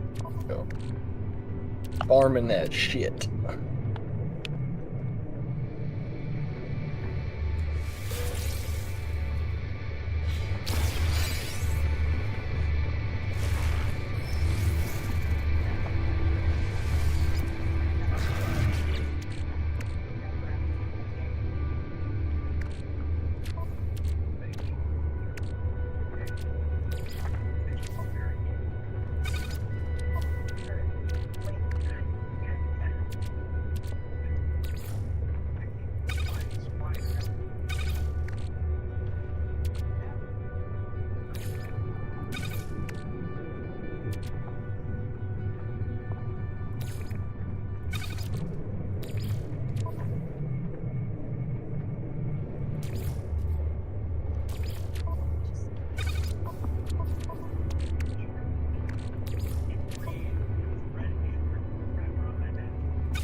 Going around and mining.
Alright, let's see here.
Stuff right. I think I got it for the most.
Alright, everything is out of that one. Yeah. Let me go install everything over here now.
But the show was pretty good last night.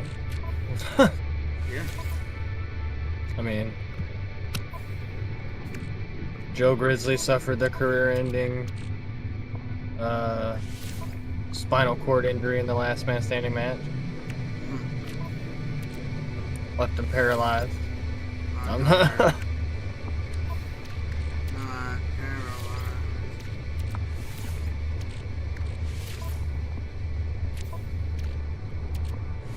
And then that Hell in a Cell match, is fucking annoying as it was from all the glitches, pretty good.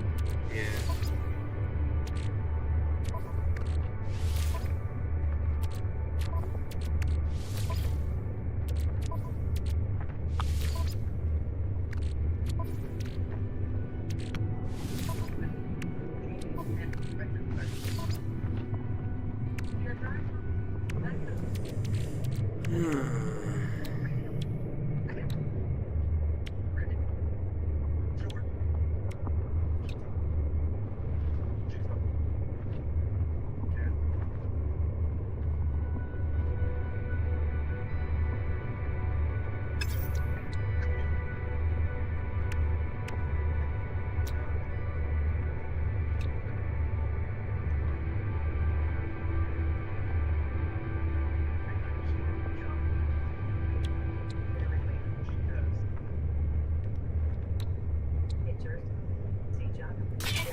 Okay, well that's good to know then.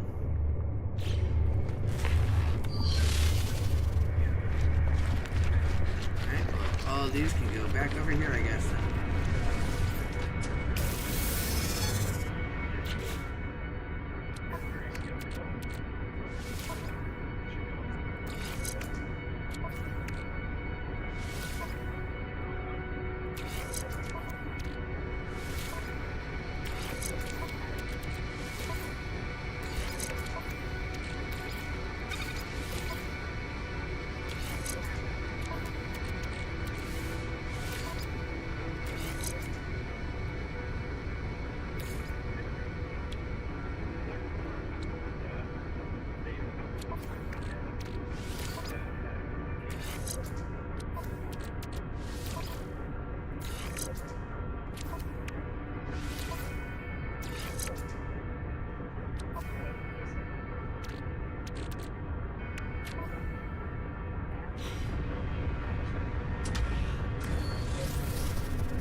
Radiation protection falling.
up.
Gotta figure it out.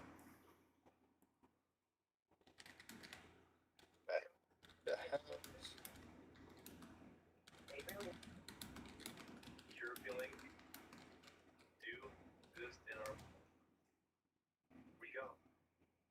Yeah. Beginning.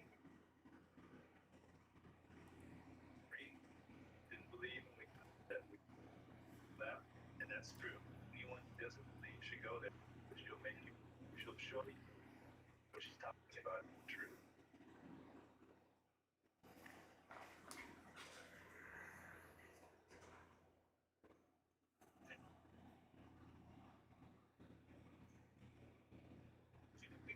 When here, that's pretty peaceful. My see.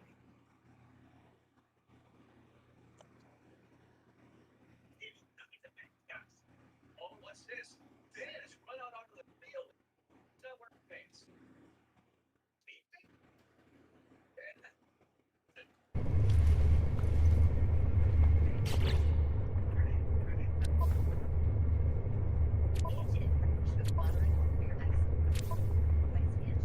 By treatment, control. But now I have written milk. Once dairy milk, the edge can help clear the rash fast. And it is thanks in some dramatic clear. Many saw clear.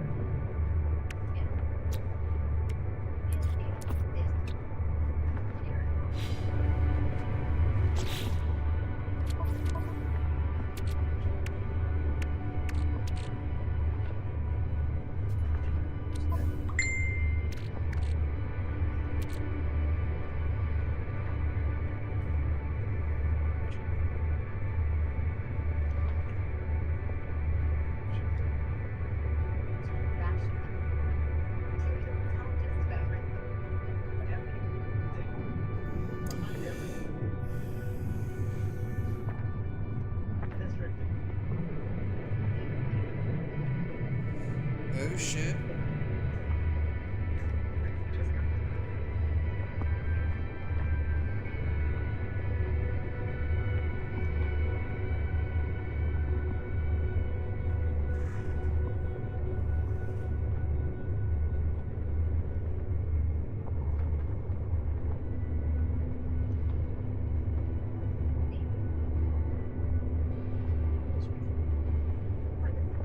Actually,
Mission protection falling.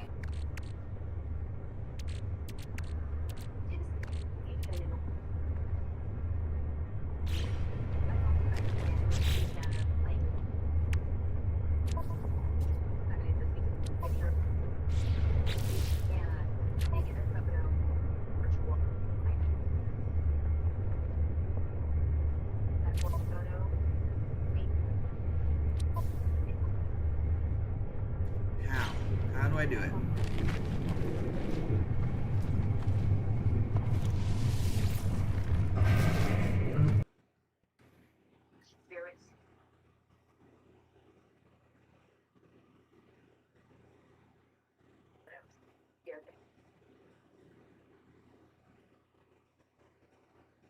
Later on, in a my group in the investigation.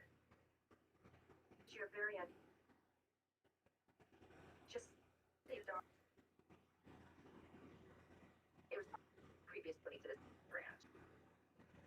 Very dark, very scary bad feeling. I happen to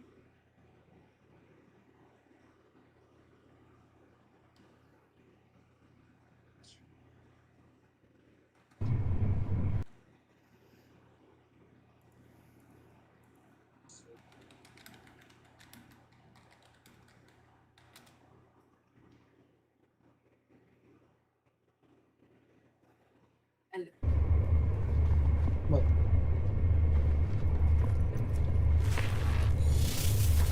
Oh, I got is the replay.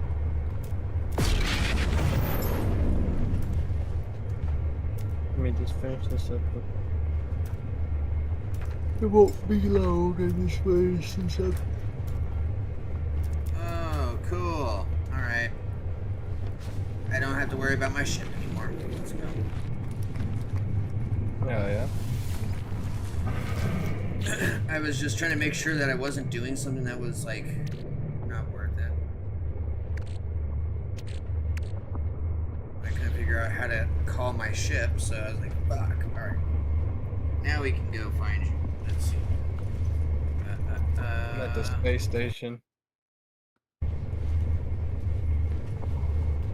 Yeah, maybe slightly down. Let's see here.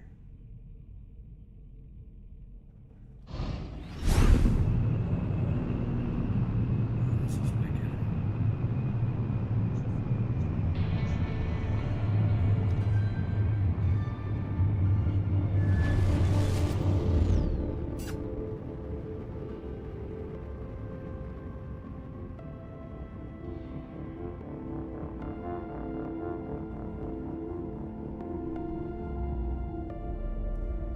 I'm gonna go take a dabber with the lady and I'll be right Yep.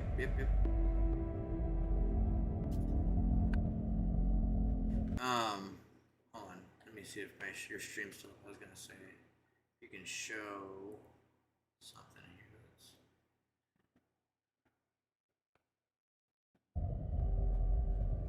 Maybe I can add you.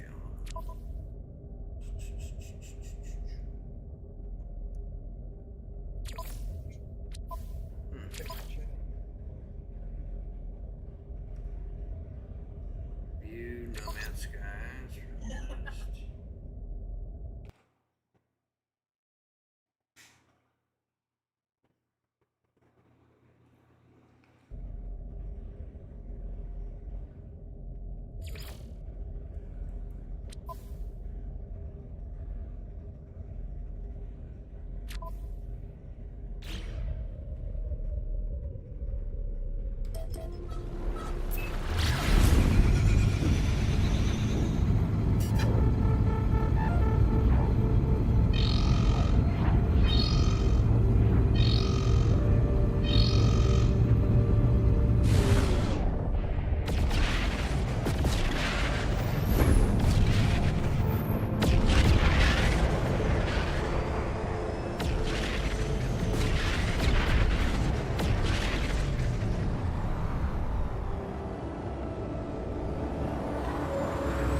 We got the fires, chat. We got the fires. Wanted to say hi.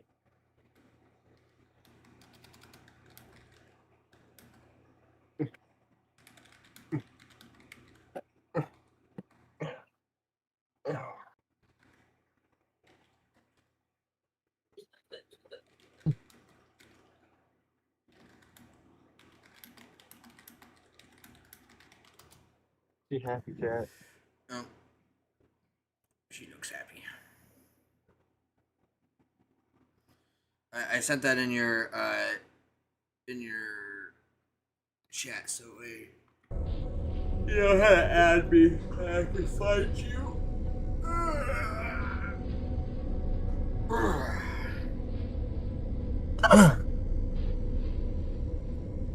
What'd you say?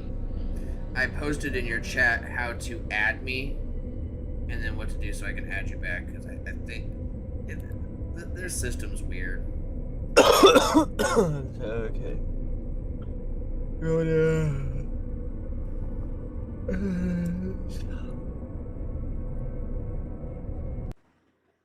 Okay, so I said press this.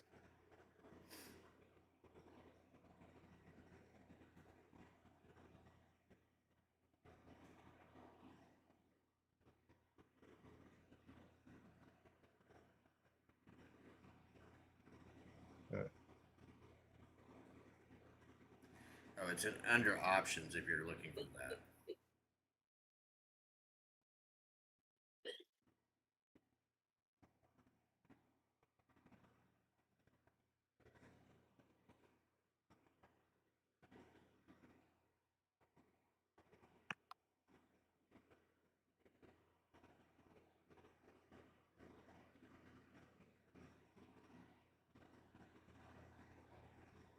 Hey, I guess I already got you. Because it shows you right there. Yeah. It shows you right here. Yeah, it doesn't show me because I don't have Steam. So that's why I have to add you to this. That's why I was saying go to add No Man's Sky friend and add that code. Go there. Oh. Why can't I just copy and paste this shit?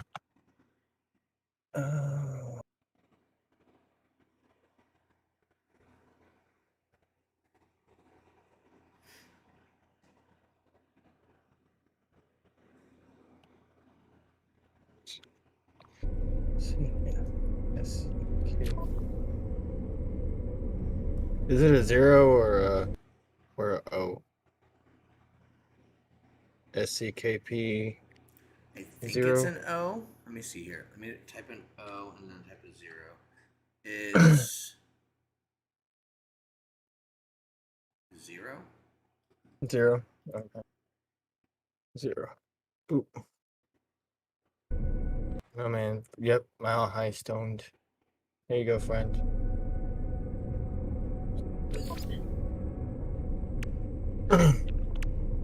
Just sent you the, or just accepted it. Go to show my No Man's Sky friend code as well.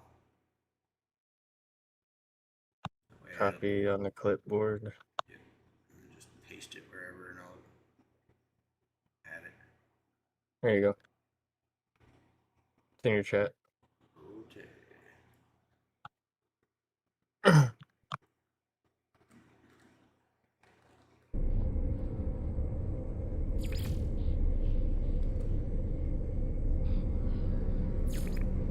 Oh, I see what you mean. It says, I was like, what? I should be able to paste. Why can't I do that?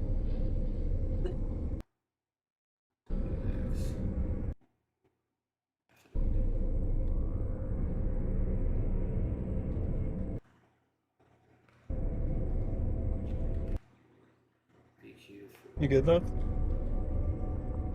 She's dying. There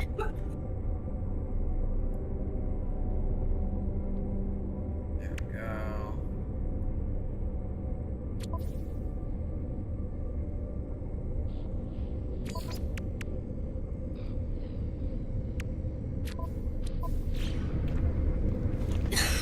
Oh,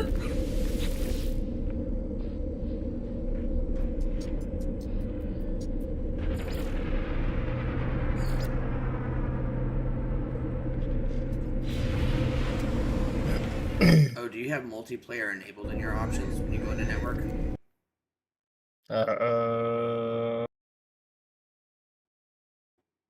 Yeah. Okay. I just wanted to make sure.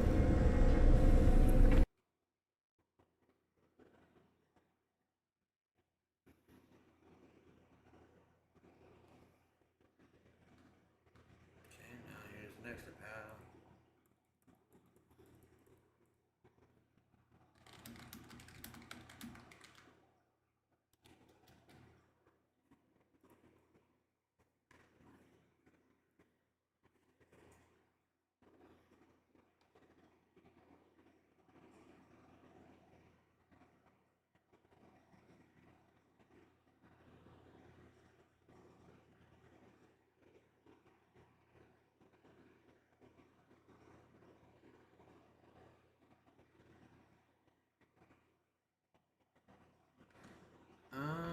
Okay. Okay. Let me try that then.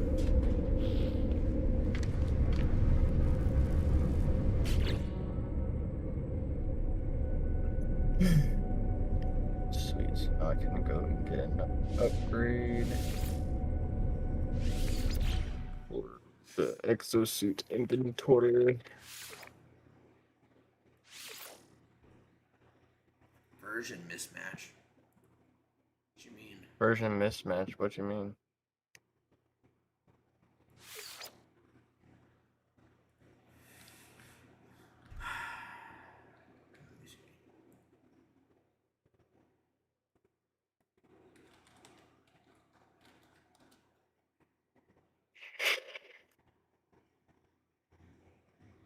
Okay. Yeah, let's to go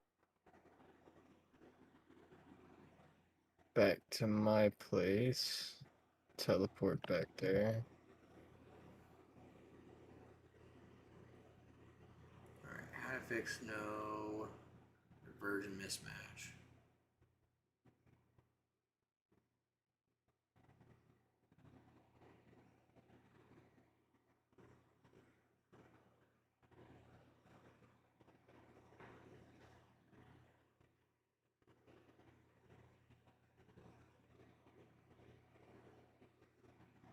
So is it not letting you join in or something? 1 second.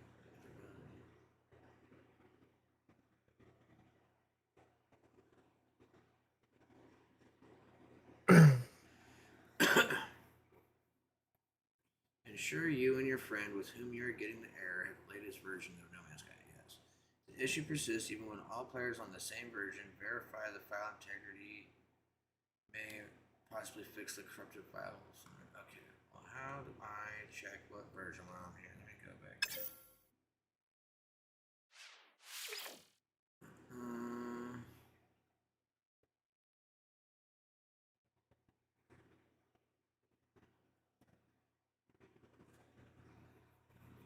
Ooh.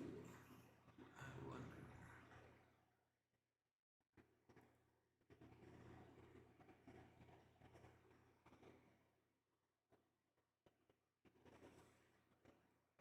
When you open your escape menu, does it say in the bottom left corner save version or anything?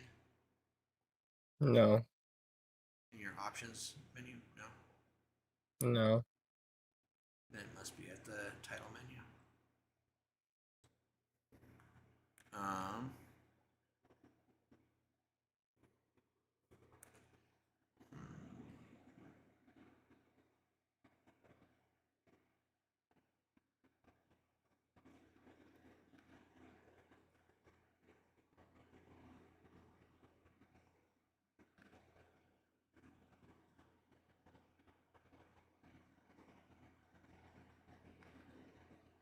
When you get a chance, would you be willing to go to the main menu to see what save version you have? So that way I can see if it's something I have to update on my end.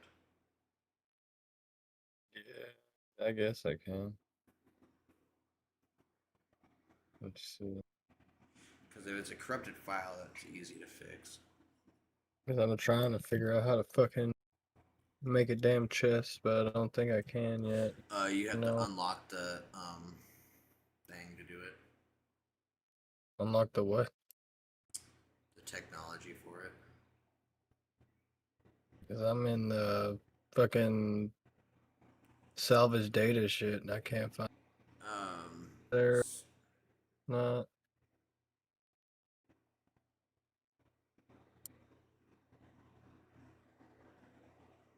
I have to look on my page where it is.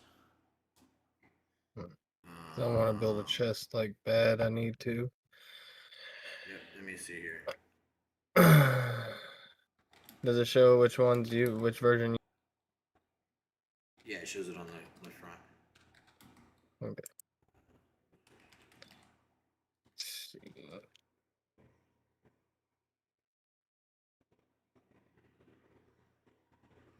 I might go back to the main menu.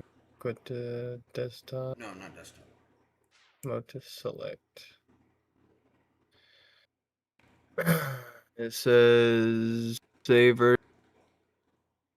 Of course, it cut out on you.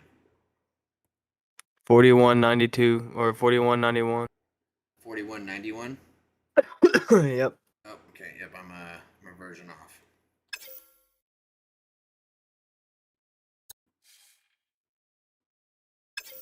Let's see. Quit the desktop. Let me go fix that then.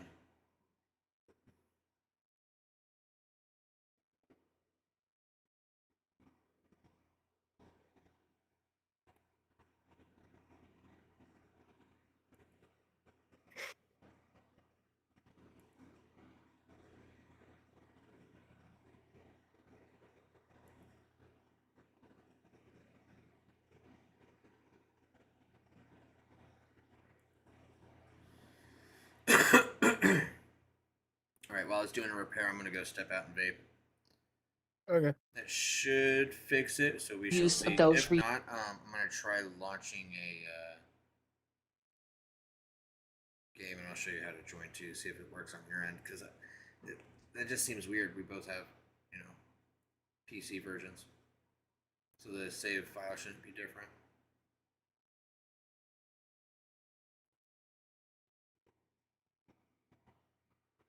Resources. Morbid facts, part 721. A 28-year-old Malaysian woman went viral after pregnancy caused her to develop such severe acne and facial swelling that she appeared to age decades overnight. Hormonal surges left her skin red, inflamed, and scarred to the point of being nearly unrecognizable. While most women only develop mild breakouts or dark patches during pregnancy, her extreme case showed how brutally the body can sometimes react to carrying a child. Dumping ashes at Disney parks is so common that staff have secret code words like white powder alert or code grandma, prompting custodial crews to vacuum up the human remains using HEPA filters. Holy Land USA in Waterbury, Connecticut was once a popular religious theme park that drew thousands of families until its closure in the 1980s, after which it fell into decay. In July of 2010, the abandoned site became the setting for tragedy when 16-year-old Chloe Ottman was strangled to death right underneath the park's giant cross by 19-year-old Francisco Cruz after rejecting his sexual advances. Cruz hid her body on the property, later confessed, and was sentenced to 55 years in prison, forever tying the park's crumbling ruins to one of Connecticut's darkest crimes.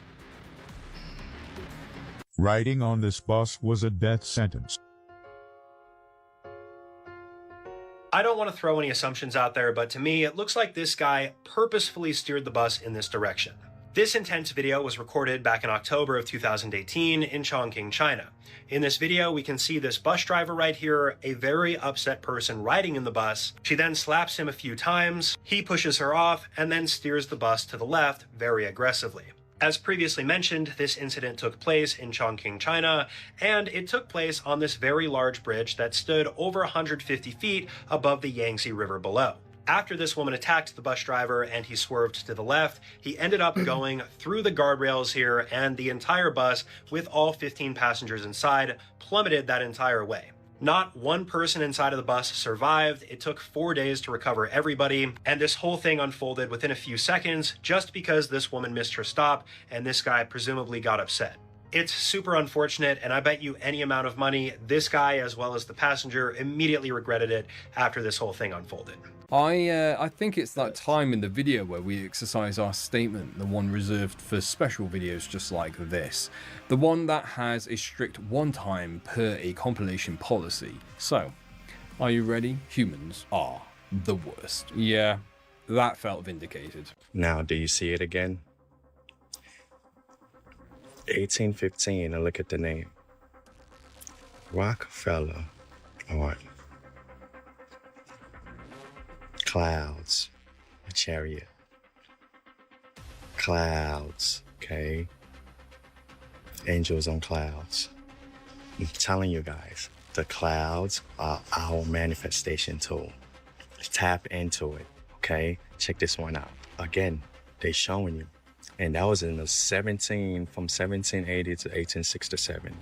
He's sitting on a cloud. Cloud.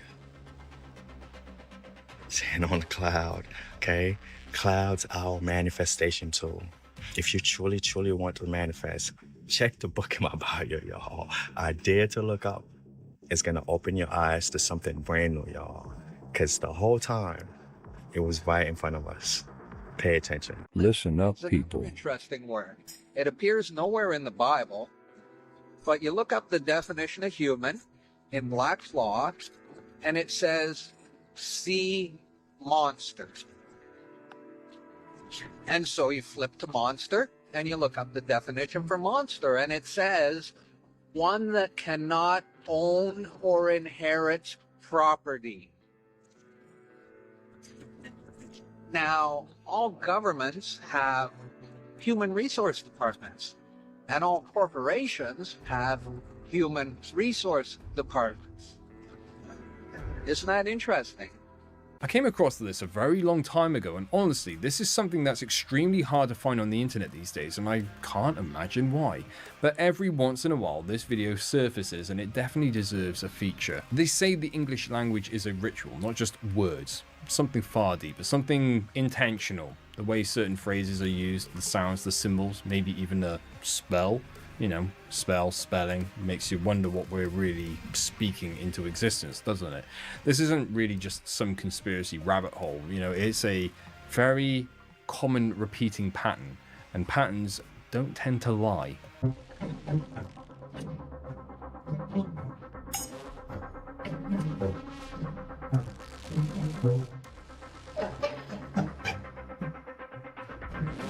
I'm pretty sure this is AI, but still, that was awful. Stephen King has something really interesting to say about the heart of a young child. I have the heart of a small boy. I keep it in a jar on my desk. I bet you get a lot of mileage out of that one. I have never used that line before in my entire life. I was not kidding when I told you that his alter ego is actually that of it. Look up where he is from, how many children go missing there, and look up where he lives and where he has homes and how many go missing from there as well. He says his life experiences have never affected his writing and don't inspire his writing yet. Stand By Me, where the boy gets hit by a train and it's all the friends tenting out and going to look for Ray Brower. His friend, when he was little, although he doesn't remember it, allegedly still doesn't remember it to this day, his mother gets a phone call and says that Stephen, her son, just witnessed his friend be hit by a what? Train. I'd like to ask that we all stand for one last song. Chris, what's going on? Chris, where's everyone? Let's go.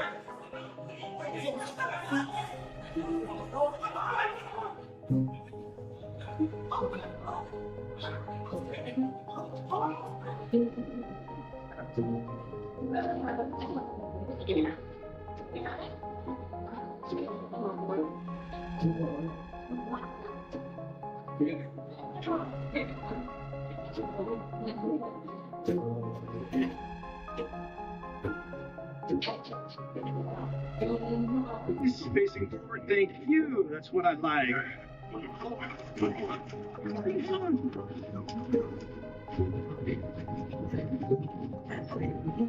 Oh, is everybody okay? Ladies and gentlemen, pre-crime is officially here. I am now about to launch Gideon, America's first ever AI threat detection platform built specifically for law enforcement.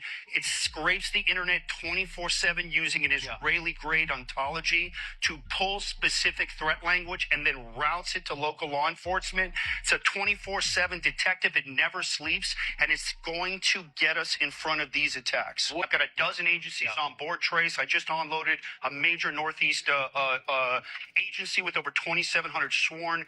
This is America's early warning system. It's America's early warning system to stop anti-Semitic attacks. And yes, it's going to be the Israeli government who are going to be the ones ordering the arrest of American citizens for crimes they've yet to commit. Oh, and one last thing, if you guys have ever heard of predictive programming, well, fun fact, the Israeli AI predictive policing technology is called Gideon, but Gideon also happens to be a character from the pre-crime division department in the movie Minority Report. Coincidence? You let me know.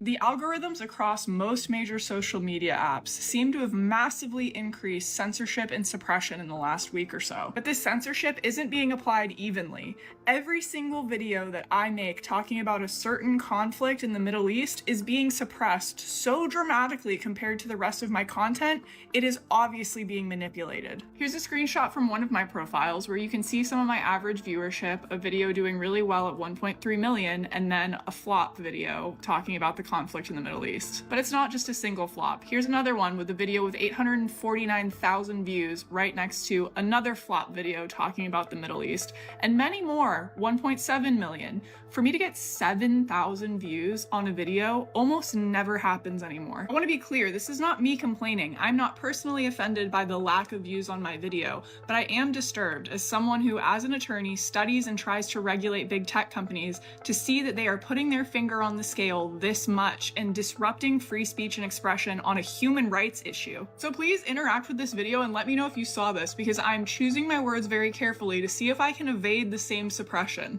This guy at the US Open taking away the hat from a kid who was getting it from a tennis player. Unbelievable. It doesn't matter how many times you see a video like this, you'll see it at baseball games with older guys taking away signed signatures or a caught foul ball from a kid.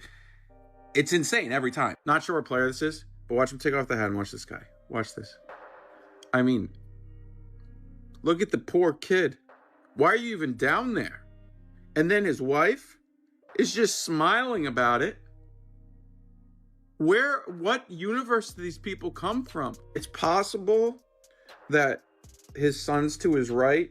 He's wearing a Gucci shorts. His son's wearing a Gucci polo, or possible son. But I mean, he takes the hat and gives it to his wife, doesn't even show it off to his son. It's just, and of course he's wearing an Iron Man hat. He's probably a cyclist. Like, this is cyclist behavior. And the fact he felt zero shame is list worthy. Like, somebody put him on a list. I hate to say it, probably European too. I didn't want to say that. Probably European. You just... Oh, come on, man. You have to be the worst kind of person to do something like this to someone, let alone a kid. This is exactly why I don't like humans that much. Do I really need to give you any more reasons to justify feeling this way after everything we've covered on this channel? That tiny molecule of hope I still somehow hold for humanity, it gets dimmer every single day. What am I looking at? What is this, bro? His eyes moving. What the? Shh! Shut up! What is? Why is he looking from the corner of his eye? Who is that? Who's in there? Bro! Who the hell is in there? Nah, son. Yo, did you just see that? The eyes were moving. Who the hell is that? Matter of fact, what is that? Because if that's the case, I ain't never getting one of these things. I'm not putting that on my wall, and I'm not putting it on my floor either.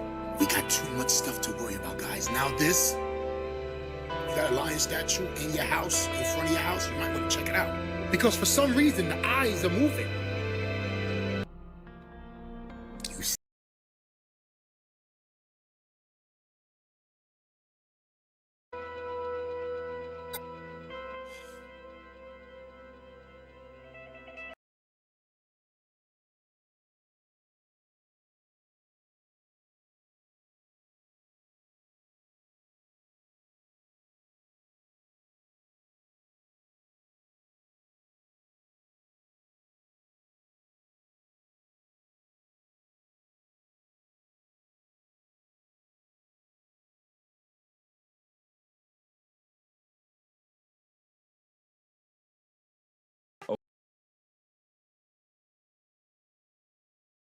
Hello everyone, how are you doing? Steam application. So if you want to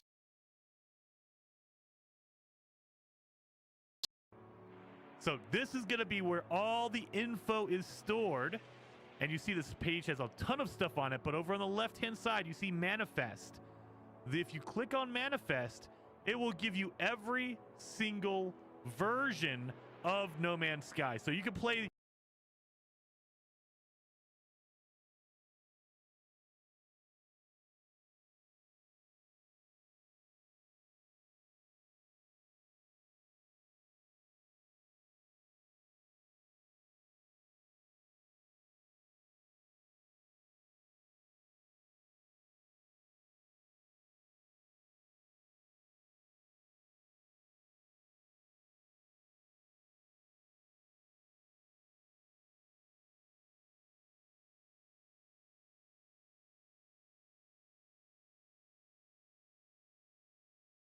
Ooh,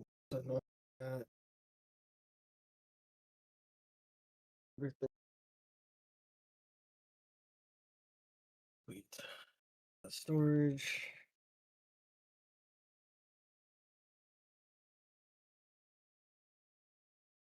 Start to cook with peanut oil now, chat.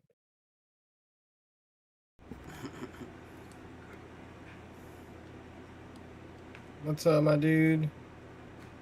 What you talking about, Pop-Tart? The one from August 15th, the one we Rippa just released, time, the Rippa 3.99 time, version. Rippa time. And that way we know your profile, and we will show you all the rest of it. So, March of 2017, that seems like the good one. I want that version of the game. So, this is where it's going to get complicated. Holy shit. I'm going to go slow. I'm going to try to explain How you it, doing? but guys, be careful. And again, you want to open up a new tab. Keep that old tab. Keep the old tab there. But in a new tab, you want to type in Steam. Yeah, we're just // chilling on No Man's Sky right now. /console. Now, keep that in mind. Pretty You're sure going I to got do everything I want.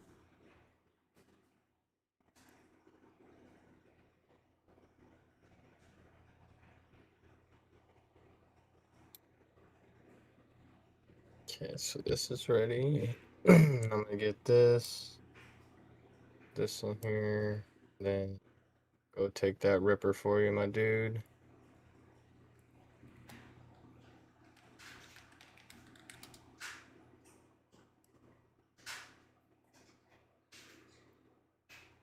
Yeah. Then we're gonna be able to start building on our base a little bit more. So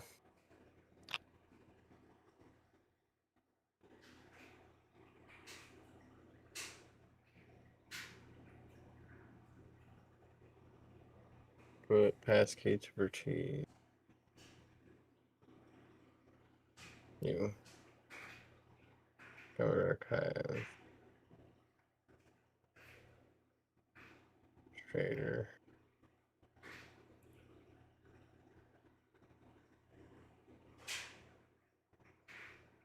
Archive.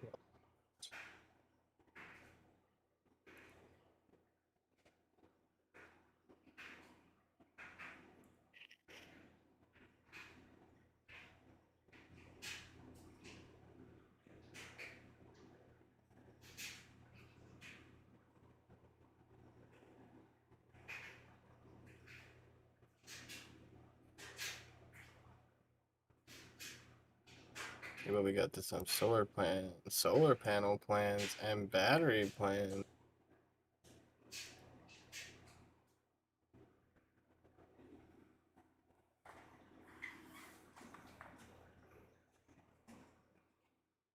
Huh. That's badass. Got that. Alright, let's get back in here and then we're gonna do that ripper. Alright, I'm gonna go do that ripper. I'll be back. Cheers. Cheers. I'm happy I won the belt. It's not enough. And my Kendrick Lamar. Don't talk too much time. Oh well, if you're fucking with Stoner, you're gonna lose. You might want to hold on to your belt. That's all I gotta say. I'm gonna go hit that rip.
Oh, okay, Pop-Tart. You just want to fight him to see if you can take him. Cr.o.t.ch says hit that bird. What do you think about that, Stoner? Cr.o.t.ch says I'm yours. Pop-Tart said that you're next. Oh, you might think about that before you put your title on the line because, like, you might want to enjoy your reign for. I just whipped a giant's ass. Do what? I just whipped a giant's ass. Yep. And he's like, I'll do it again. Make you cry.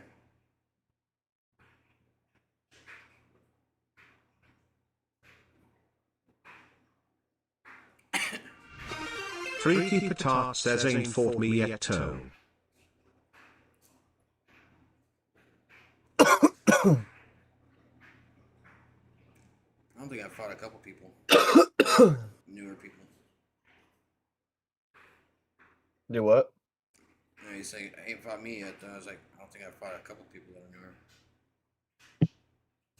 newer. Yep. Oh, damn.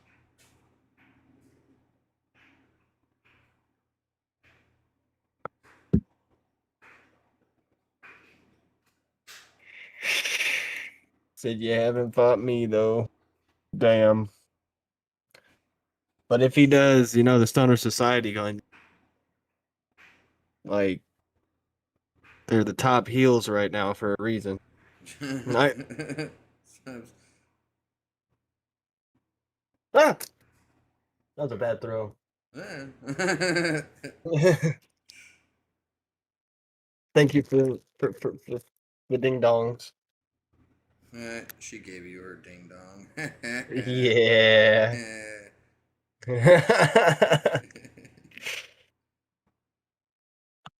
You like that long ding dong? No, I like them round ding dong. That's why it's BMG, big male genitalia. Yep. Yep. Got him. Got you. Oh. Ah, shit. Okay, so I see my version here.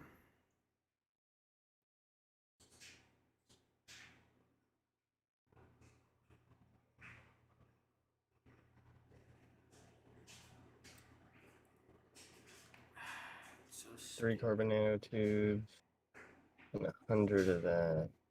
Oh, but that'll make it to where there's a gun on this bitch.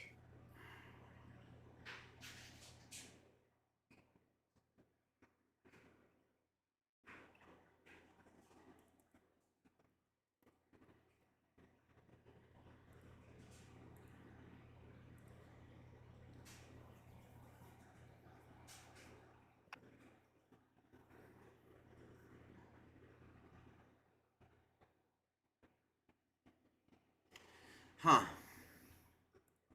What?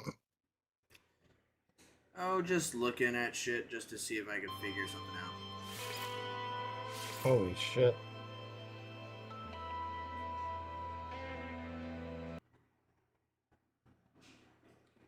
It kind of looks like it goes with the house though, so I'm not really complaining.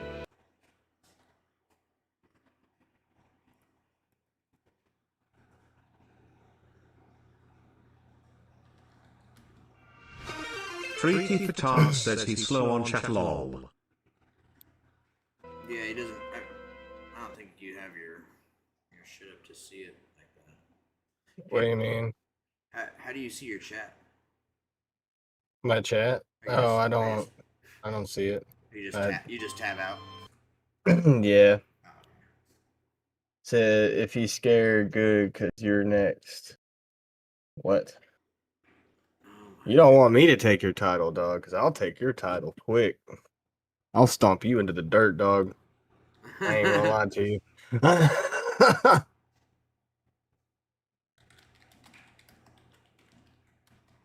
Talking to the most decorated one in AESW, dog.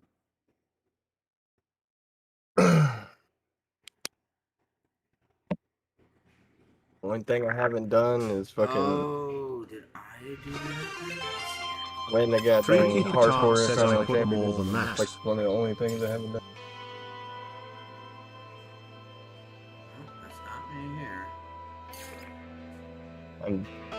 But no, it's all fun and games, Pop-Tart. It's all fun and games.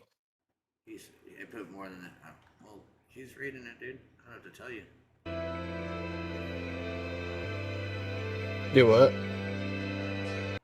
I was just saying that he put more than that. Freaky Fatah says scroll up lol. Scroll up. Metal plating, gold. Gold. Metal plating. Oh. Metal plating. Oh, I need my dust.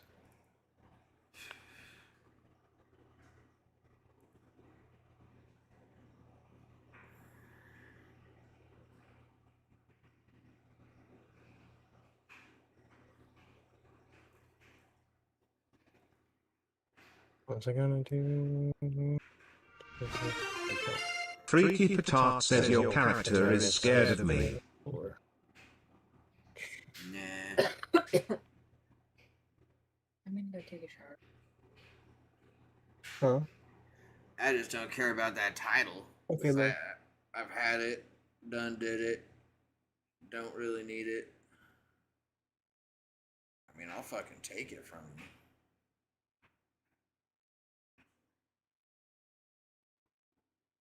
But there's no real motivation to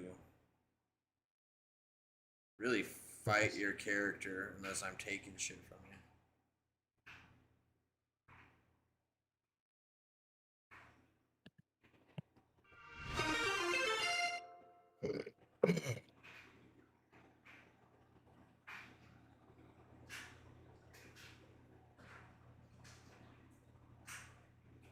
You upgrade 2 Oh my god, this really wants me to upgrade characters. Jesus.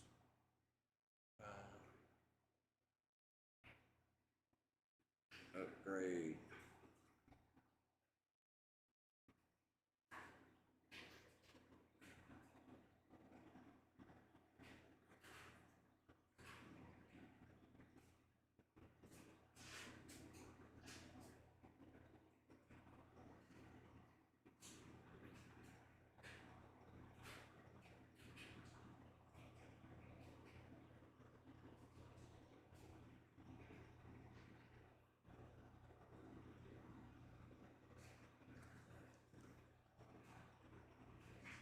We should send Simba after him.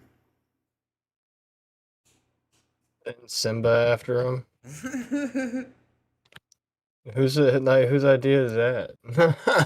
Me. Send Simba. He's got to work his way. Like he's got to work his way through it. You know what I mean? Yeah. Simba's the newest blood.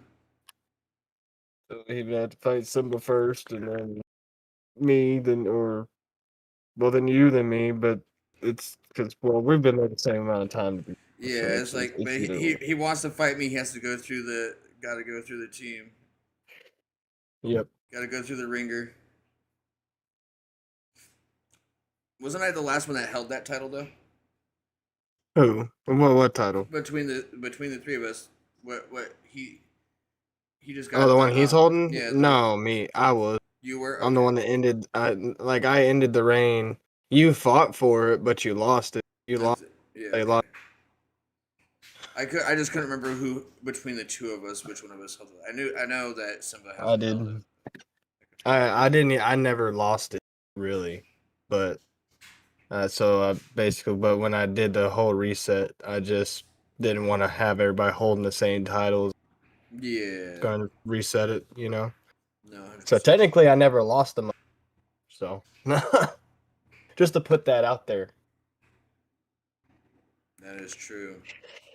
We'll see. That would be even better, because if you beat him, then he comes at me, and I lose. You'll be like, "All right, I'm coming for that fucking title." Yep, I'll be the fucking tag team and world heavyweight title. I'll do it. I'll do it. I'll be on the top of the mountain again. I personally have been letting Ryan people shine. He just went savage all last season and the season. So I'm just like purposely kind of mid carding. I'm not putting him in main event. Not doing this. Not doing that. Just letting them stay down below so they can get title wins. Because if I put Ryan Shock in those titles, yeah, that's why. That's exactly why I haven't even been stressing. Because I'm like, dude, my guy's a beast, so I'm not worried. But when it comes down to it, he'll do what he needs to do when he needs to do it. Yep. If I don't get it, oh well. There'll be another time where I'll end up doing it anyways. You know what I mean? Like, I don't end up giving up easily. Unless it was that one match. I can't remember. It was like a long time ago. Like it was this year, but it was like around. it cut out right when you said it said this year, but It was this year, but it was this year at the beginning when I started doing the show, and you were getting your shit rocked for a while. So, yeah. I was getting my shit rocked for a while, too. trying to remember. Shit sucked. I don't doubt it. I When remember you, I was it's having, when you I lost, a like, couple. 4 matches in a row. Oh, yeah. Yeah, I had a rough minute there for, like, I don't know what the fuck was going on. But Strap match. What's that? it's something that's not possible to do in the game. I don't even know what it is. That's why I was curious. It's a match where you would tie like a fucking cow strap to each other's wrists, and you have one arm that's tied, and then you have to touch all 4 corners of the ring to win. Yeah. That'd be an interesting one to have in there, but I don't feel like it'd be as entertaining.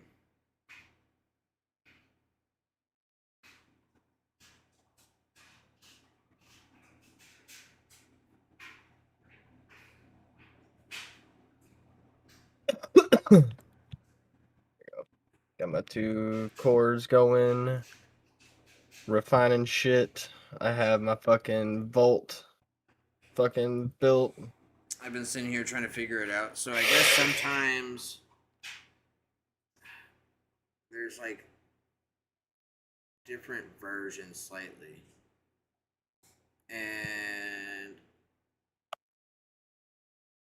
it seems like after a couple days it resolve itself.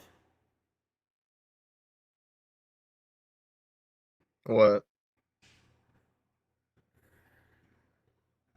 Hello? Of the versions for No Man's Sky. Oh.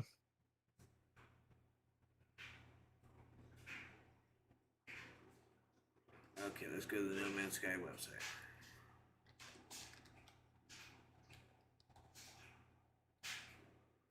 No, well, why'd you do that? I just said No Man's Sky.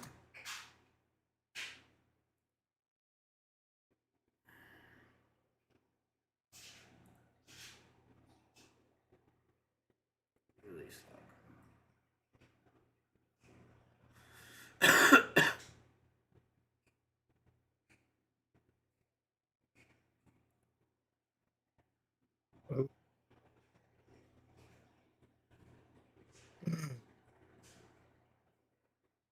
Okay, so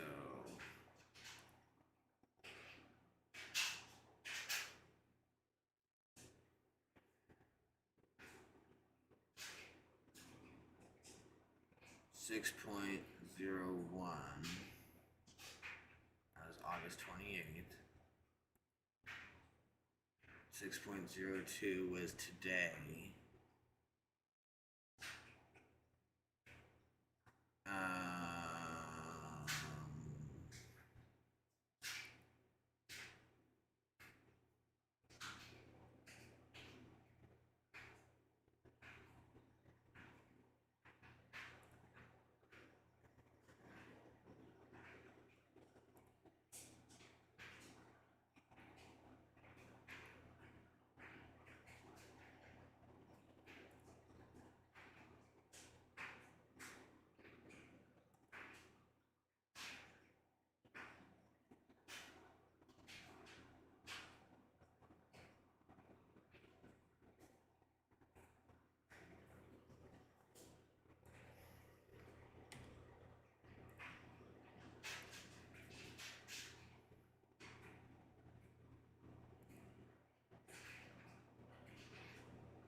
a few more days.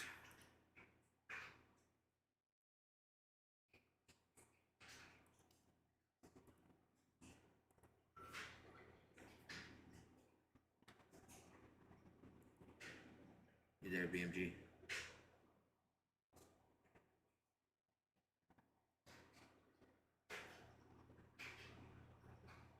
Hello? Hello. Oh, there you are. I said only a few more days, like 4. For what? Oh, for Penny. Yeah. Yeah, my birthday is actually next Monday. Oh shit! Happy early birthday. Yes, sir. Yes, sir. I'm gonna be on playing and shit. Damn right. Having like a little birthday stream. Fuck. Yeah, yeah.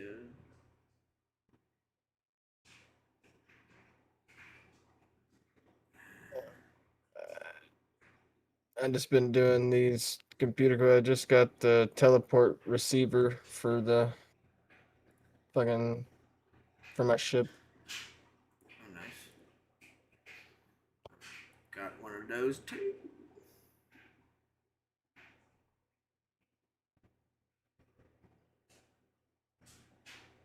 Okay, so I haven't gotten that. How do I get that?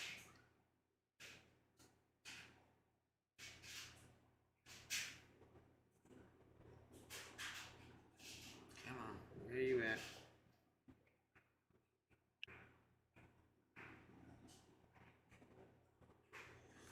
Where is it?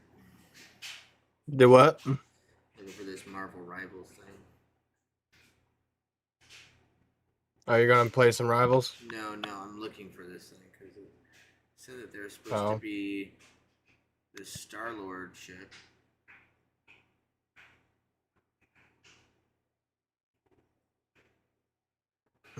I don't get how that works.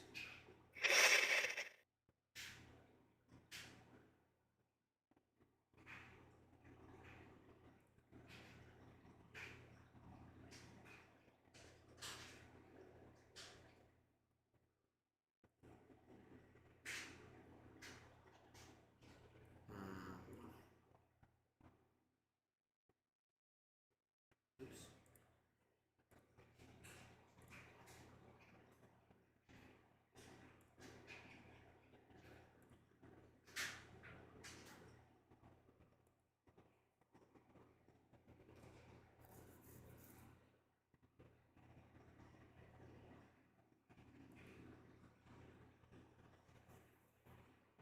They all die, bro. They all die. Someone's right side here. Approaching him. Come to you. He's on that wall side. Oh, Bucky behind as well. The slide point, they come to us. No, don't split. Okay, yeah, I'm coming back. I'm coming back. Lucky's right side somewhere.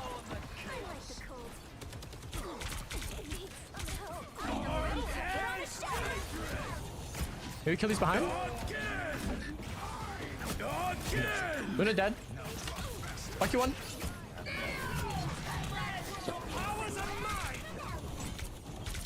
Kill her.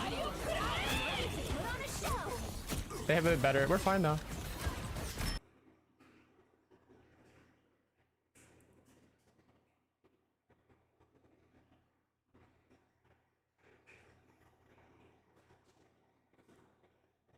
It says and more. Where's the and more part?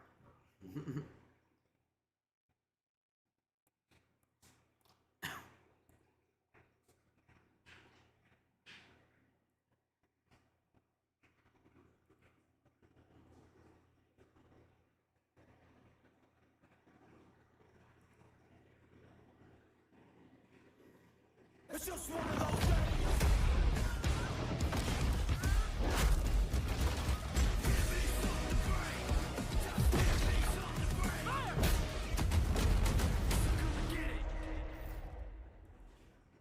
You've dreamed up some delicious Domino's pizzas, like the viral pizza.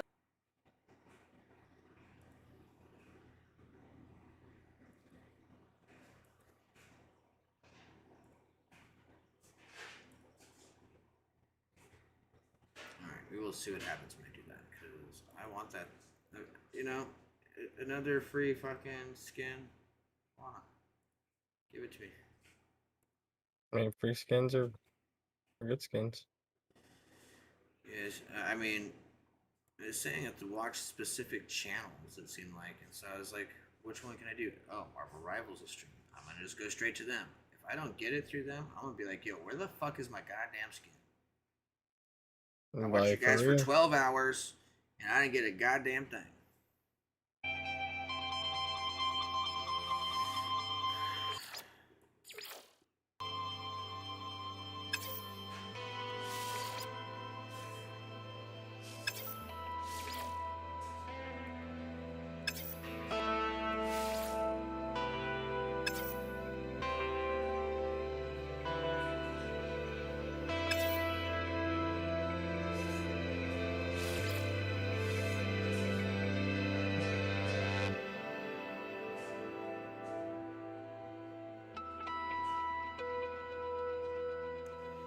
You said your save version was 4191. 4191, yes, sir. It's just a bummer, man. Like at the wait, it could be an hour from now. It could be 3 hours. It could be tomorrow, the next day. But I have to wait till that version number is the same. Really? Yeah, I've repaired and everything. You're a version ahead, and it might be because they literally dropped an update today, like a patch. And for some reason, I guess, like on Steam PC, like they get it first. It's like it launches like as an experimental. Game Pass, aren't you? Yeah, I'm on Xbox Game Pass. Well, yeah. Well, gosh dang, bud. Yeah, I can play with you. It's just the versions sometimes take a minute to update, and well, fuck me. We're still playing it together regardless. We're playing and hanging out, but yeah, I won't be able to bring my cool ass ship to hang out with you. Damn it. Damn Once it, I see damn it say 4191, I'm definitely let you know. Like, hey, it's live. You know what time it is. So, I gotta find those. I don't know. Yeah. Gotta find the wiring. I can't do nothing.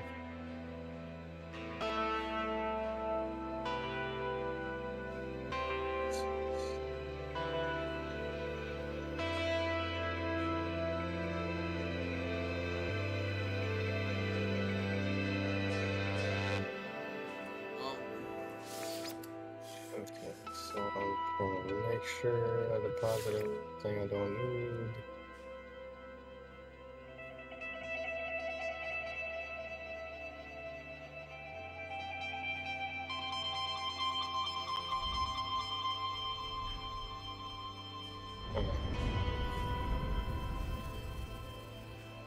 Now you. Collect 3 alpha. Look at that. I collected them.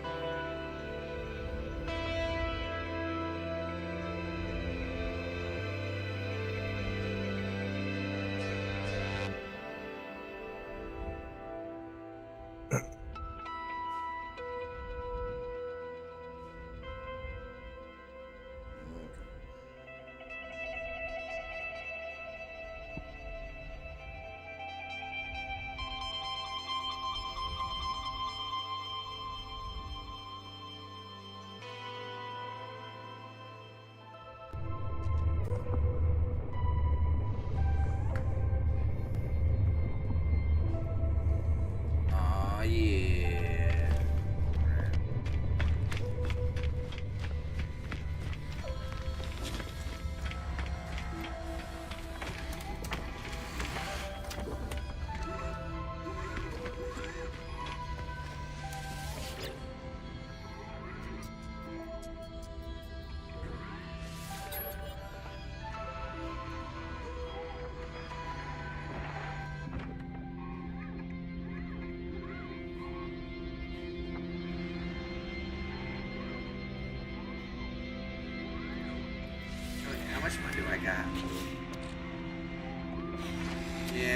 I can.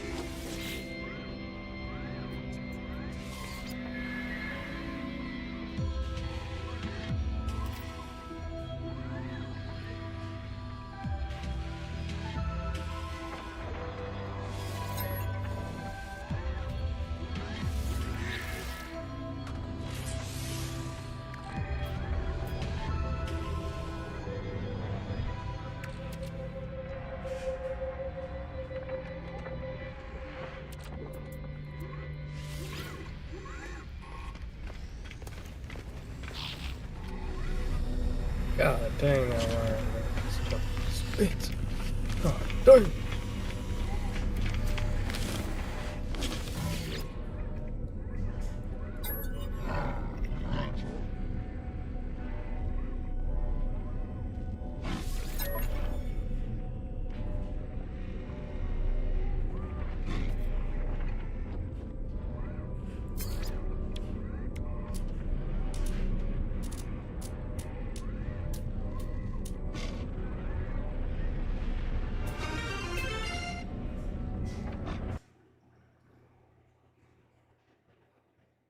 Do a snapper. Big bet. Let's go. Oh, we gotta grind some up. What up, Mash?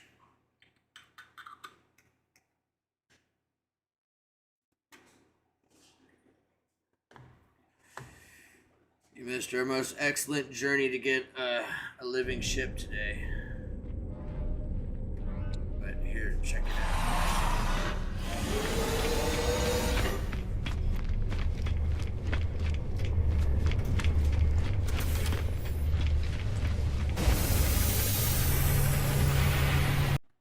Nah. 4:20 we'll just a.m. dip here. on out. Fuck yeah.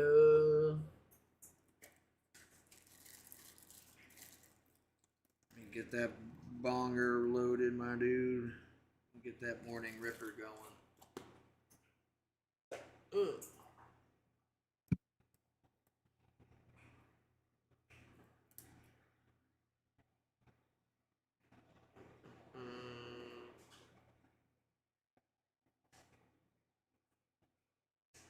Guys, we'll go make sure to check out Mash. He's awesome.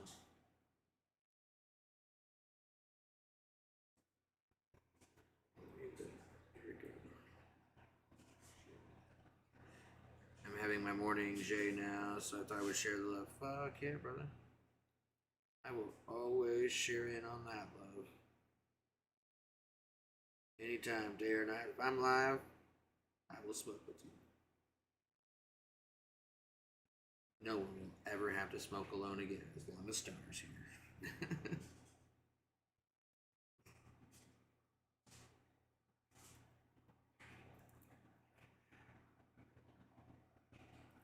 What are you working on now, BMG? I'm going to Stranger's Coordinates. Sounds stranger. And then once I get done with this, I have a few little map things I'm going to use. And then, yeah. We got a lot of those over the time you're playing. How have you been all keeping it? No, not bad, man. Just kicking one day at a time. About an hour. Gotta go get the lady. Gotta go to the store first, grab some eggs.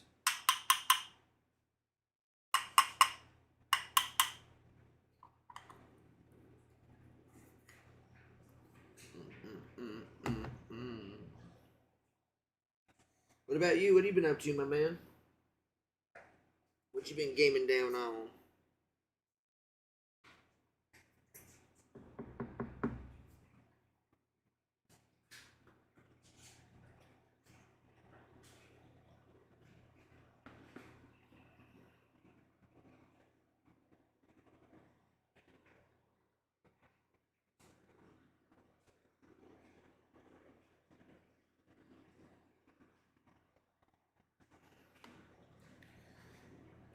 All right, here we go, brother. Cheers out there.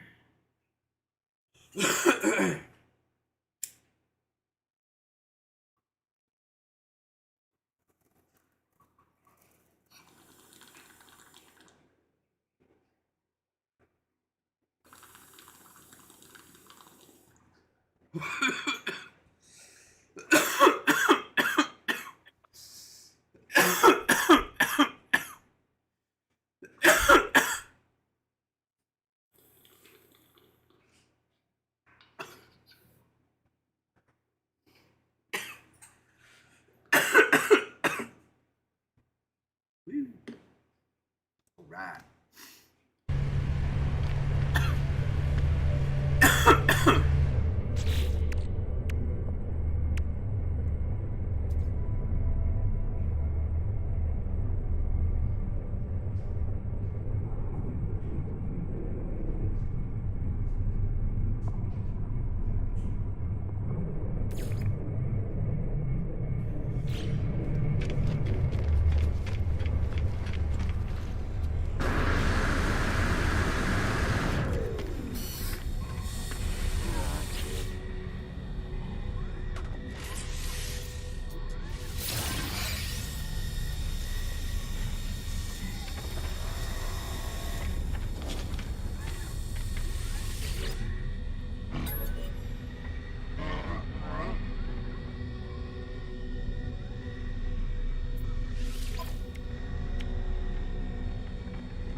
The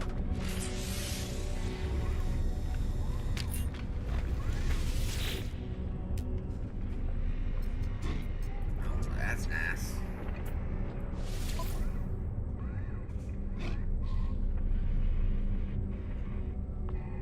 Oh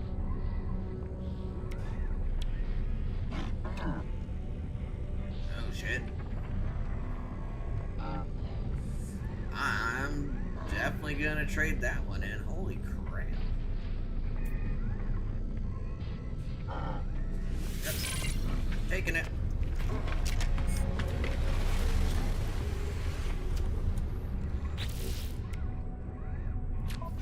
Multitude.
The rest of those are for that.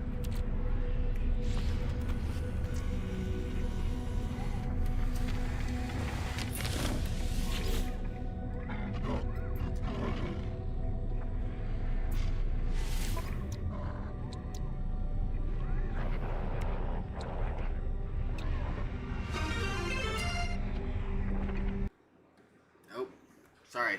Been playing a lot of Black Ops 6 Warzone and that, trying to sort sleep schedule. Still get stuck streaming regarding my suck at streaming regarding my confidence anxiety. Just hope that soon I can stream without the worry. See, man, you just gotta remember that people are there to watch you. Like, be yourself, enjoy your time, and people are gonna enjoy it with you, man. That's the one thing because I used to think about it. It used to bother me. And I was like, once you start just having fun and it shows. I don't know. It just shows when you just start enjoying yourself and people are there just vibing out with you. Like some people are good at being a character of some sort. You know, portraying a different version. But I would just say be yourself. Then there's nothing really to hide. People get to like you for being you.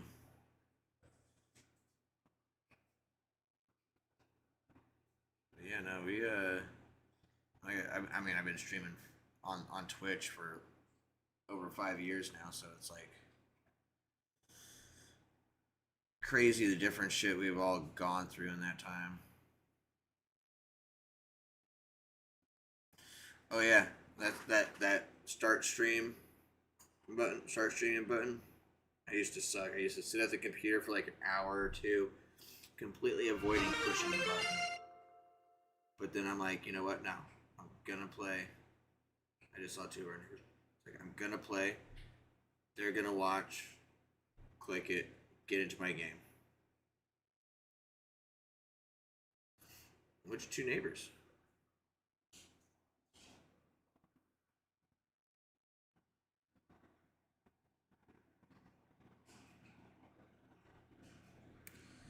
But it seems about right. This is a lot better a ship than I have. No, it's not really that good looking, but still. So the one thing you can do is add to your collection. You can collect up to like 6 or 9 before you get a frigate. Freighter. Okay. Sorry, a freighter. A freighter. So. Because I just found a ship and it's like an A-class ship. I just have to repair it. Yeah, so repairing it, you can take mods that you added to your previous ship and move them over if you want to upgrade it. But yeah. Oh, this one's got a lot of crazy. I got this big ass dude. Oh, this big ass fucking pet guy. I don't know if you see him, but he's my pet. He's my buddy. Oh, let me see here. Hold on 1 second. That's Motherfucker's huge. That's your. What? How'd you get that? Yep, it's my companion. How'd you get the companion? I basically made food for the animals, and then I fed it, and then I gave it a pat on the head, and I asked it if it wanted to follow me, and it's.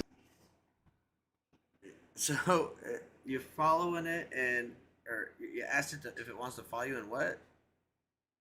Like I fed it some stuff, like Yeah, see, give it like creature pellets. pellets. Yeah. And then like I can gently pat it my head, and then it does this funny little dance. I don't know if he'll do it this time. No, I didn't. But like, and then I can ride the motherfucker. That's wild. Yeah. Okay, I had heard about the thing, but I had not messed with it yet. See, look at the dance. Look at the dance. Hold on, let's see. Slightly Oh, delayed. it stopped. They be dancing. Oh my gosh. Like weird. What the fuck? Oh my god, that's funny. I got 5 minutes left. Hey, 5 minutes left on your break. You can call me whenever, love. I was just, well, here, actually, give me a second. Let me finish this ad so I can get my shit. So.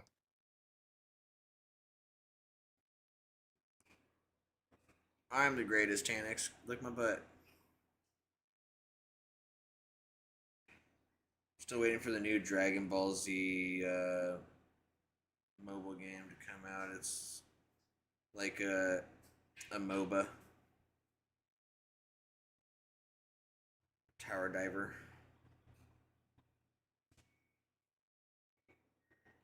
Played it on stream, I think, because I downloaded. I think they had a trial on PC as well, if I remember right.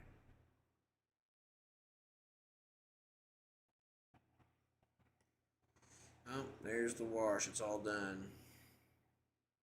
Okay.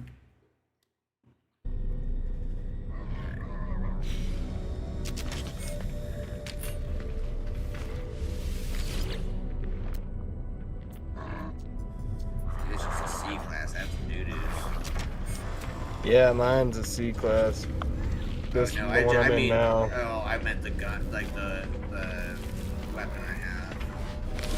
Oh.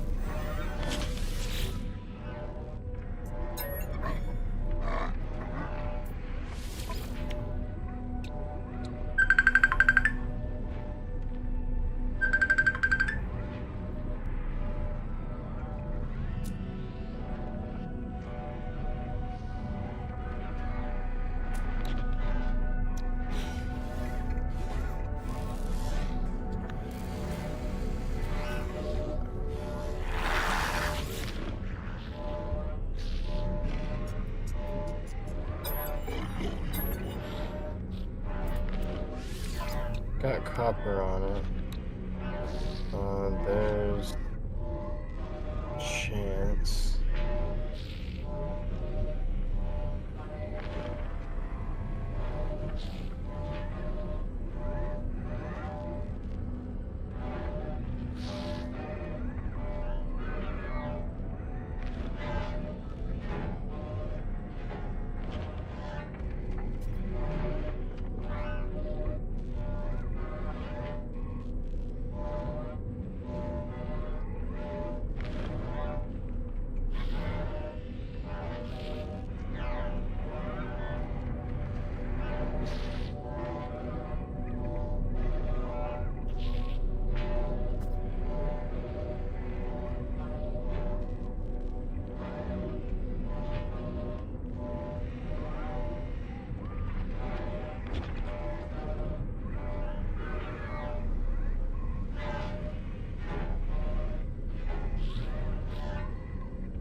It's a fucking storm. Oh god.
So I want to fix that ship up.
Okay, sorry, gosh, one thing after another. That. Alright, let's see here.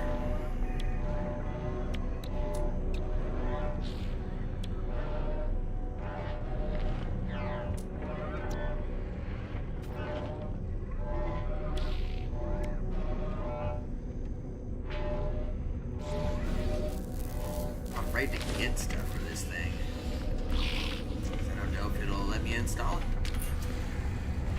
Oh lord. Well, because it's organic. Yeah. I don't know exactly what I'll like it, but I mean, hopefully you'll be able to do the same thing. Nearly. I know you won't be able to do all of it, but hopefully it lets you do at least somewhat some of the same stuff.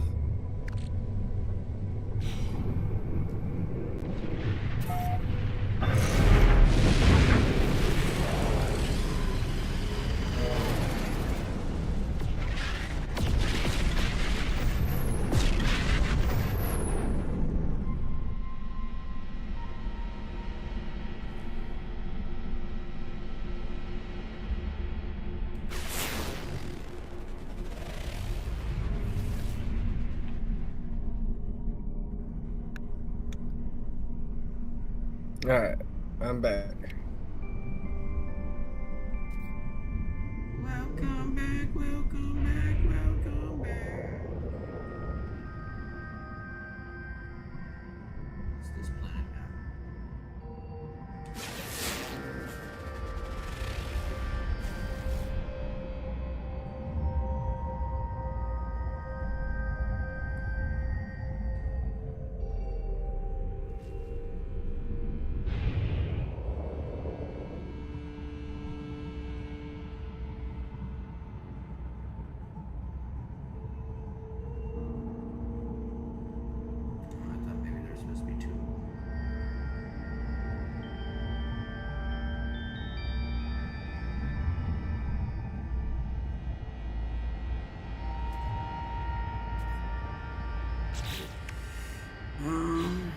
Let's see, where does this log want me to go?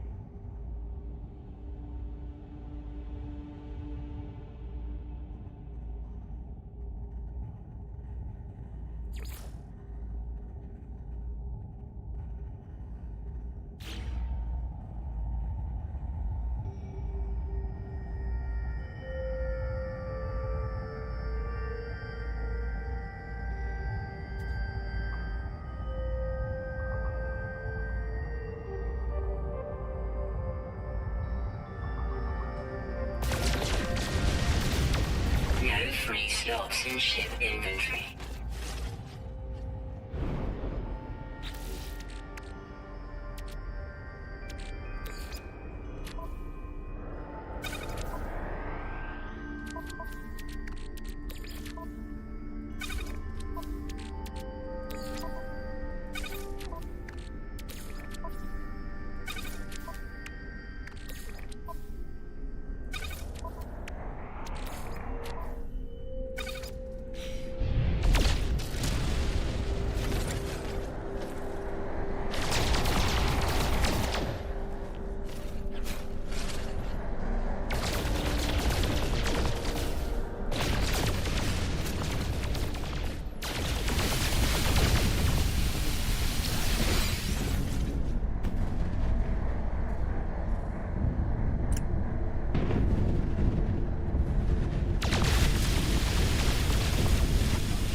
Recharge.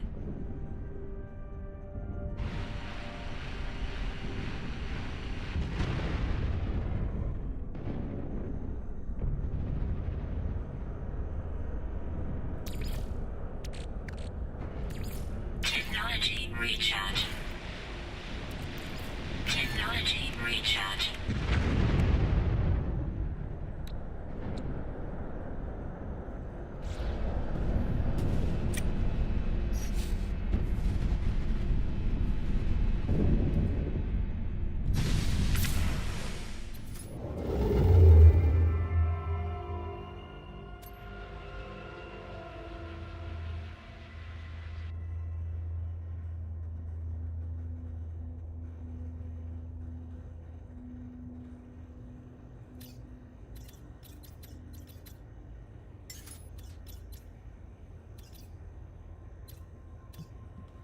Oh, what do I mean?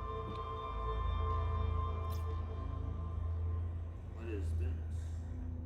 Chromatic metal microprocessors.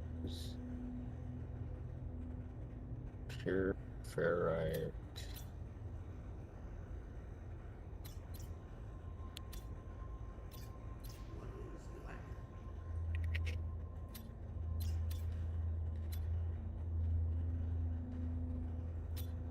Weird.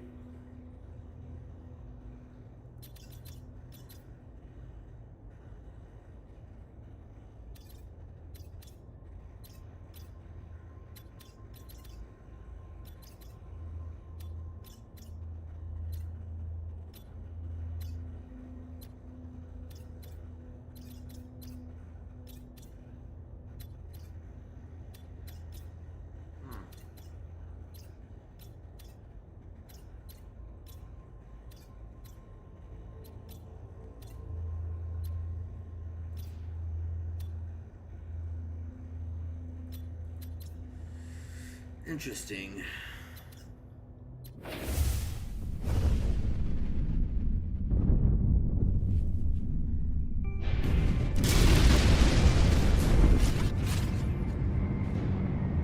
Alright. I gotta teleport to another place somehow. Alright.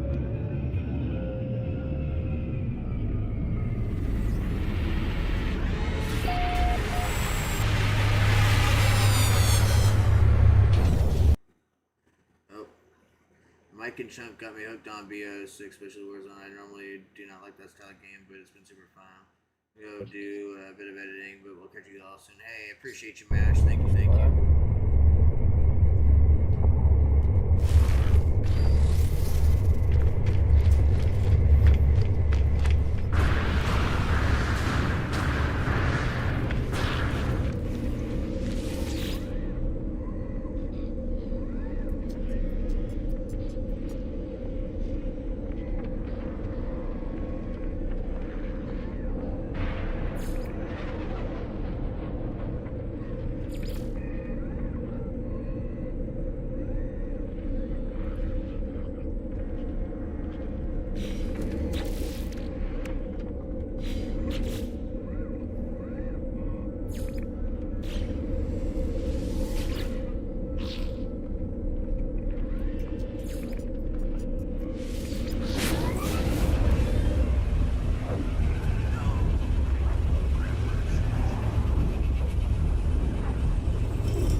Looks like a fucking X-Wing.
Fuck am I supposed to go? I guess we'll go over this way. I don't know.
trying to figure out.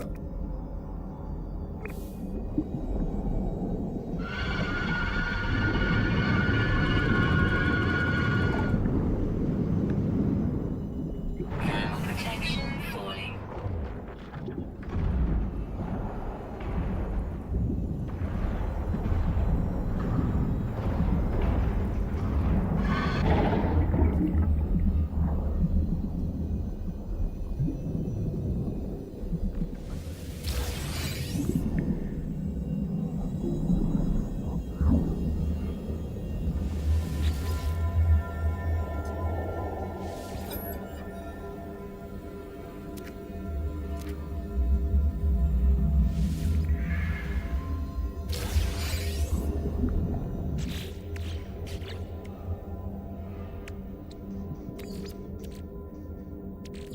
Technology recharge.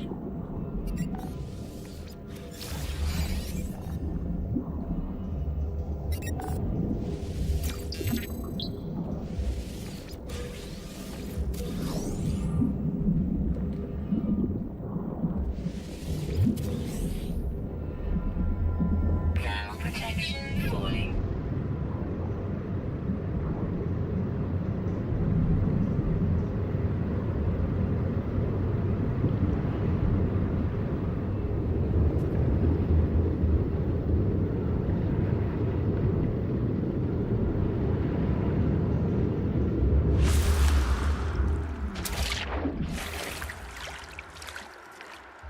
Alright, Lord. This game looks cool. It is pretty cool, man. It's fun.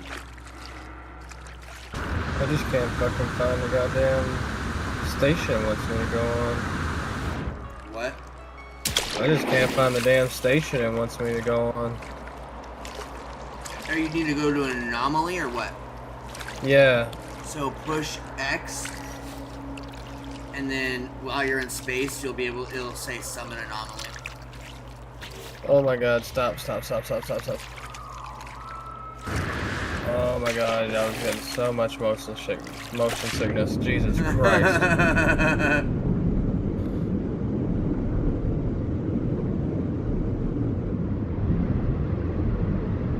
Okay, there we go. That's what you needed, right? Yep. Cool.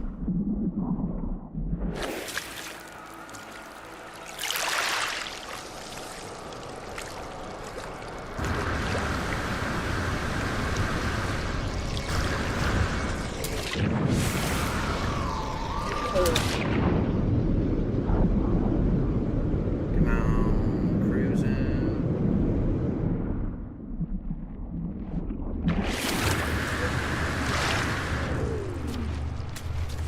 Oh, this is with real people. Real people are in here. Hey, buddy. Oh, that's dope. Yeah, yeah. Hello, friends. Hello, friends. Can I do emotes? Yeah, I can. You can also turn on voice chat and talk to people. Yeah, there can be like up to 14 in your instance that you can invite. It's like shards. Hello. Hello, everybody. I don't even know how many people are in here. There's a lot.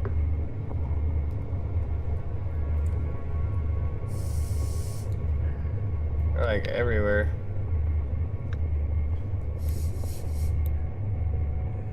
Speak to the station inhabitants. God dang, there's a lot of people. You know Dang, what? I wonder if I could find you doing that. Let's see. there's like, that's a badass looking big ass ship right there. That's probably a Corvette ship. God dang, that thing's huge. What, summoning an anomaly?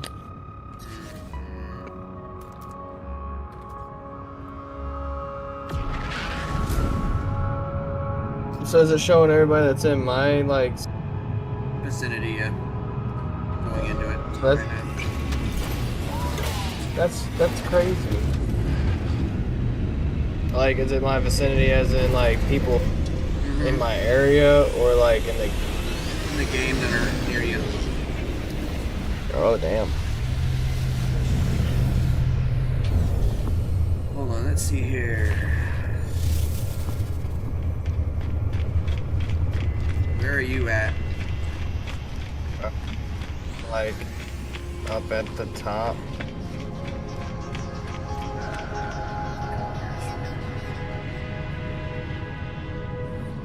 Is that you?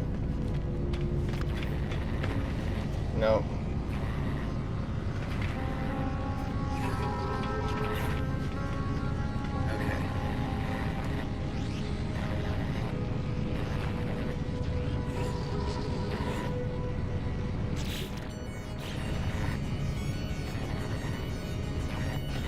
Second, let me see if we can see.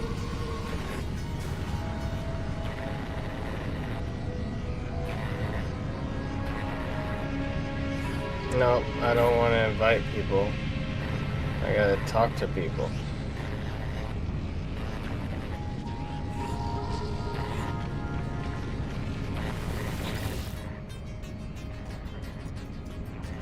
There they oh.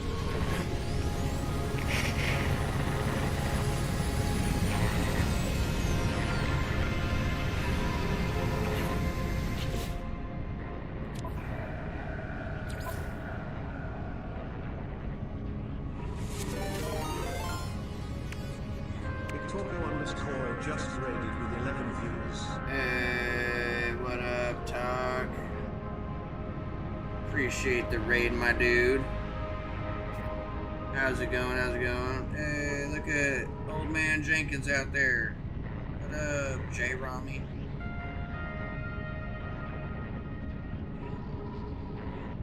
When we gonna hell dive, motherfucker?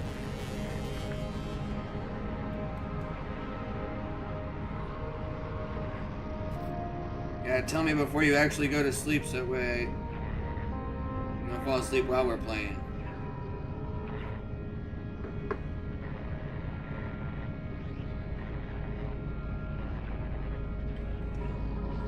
What the heaven? Just made somebody eat my creature pellets. Hatch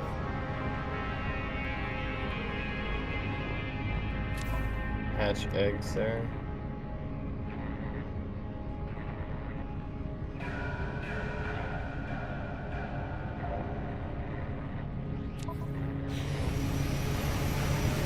Let's see here.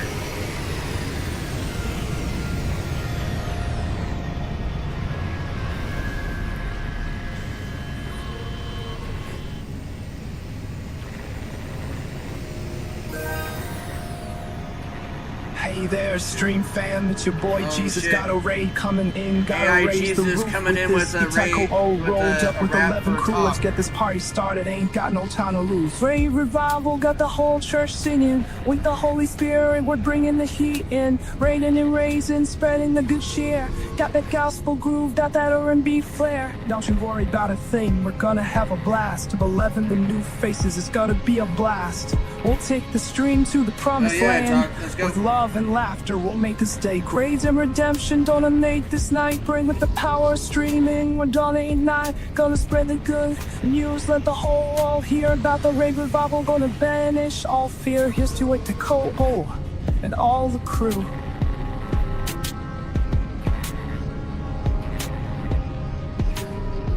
We're gonna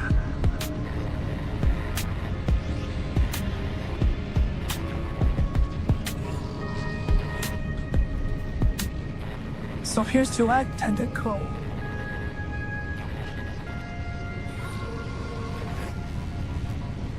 But yeah, J. Remy was supposed to play it, and he fell asleep, so.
That's insane. I can fucking fish in this game. What?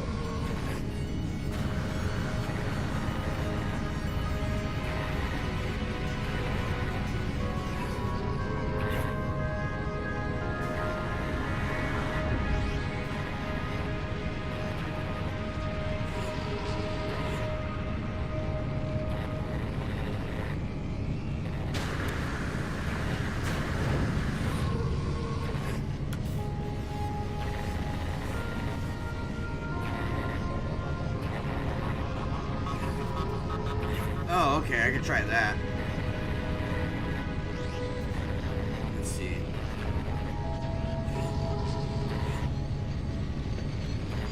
Where are you at?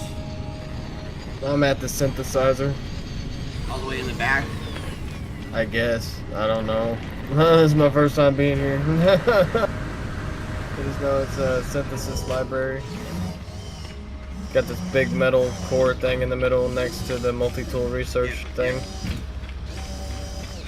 see if I can find the face. Yours is just BMG, right? It's A7X for life. Oh, that's 96B. right, that's right, that's right. I'm dumb.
I'm gonna get distracted doing this, I tell you what. I can't. I gotta get up and get the lady.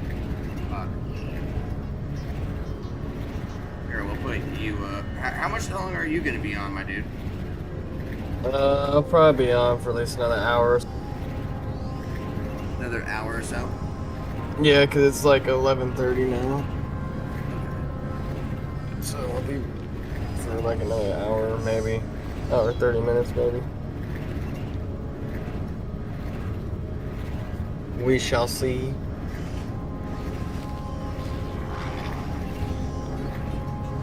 Oh, I can't even do that.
Don't forget to go follow my YouTube if you haven't already.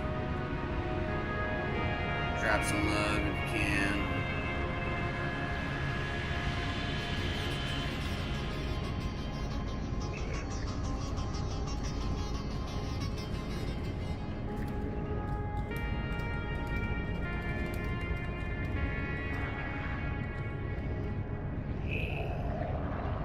I gotta go like that. Toss that on there since y'all held the chair. One and only. Praise be it. Praise be at the chair. He is good.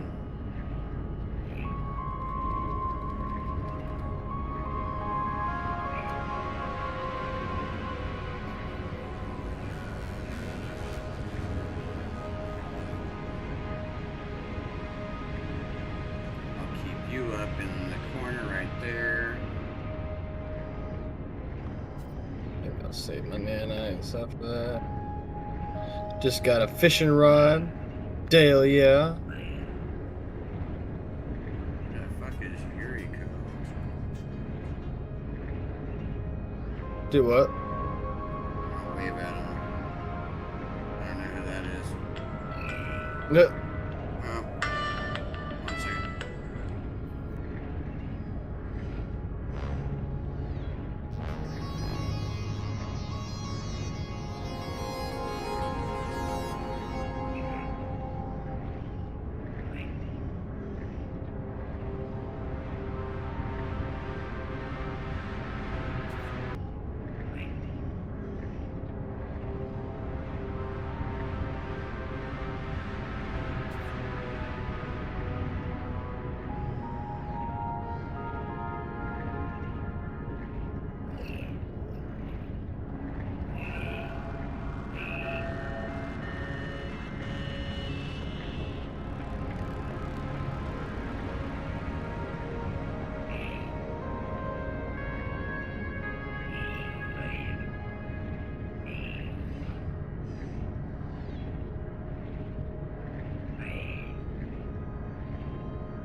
Okay, I'm heading out the door really quick to go get, well, quick as I can to get her.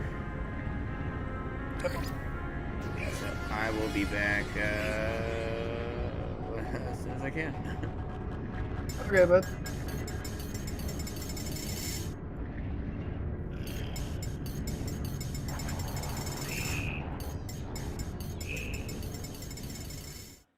Turn down everything really fun.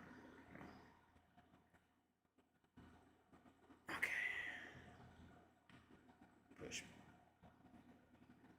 Oh shit, that's right. I need to cue something here. Fuck.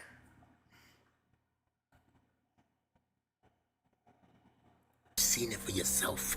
Something is in there. And it's watching. And it's waiting. This is what I'm telling you about these statues, guys. Shut up! I've always felt like these statues are going to come alive one day. Or they're already alive. Or I don't know what I'm talking about.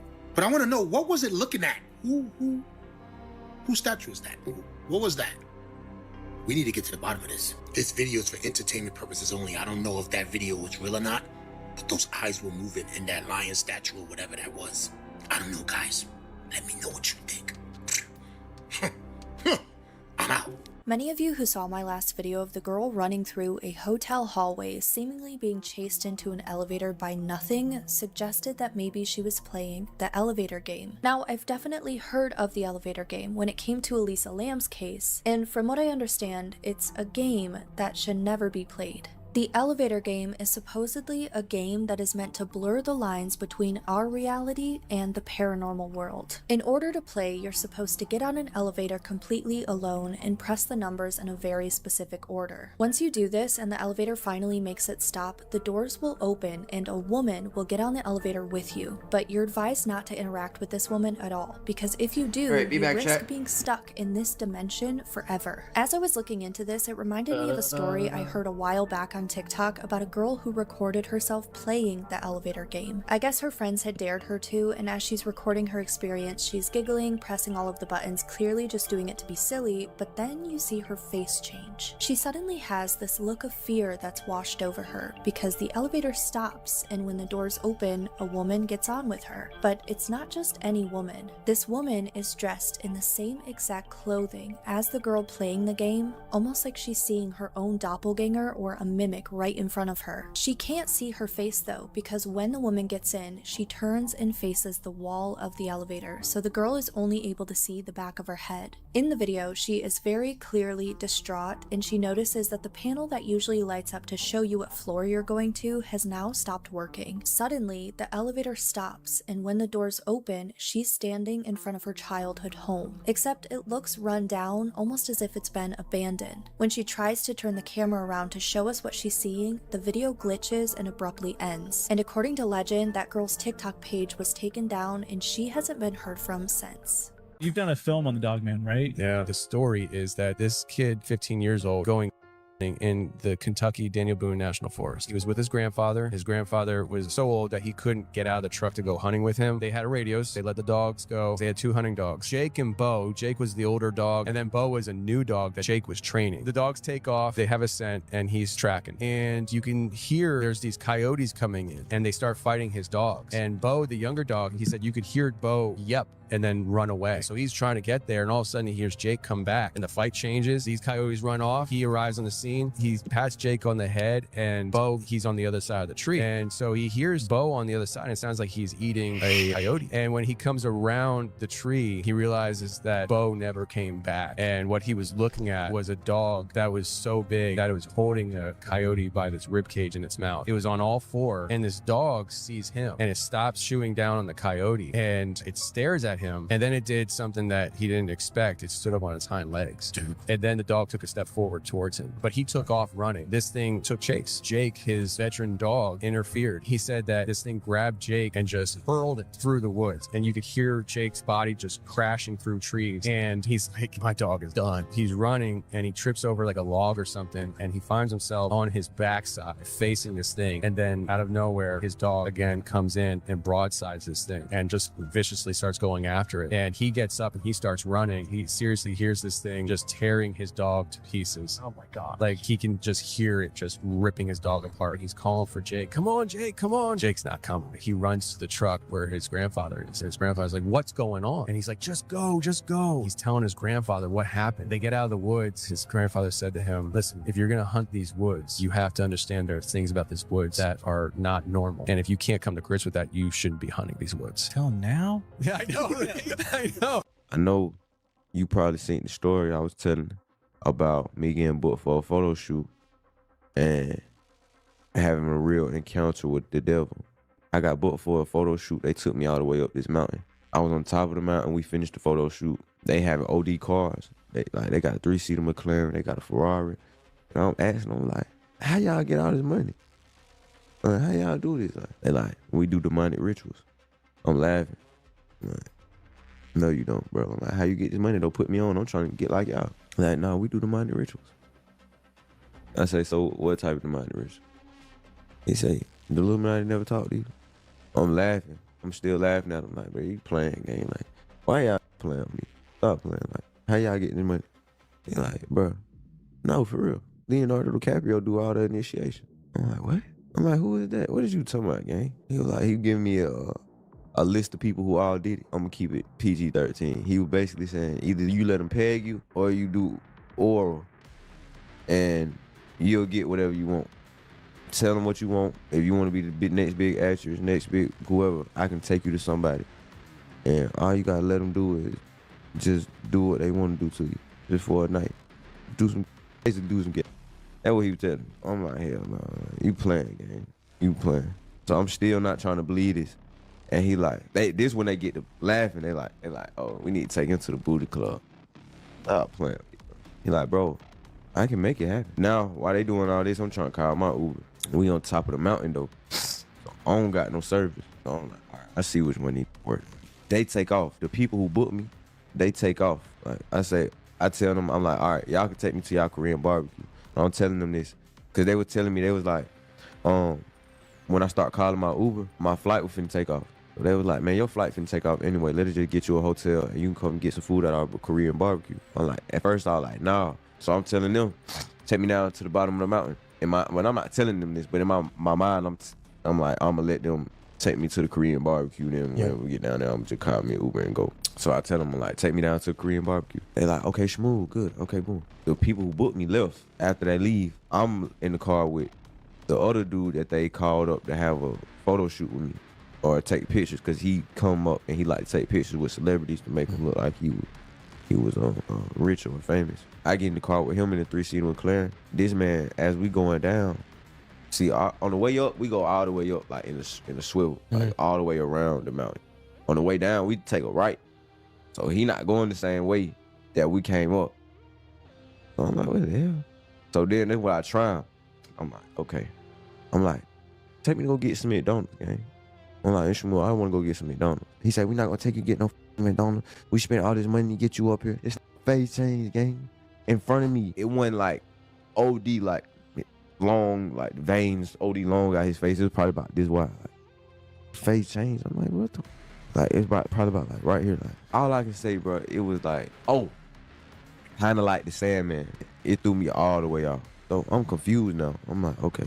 I didn't know how to get out of the car. I would have been got out of the car. We in the 3-seater McLaren, so it's like a button you got to push to get up out of there. He backing in. Now he backing into somebody driveway. He smack a mailbox. So now he hit the button and he get up out of there. He hit the button and get up out of there. I see the button. I'm getting up out of there too. I hit the button. Guess what? It's a mailman come out of nowhere. I run up to him. I'm like, hey, bro, let me get in the back of your truck. He looking at me like, what the hell? No. I look at him. I'm like, bro, just let me get in the back of your truck. Bro. Like, please, just take me down. Take me down to the bottom. Please, just take me down to the bottom. It was God. He took me down to the bottom. Like, if I were him, I wouldn't have took me down to the bottom. Some random trying to get in the back of my truck. Hell no.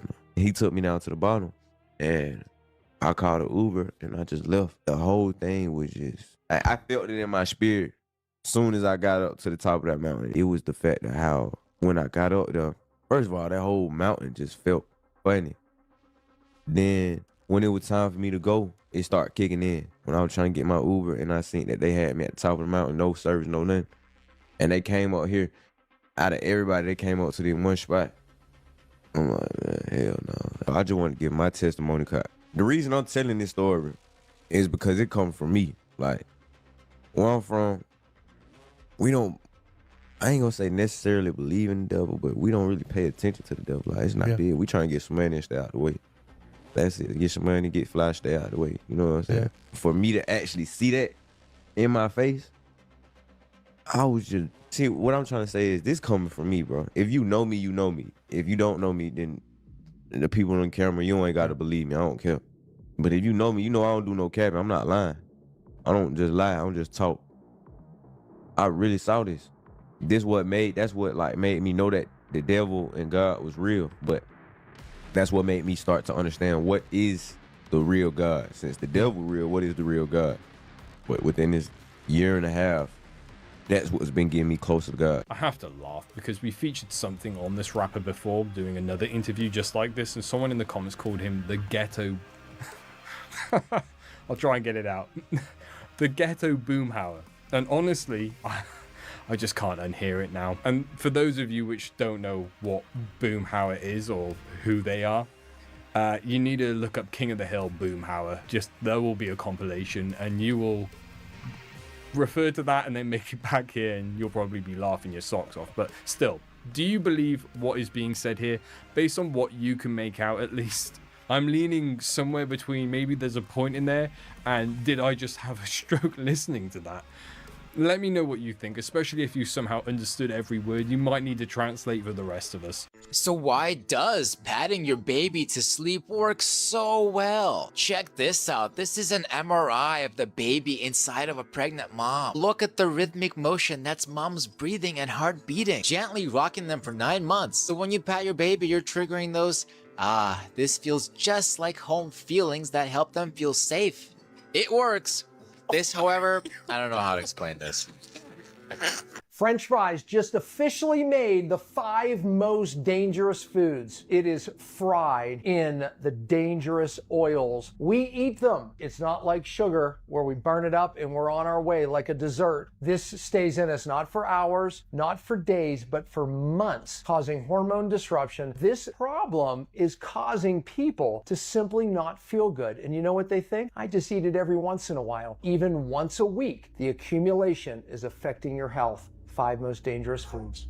Stop drinking bottled water. If this doesn't convince you, I'm telling you, nothing will. Scientists from Columbia University found that just 1 liter of bottled water contained on average almost 250,000 of nanoplastics. You know what that means? Massive hormone disruptor. Blocks hormone receptors. They're called xenoestrogens. They literally mimic estrogens. Ladies, that leads to men, you're not off the hook because they talked about why it is lowering the average male testosterone levels. We are at the lowest point in all-time history. Stop drinking out of plastic bottles.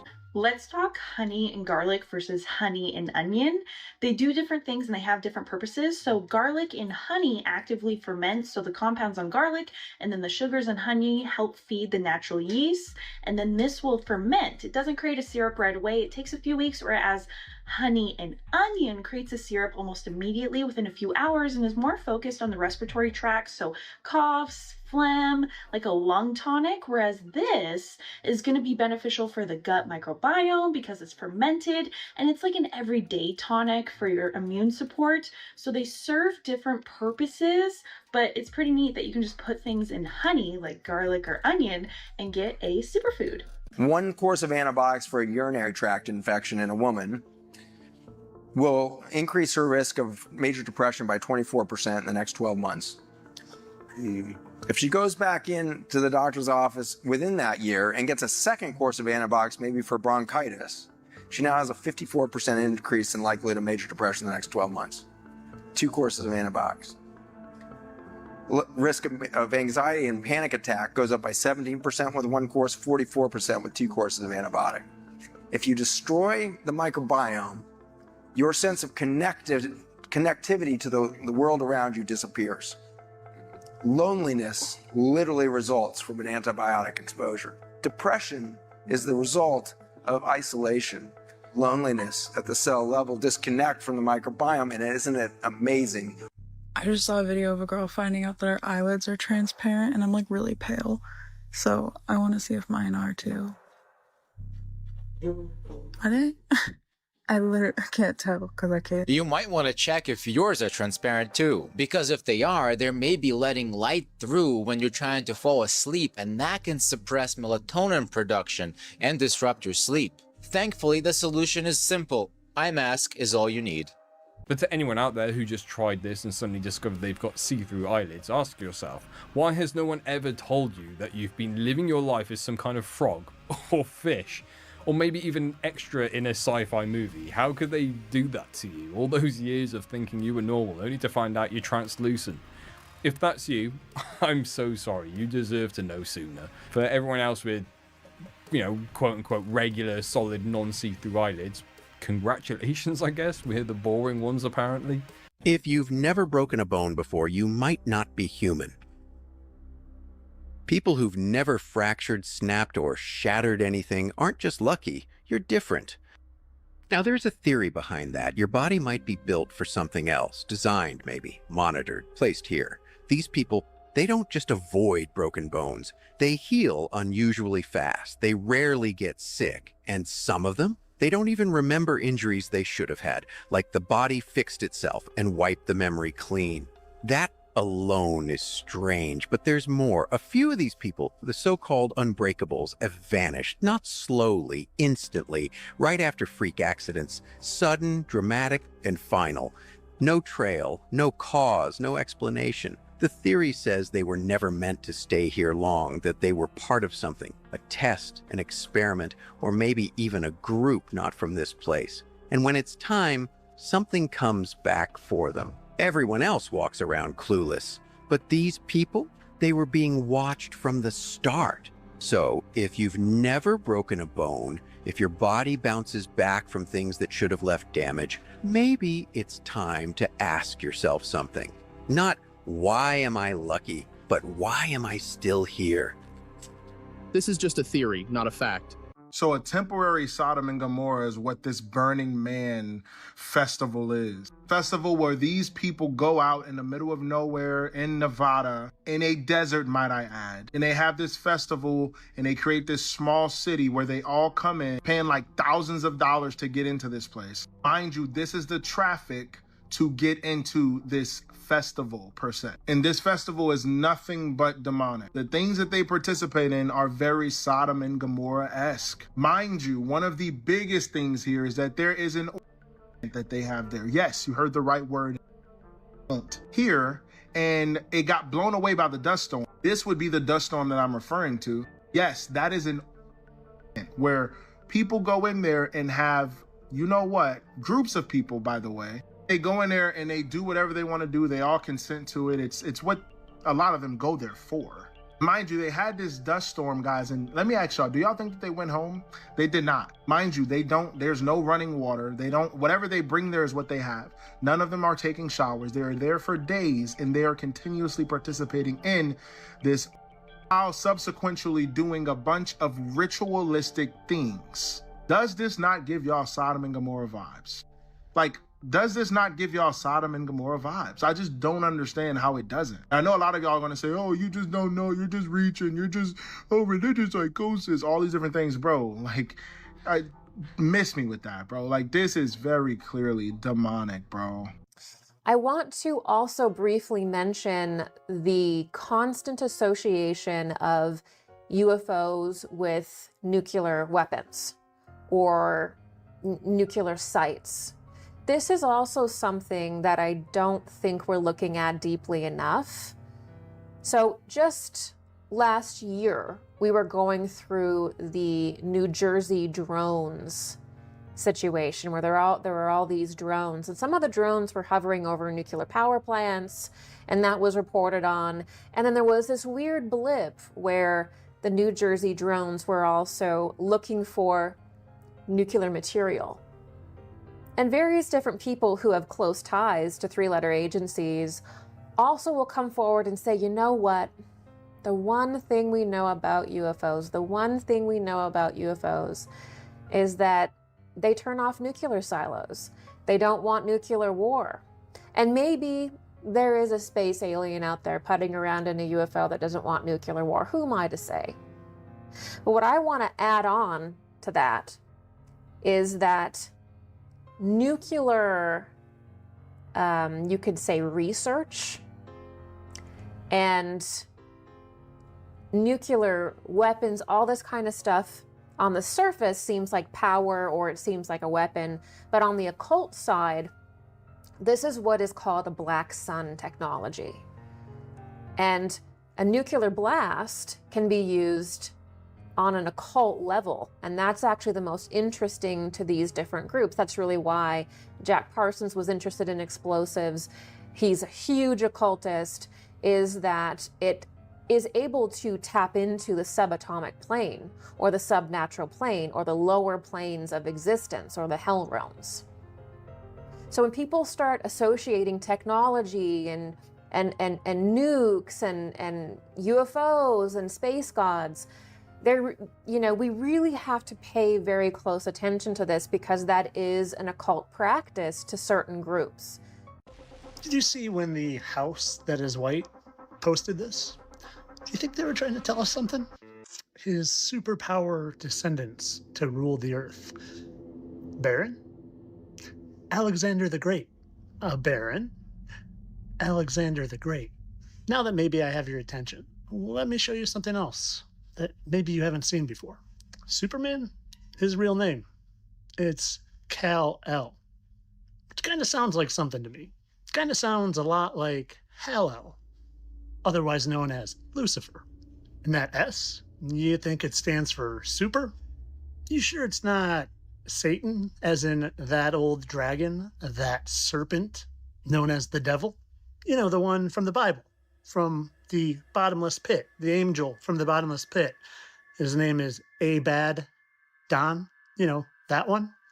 And that just happens to come from Revelation 9:11, and Superman was Prez 45, which 4 plus 5 is 9. And he was also Prez 47, 4 plus 7 is 11. Funny how that works. Oh, but more about that Abad Don.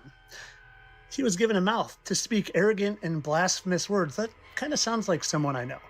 For 42 months. For 42 months. When I saw that 42 months and months and months ago in a video, I said, I bet something happens at the 42-month mark when he is in charge. And have you heard this? Have you heard what he said?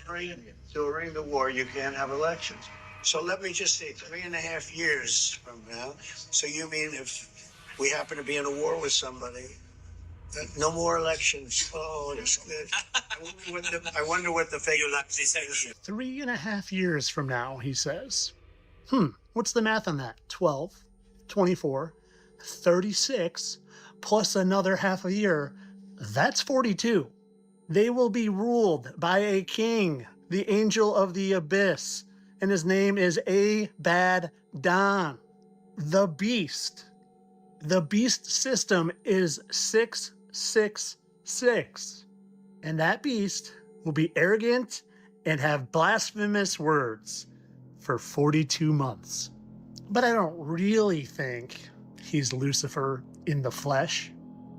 I mean, so what if Kal-El sounds like Hal-El? And that the Superman creators literally tell you it doesn't stand for super. And a lot of people theorize that it stands for a Kryptonian serpent. And I definitely don't think that all of Hollywood and the government and the music industry knows exactly what I'm telling you to be true. No, they definitely don't. They definitely don't. Like I said, I'm sure this was just for funsies, and this has just been for entertainment purposes only, of course. Well, it's been a hot minute since we had the good old fittest flat earther featured on the show. Looks like he's still out there and hasn't gotten off the Trump train just yet. At this point, we might have another Elvis situation on our hands, folks, because just like we've seen from the fittest flat earther in the past, he likes to milk the cow completely dry before finally moving on to the next celebrity to hassle with these look-alike comparisons. Have you ever felt chills rush through your body the moment you hear something? Like it resonates so deeply it just feels right? That's not just goosebumps. That is your higher self confirming truth. Truth chills are your soul's way of saying, pay attention. This is important. It's energy alignment, resonance.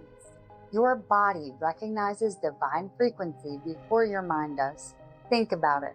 When someone speaks from their soul, or when you finally hear the message you've been waiting for, your whole body reacts.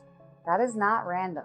That is source moving through you. It's your intuition, your inner compass, confirming this is real. You don't always need a book, a study, or a fact checker to tell you what's true. When you're open to receiving, your divine essence will confirm it for you. And just like when something doesn't feel right, there is always a reason. That's your inner warning system.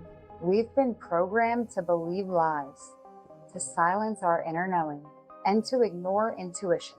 It's time to tune back in and trust yourself again. So next time you feel those chills, don't ignore them. That is truth speaking directly to your higher self.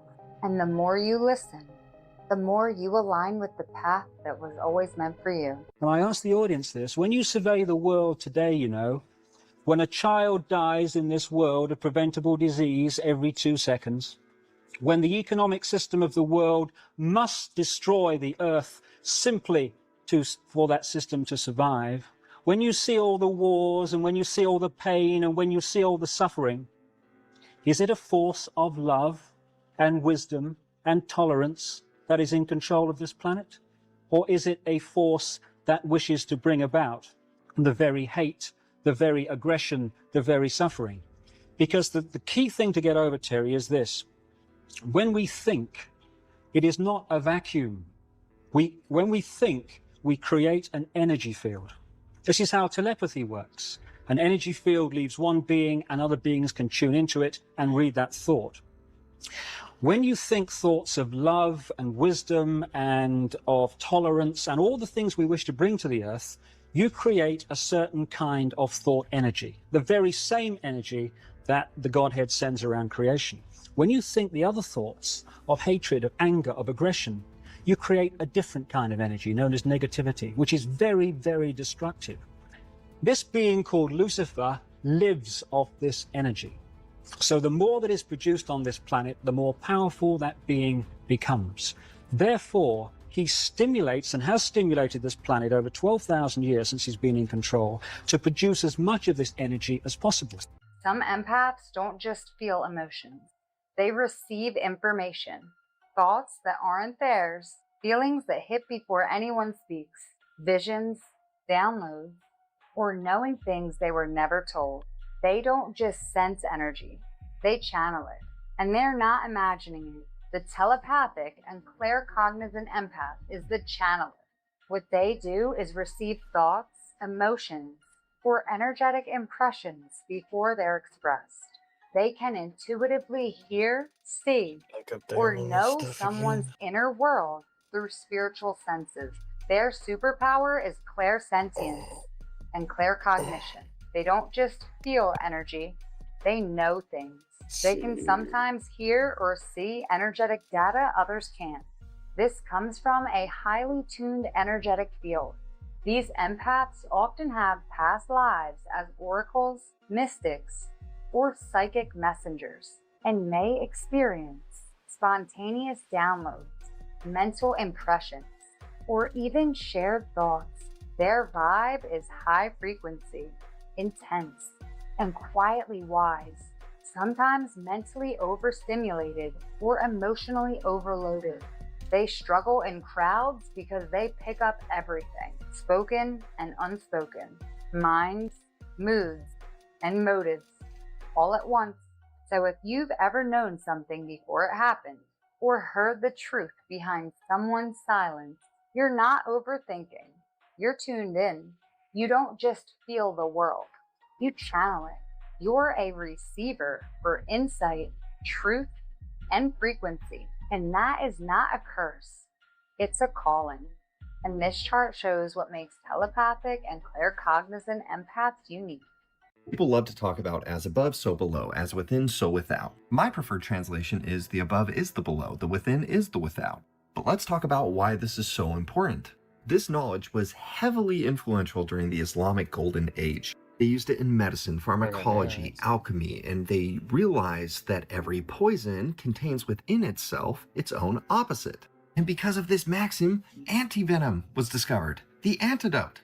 How amazing is that? Now allow me to give this a modern interpretation. We are living in the age of disconnection. Human beings have never been more disconnected. It's all bad, right? We need to burn it down. No, because we are actually being called and initiated into a higher form of connection. So one of the things that is harming connection in a big way is pornography use by men and women. And I've been talking about this in a lot of videos saying that pornography is not the core problem, but there's a lot of confusion around this, so allow me to explain further. So let's go back to this and remember this, okay? So when I say that pornography is an initiation, it is an invitation into a higher energetic sovereignty, what I am saying is the poison has the answers for the antidote. The reason why I talk about this a lot is because, you know, a lot of times people see what I share on my page and they're like, what books have you read? Where did you get this wisdom? And it was actually expanding past my pornography addiction that allowed me to achieve this gnosis. You see, something that I hated about myself, this 20+ year addiction that I had, these cycles of fear, shame, guilt that I would get stuck in, they harmed my relationships, they harmed me, they were a depletion of energy. The thing that I hated the most was the thing that initiated me into a higher energetic sovereignty. What was causing disconnection catapulted me into the highest state of connection I have ever experienced. Connection with the divine, connection with another, connection with self, sovereignty within self, balance within my masculine and feminine energy. Something that was collapsing my potential unlocked a higher potential. Do you understand what I'm saying? The above is the below, the within is the without. This is what I talk about in my coaching when I do my intuitive calls, but I understand not everybody can afford them, which is why I made this course. I use it through the lens of pornography in my experience, but it applies to everyone. We go through finding where you fragment yourself, where you run unconscious programs, where you collapse yourself. Then we go into how you call that energy back into you, how you expand more into your fullness, because once you do that, you can go to your quantum self. This is realizing that every potential version of you already exists, and you send the signals of which version you want to collapse and move into form in this physical reality. The reason why this is so important is because reality is a mirror. It's going to reflect you back to you. So the energy you embody is the reflection you create outside of you. But the course is linked in my bio, and it doesn't just apply to pornography. It is everyone that is looking to expand into higher energetic sovereignty. I'll also continue to post about it, so you don't have to buy it if you don't want to. I love you. Energy can lie. I know you hear this a lot. Oh, energy can never lie in the New Age spiritual community. But that's not true. Energy can 100% lie. If you use the theory of energy cannot be created nor destroyed, it can only be transformed or changed, then that means somebody's base energy can be transmuted, alchemized into something else that may not necessarily be the truth. For example, I'll give you a very, very real life thing that you need to watch out for. Pathological liars. Pathological liars, like narcissists, especially narcissists, they believe their lies because they genuinely are that delusional and they genuinely believe their lies. When they tell you these lies and they're feeding this energy to you, it feels like the truth because that is their truth. It may not be a universal or objective truth, but that's their subjective truth. And you, being the innocent victim, you would totally buy their lie that they feed you as truth, and you think it is true because in your heart, it feels like the truth. You're probably going to ask me in the comments, well, how do I actually find out the truth? You have to understand how these liars, these spiritual liars, even fake spiritual gurus, how they actually operate. Whether they know it or not, a lot of them do, but some of them don't. They operate through an antichrist consciousness or an antichrist heart. Now, in actual Christ teachings, I'm not talking about biblical, like religious Christ. I'm talking about the true ancient Christ teachings before religion was even a thing. There's a thing called Flame of Truth. There's actually a mural painted by an artist of Jesus, and he's pointing at his heart, and the heart is on fire.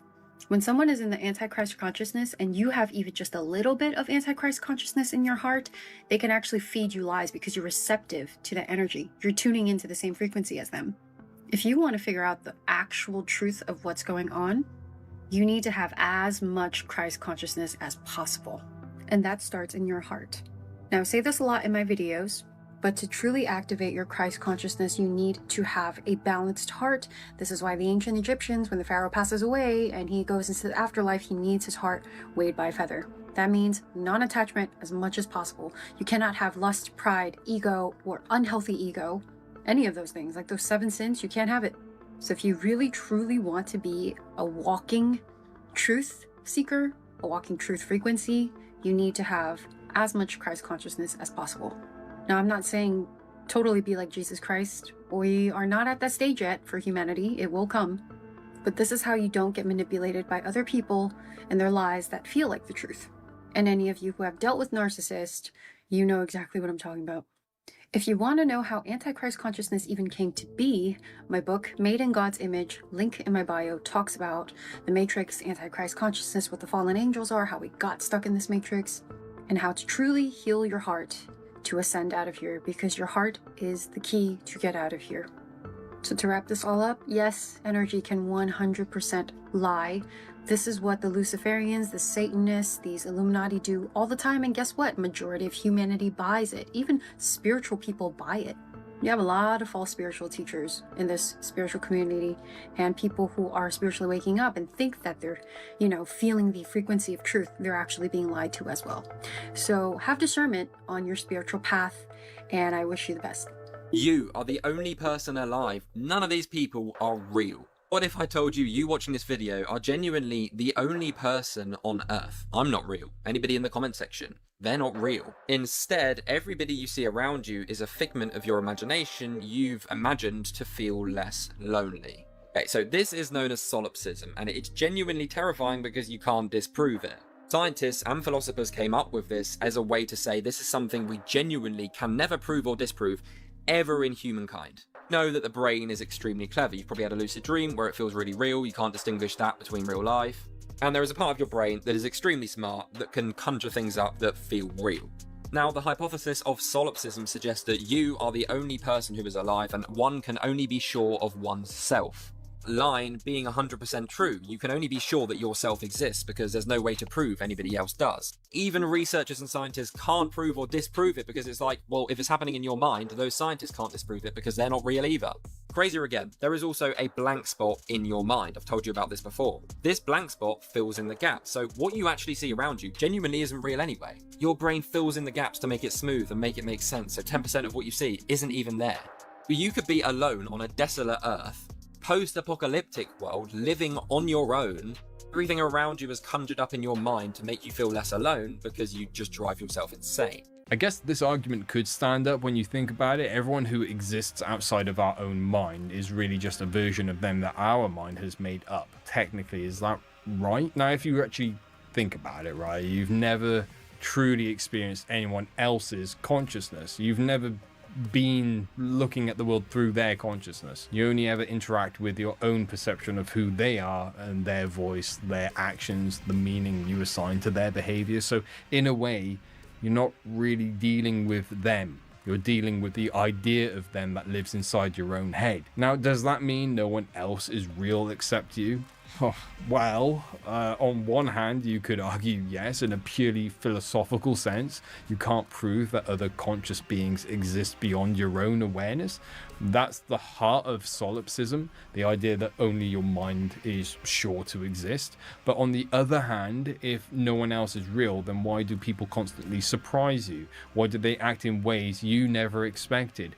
If they were just characters in your story, shouldn't you always be able to predict them? So maybe the truth is somewhere in the middle. Maybe other people are real, but the version we know, that's absolutely a construction of our own minds.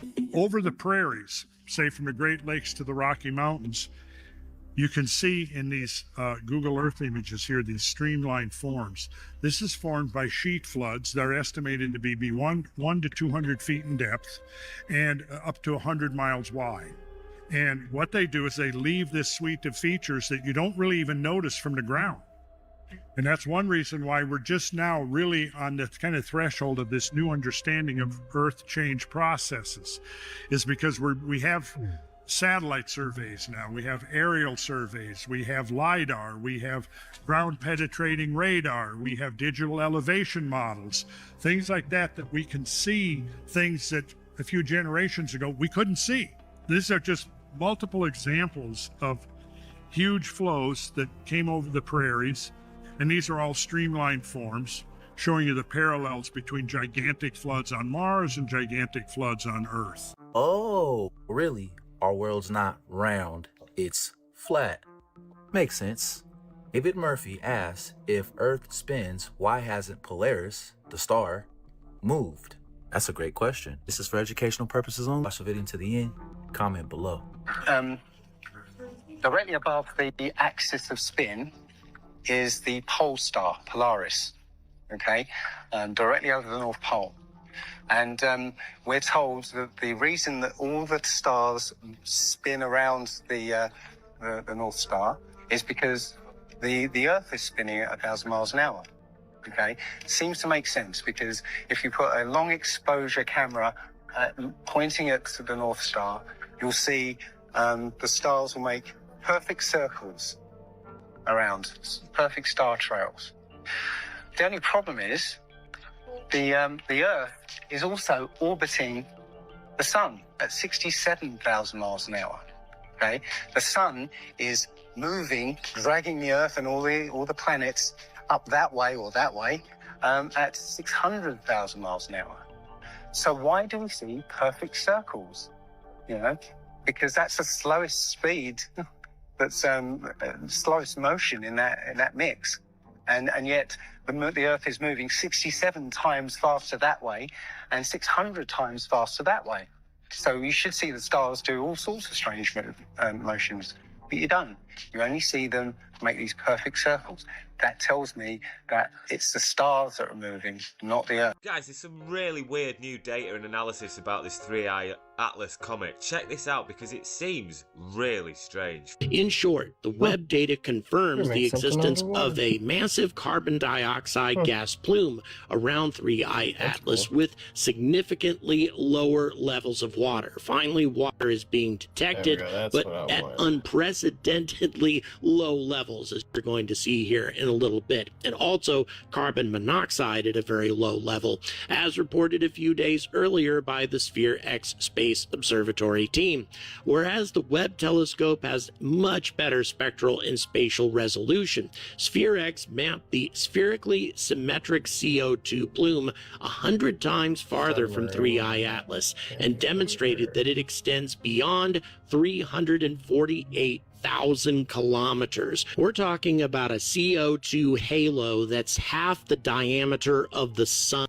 Absolutely enormous. Now, 3i Atlas does not feature a cometary tail, very strangely, that extends beyond the width of its coma, as was already evident from the higher resolution image taken by the Hubble Space Telescope. That this tail is not seen suggests that 3i Atlas does not shed a lot of dust particles with a size comparable to the wavelength of sunlight, 0.5 micrometers, and that the reflected sunlight originates from the surface of 3i Atlas. So once again, if there were a lot of dust being shed by 3i Atlas, then the smaller dust, the smaller particles, should be blown backwards by the solar wind, creating a huge cometary tail. This happens all the time with comets, and yet it doesn't seem to be happening with this object, and yet it's still incredibly bright. This suggests that the reflected sunlight originates from the surface of 3i Atlas and not from the halo surrounding it. This implies a diameter, as I said in the previous video, of up to 46 kilometers. What the hell? So apparently the coma is almost half the size of the sun. The object itself is huge. It seems to be causing its own light source. I mean, and it isn't giving off any kind of comet tail, which it should be doing. This object is really odd, guys. I'm starting to think it really is some sort of interdimensional, intergalactic space vessel for some sort of God knows what.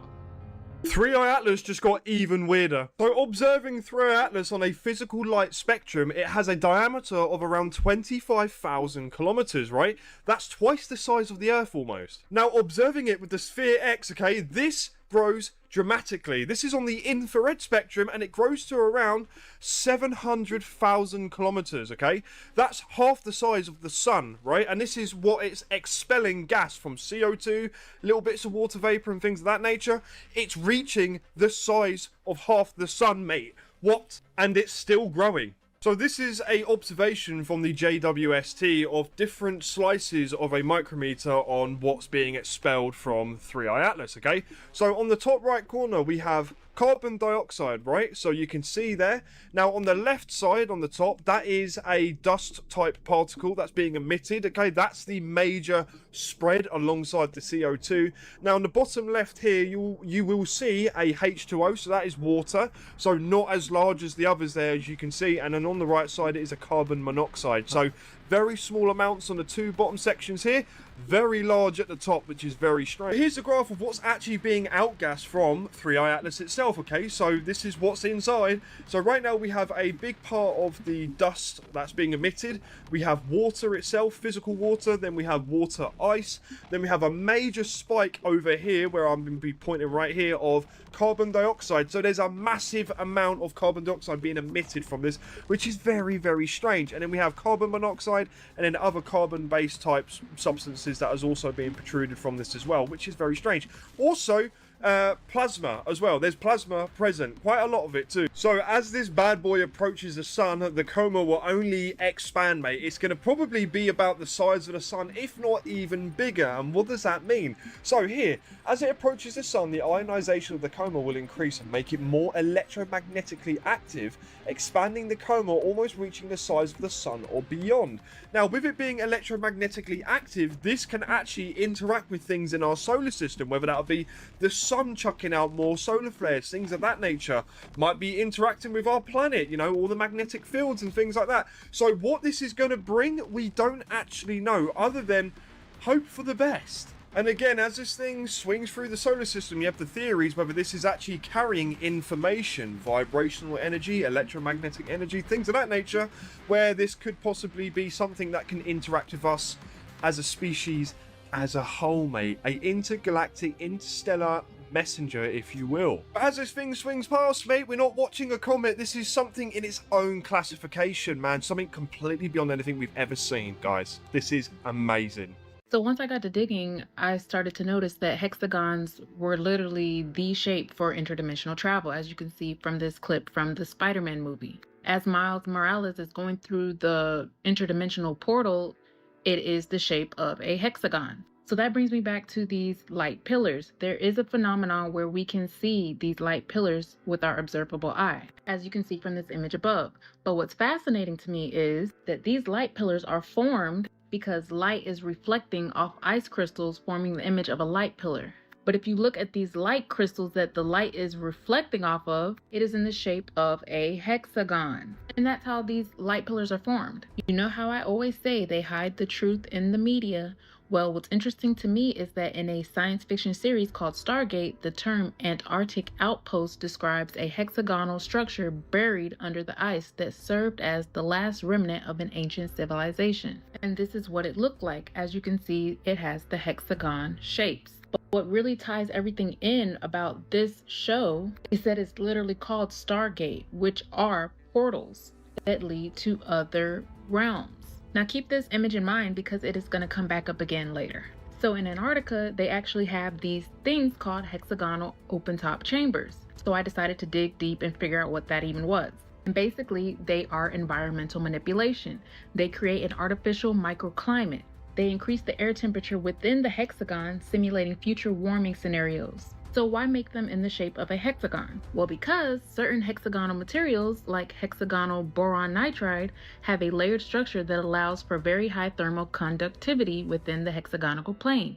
This is ideal for spreading heat away from a source. That part is important. Honeycomb panels are used for heat shielding. So let's say, for example, that a firmament was placed upon our realm and its purpose was to spread heat away from the internal artificial environment. That would explain why we are surrounded by an ice wall. Perhaps this firmament is made up of this hexagonal structure, spreading the heat away from the ice wall barrier. And that would make sense if we look at the movie The Hunger Games, because when Katniss shot her bow at the dome, it revealed a hexagonal structure. So the firmament could be made out of this hexagonal structure. So basically, our realm would be an artificial microclimate. And this is a visual of what that would look like. And if you were to create hundreds of these artificial microclimates, it would resemble this, which looks very similar to the other realms beyond the ice wall. Each one of them their own artificial microclimate, meaning within each dome it could have its own weather, its own ecosystem, its own environment, terrain. Now when it comes to the waters above this hexagonal firmament, it wouldn't be composed of H2O as we know it. It would be composed of H3O2, which is structured water, hexagonal water.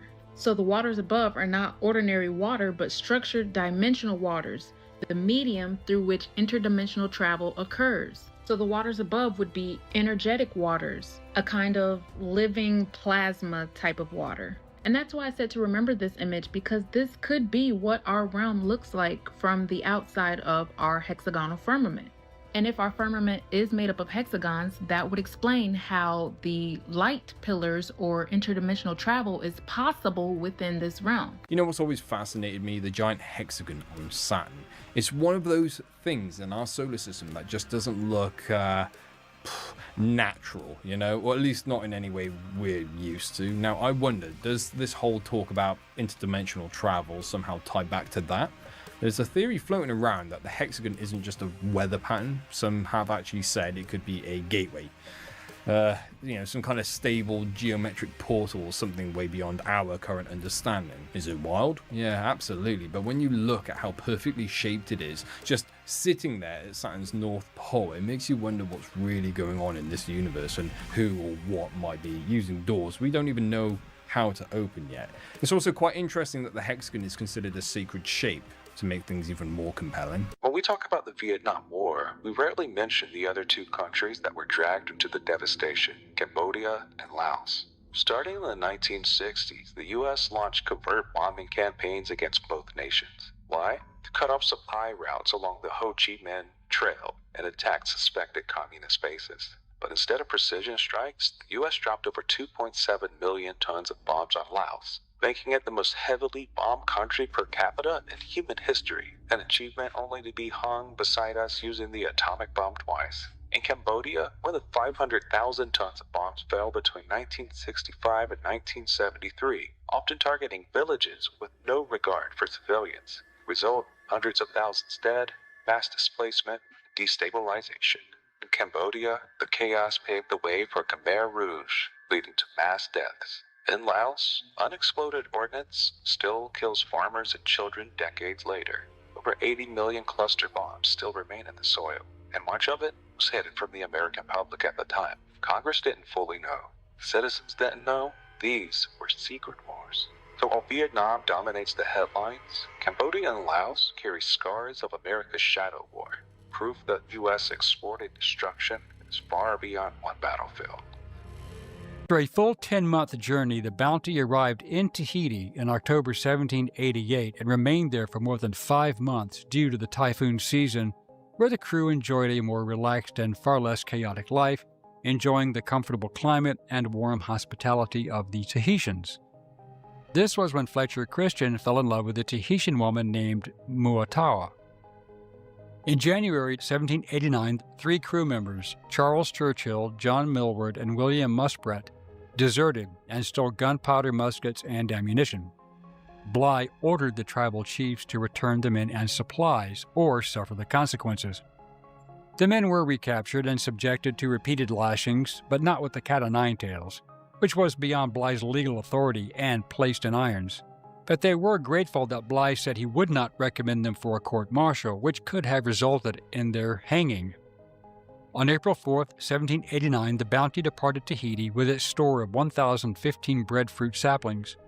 Many of the men did not want to leave paradise, and that was the source of resentment.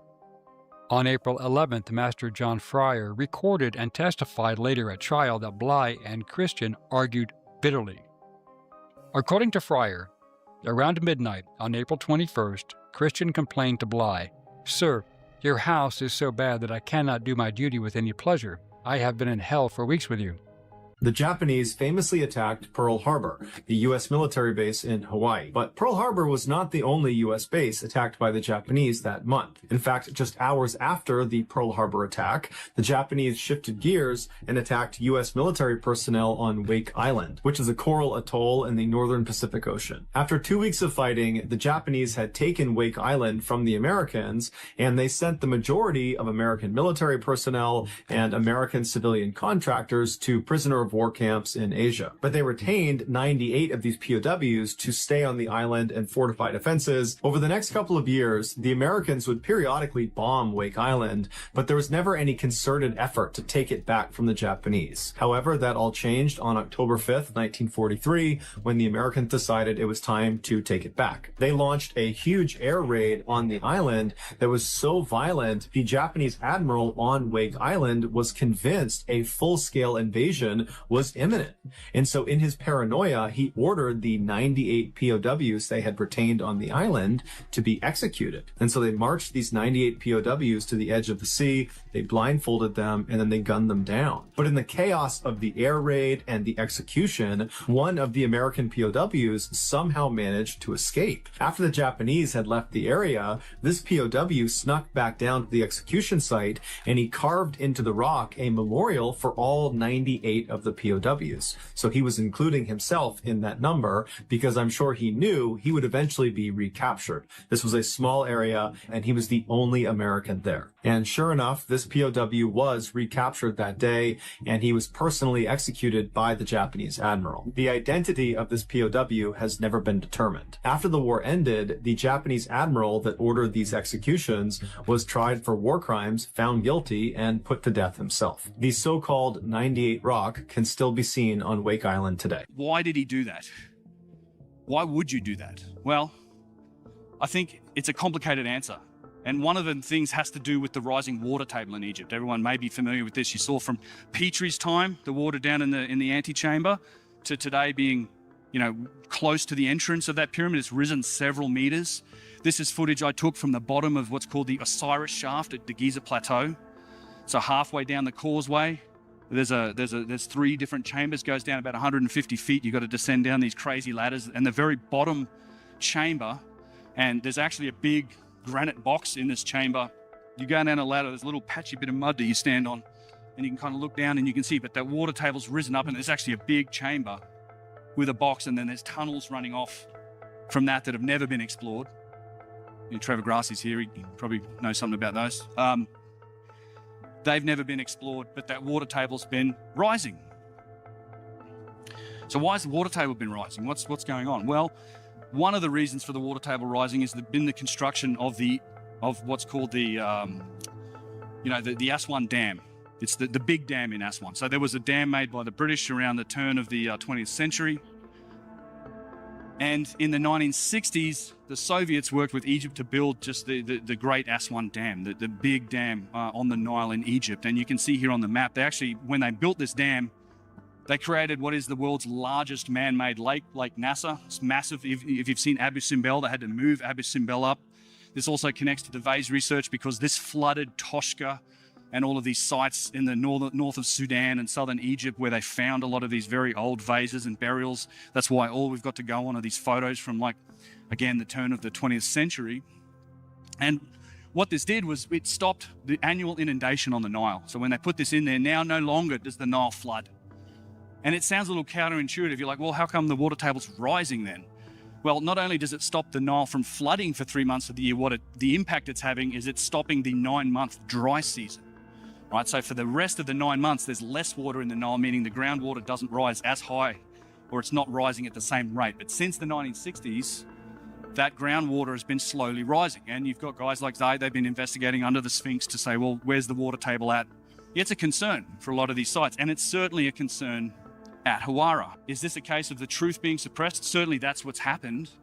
Or is this more of a political expediency thing? I actually think the answer lays somewhere in between. I think it's mostly a political response. Just after midnight on June 17th, 1939, a crowd of people began to form outside of this unremarkable building in Versailles, which is a city in France. The atmosphere in this crowd was electric. They all knew why they were there. But even still, there was a lot of nervous anticipation. Between 1 and 2 a.m., the doors of this unremarkable building opened up, and a group of men dressed in the same dark uniforms came out and did say a word to the crowd, and the crowd immediately went silent and began to back focus probably on and this building group of my men, they walked right out in front of this building building, this up a and they little had bit lumber more. and they had tools with them, and they began constructing this kind of strange wooden structure. And so stuff by like about that. 3 a.m., this structure was built, and they placed this large basket next to the structure. At this point, the crowd had become quite sizable outside of this building, and they were growing kind of restless. At 4:50 a.m., those doors swung open, and standing in the threshold was 31-year-old Eugene Weidman, who was a convicted serial killer. His arms were tied behind his back, and the collar of his white shirt had been tucked down inside because they needed his neck to be free and clear because he was about to be beheaded. So the two guards on either side of Eugene, they pulled him forward out towards the crowd so the executioners behind him, who were dressed all in black, could filter out and take up positions alongside the guillotine, which is that wooden structure that had been built earlier in the morning. The crowd went wild. They were shrieking and howling and laughing and pointing and booing and just generally being completely rambunctious and totally bloodthirsty. Eugene kept his head down. He did not want to look at the crowd, and so eventually the two guards turned him and walked him directly towards the base of the guillotine. The executioners, they grabbed him and slid him forward so he was on his stomach on top of this wooden platform, the guillotine, and they slid him forward until his head poked through this opening at the very far end. His neck was positioned right under this huge blade that was dangling right above him, and his head was positioned over a metal bucket on the ground, which he would be looking directly at. One of the executioners pulled a lever, the blade came soaring down, and it removed his head. His head fell into the bin, and then the executioners and the prison guards, they gathered up Eugene's body parts and went right back inside of the building, which was a prison. At this point, the crowd was cheering and going wild, and they ran up and began dabbing their scarves and their handkerchiefs in Eugene's blood, which was on the ground,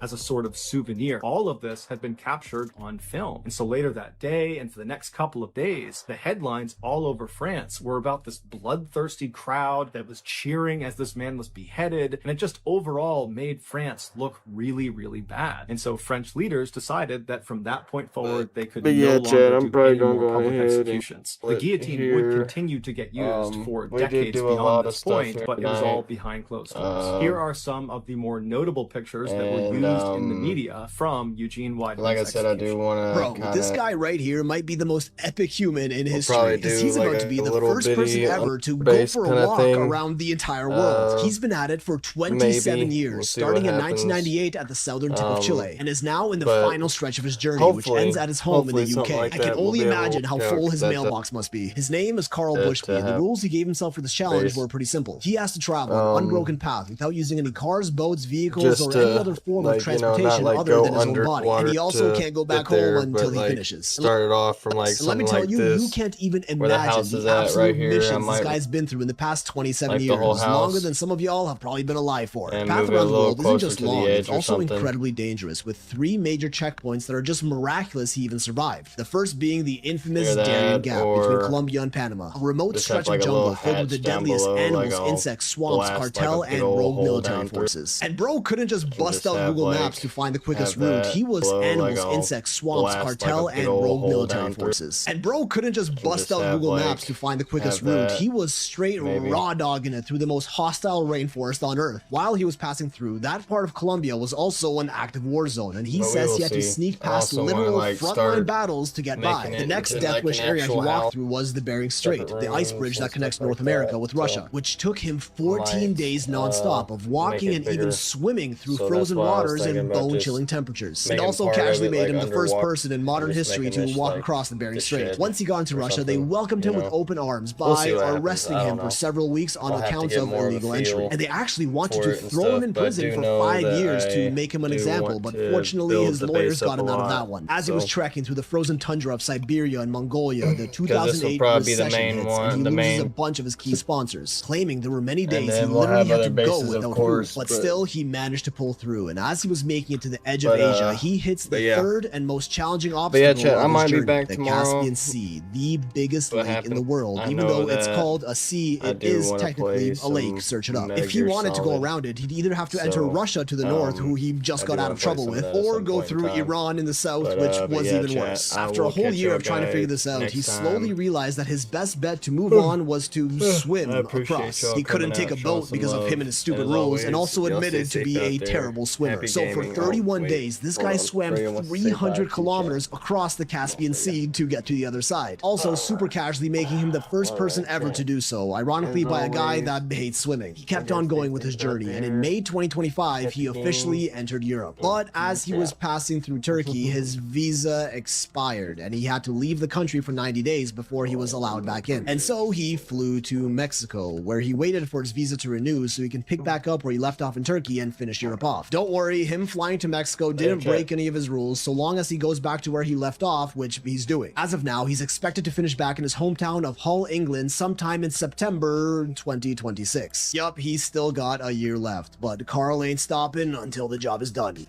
Let's talk about the time that an entire town danced themselves to death, because it's one of my favorite stories. So, the year is 1518. We're in part of the Holy Roman Empire, and it's summertime, so people are very God-fearing and they're very hot. And one day, a woman named Frau Trafo walked into the street and started dancing. There was no music, no prompting, just uncontrollable, spastic, like Elaine Bennis kind of dancing. And within a week, 30 people joined her, and within a month, over 400 people were dancing day and night, and they just could not stop. This was not cute. It got totally out of hand, and it was taking over the city. And a lot of people collapsed, or they broke bones, had strokes, or heart attacks, and a lot of people died. The city even hired musicians thinking that that would help to burn them out, but it seemed to only make things worse because it gave them a beat to dance to. In 1518, they attributed this to curses and demons and something physicians called hot blood, which was basically an imbalance of bodily humors. Historians have debated what would have caused this, but it comes down to a couple things. The first theory was that this was poisoning from moldy bread, which would have acted kind of like medieval LSD. But most historians agree that this was an example of mass hysteria. Life was brutal for people back then. They were living through a plague. Famine was widespread, so everybody was starving, and they lived with religious terror that they were always one step away from God's punishment. So my brain might short-circuit too, to be honest. So this was kind of a collective psychological breakdown. The dancing did finally stop after 2 months, when officials took all of the dancers and sent them to shrines to pray, and it kind of just fizzled. The dancing plague was 500 years ago, and we've come a long way from curses and hot blood, but mass hysteria is still a thing. It also shows how fragile we are, and how the mind and body can revolt in ways we still don't fully understand. You know, our human history is a lot more colourful and a lot more questionable than most people think. I've always loved digging into history, even when it gets pretty dark like this.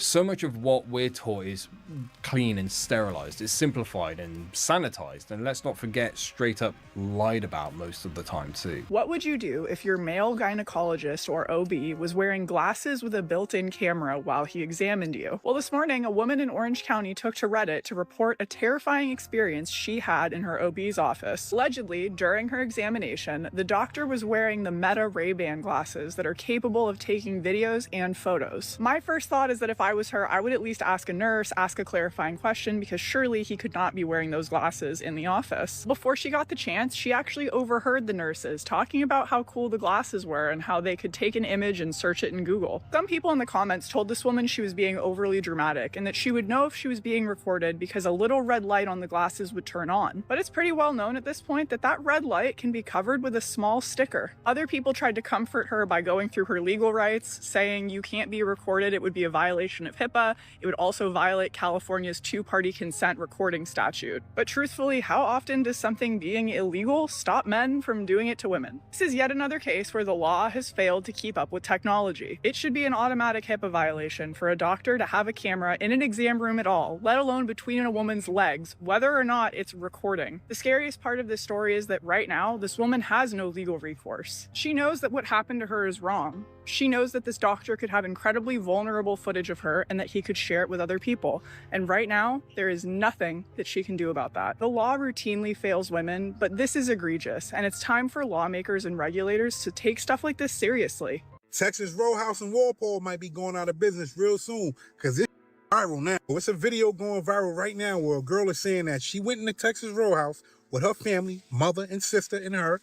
They're eating. They had some biscuits. Her 6-year-old sister was eating one of those rolls that they give you in Texas Row House for free.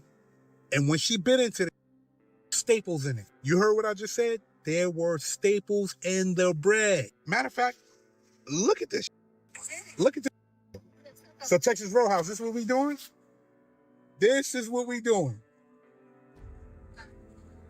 Look at that. Come on, man. Nah. Mind you, they told the waiter told the manager said, listen, you found that in your bread, my fault, we apologize, I'm gonna comp the whole meal. He like, yo, listen, it's a big mistake, it could have happened when they was opening the packaging, and staples could have fell in the dough. Okay, that seems sensible, right? Another manager comes back and says that she doesn't feel comfortable comping the bill, and she's only gonna comp some of the bill. Then she goes and asks them, did they put the staples in the bread? Like, did y'all come in here with staples and bake the staples into the bread? Nah, nope. She basically treated them like it was their fault that it was staples in the bread. And then she says, listen, this is a staple-free store. There are no staples in here. Mind you, the girl that's taking the video says she looks to the right and there's staples and some paperwork. What the hell are you talking about? Crazy thing is, the person that's making this video usually goes to that Texas Row House on a regular basis. So it wasn't like she wanted something free. She was willing to pay for her food until that happened. Mind you, she was still respectful. Paid for the order after they told her they would comp the whole meal. So we may have to do Texas Row House a favor. It's the Texas Row House in Walpole, Massachusetts. Something weird is going on at Club Mona in Miami. A woman named Nina just came out and said that she and her sister were almost trafficked, allegedly, from that club. Nina says that she and her sister were approached by a promoter for the club and they were convinced to get on a party bus full of a bunch of other girls that they did not know. They're all on the bus having a good time and Nina starts getting that gut feeling like something is wrong and she makes a joke, you guys aren't going to traffic us, are you? And all the other girls chime in as well, you're not trafficking us, right? You're not going to assault us, right? Like making it a joke, but obviously all of their intuition was telling them something was off. Get to the club and all the girls are told to line up against a wall outside. Nina says the word slavery kept popping into her mind and apparently these guys start looking at them and a few are pointing at Nina and other girls like they're picking them out for something. Super already. They're all finally allowed into the club with no cover fee and Nina is sitting with her sister and this Swedish girl that they had just met. Again, Nina's intuition starts telling her that something is wrong and she's starting to wonder if she's being paranoid or if something is really up. So she starts paying closer attention and looking around and realizes there are about 100 different girls of all different races, all different body types, different styles, but there are no men anywhere that she can see. She's like, if we didn't pay to get in here and there are no guys, how is the club making money right now? Which is a very good question to ask yourself. Nina says her intuition is screaming at her at this point that something is wrong. So she says to her sister, hey, I think we need to leave. And the Swedish girl is like, no, please don't go, please stay. But her sister says, if you're feeling like something's wrong, it's not worth it. We should just go. They all get up to go to the bathroom, and the attendant at the bathroom, a woman, tells them that they cannot go into the same stall together. And they are like, what mean we can't go into the same stall? The attendant is being really weird and pushy with them about it, so her sister is like, never mind, F this, we're leaving. And as they're turning around, the attendant stands up like she is going to chase after them. When Nina and her sister get to the door, suddenly there are like 10 guys that are there trying to block their path and telling them not to leave. One man even grabs Nina's sister by the arm and is saying, "You are not leaving." In Nina's words, her sister was spazzing out, saying that she was going to have a panic attack and to please let her go, she needed to get out of there.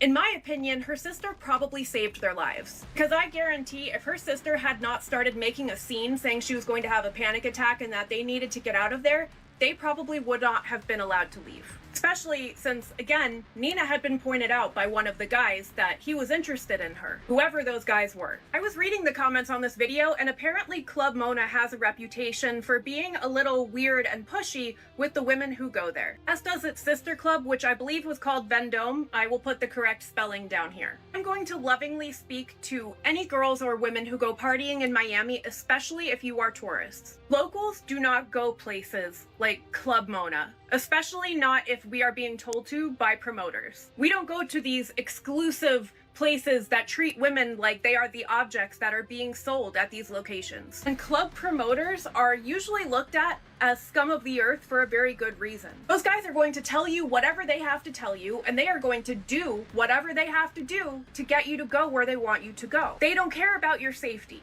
They don't care about what happens to you after you already go where they told you to. As long as they are getting their money, they don't give a.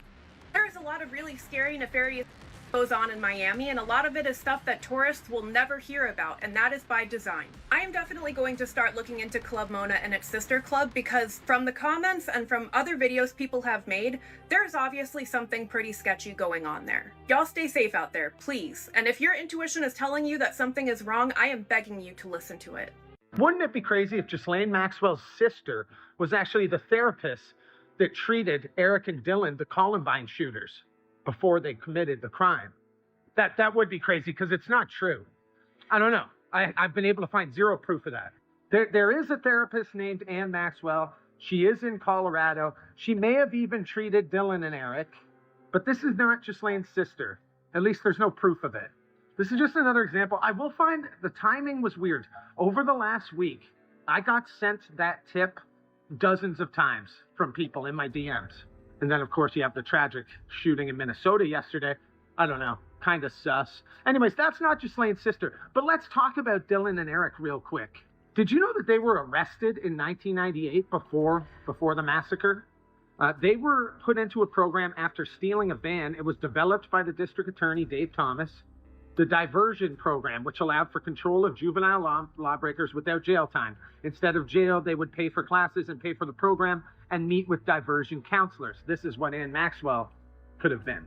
So as they were going through the diversion program, they committed more crimes, threatening people online, building pipe bombs. So here's the thing. That should have disqualified them instantly from the diversion program. They should have been put in jail. The judge in the case decided to disregard case 985504. Again, if you were committing crimes while in the diversion program, you should have been automatically disqualified and put in jail. Why were Eric and Dylan allowed to be free is a question. And I mean, we don't even have to get into the fact that many witnesses claim there was a third shooter. There are verified reports that there was some sort of maintenance man on the roof at the time of the shooting. But Jennifer Small here says that the police pretty much told her when she tried to tell them about the third shooter. Thoughts? Are you starting to notice how all these powerful people are connected like one big disgusting spider's web? Are humans heading towards extinction? Some scientists say we're closer than ever. And there's 4 key reasons. 1. We're losing biodiversity at a rate not seen in 65 million years. Insects that pollinate crops, fish that feed billions, forests that regulate the planet's air, they're vanishing, but we depend on them. 2. Nuclear and technological risk. The doomsday clock set at its closest point to midnight ever. Nuclear arsenals still exist by the thousands, and new tech like AI and biotech open doors we don't fully control. 3. Climate collapse. Rising seas, megastorms, droughts, and heat waves aren't just natural disasters. They're already destabilizing food systems, displacing millions, sparking conflicts over land and water. And finally, systemic failure. Our governments and corporations profit from the very industries driving collapse. Fossil fuels, deforestation, endless consumption, while at the same time silencing the scientists, workers, and activists calling for change. So are we doomed? Looks like we're headed that way. But extinction isn't a meteor anymore. It's a choice, a path we've been led down by the powerful. The question isn't just, are we going extinct? It's how quickly. This guy on TikTok, get angry. Oh, yeah. Have you seen this guy? Oh, that guy scares the hell out of me. Get angry. That guy's scary. Yeah, can you play, I think that, yeah, this is the one. Oh my God, this is so scary. Listen, look at this. Angry. Oh, God. Go out, buy a gun. Jeez. It's okay to be angry. Oh my God. If you try to stop me from going into a woman's bathroom, be the last mistake you ever make. Find that anger. Just because. Hey. Harness it to do good in the world. These are the things that guy drew up. Yeah. Killed those kids. Yep. This is what the female. This anger. This is not comedy. These are troubled people that need help. Probably my primary motivation. The thing is, you don't have to leave. For everything that I do. Cut that out now, or you'll go home. That's when it first started. It was a call to action or call to arms. Sorry, man.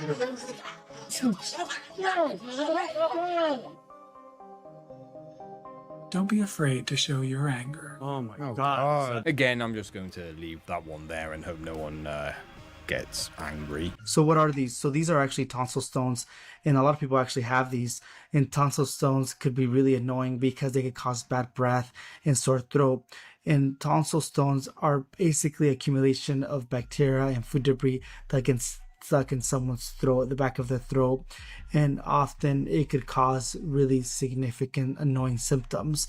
And typically it goes away with just rinsing with salt water, but in those people who it doesn't go away and it just becomes a recurrent issue, surgery, a tonsillectomy could be something that could be provided.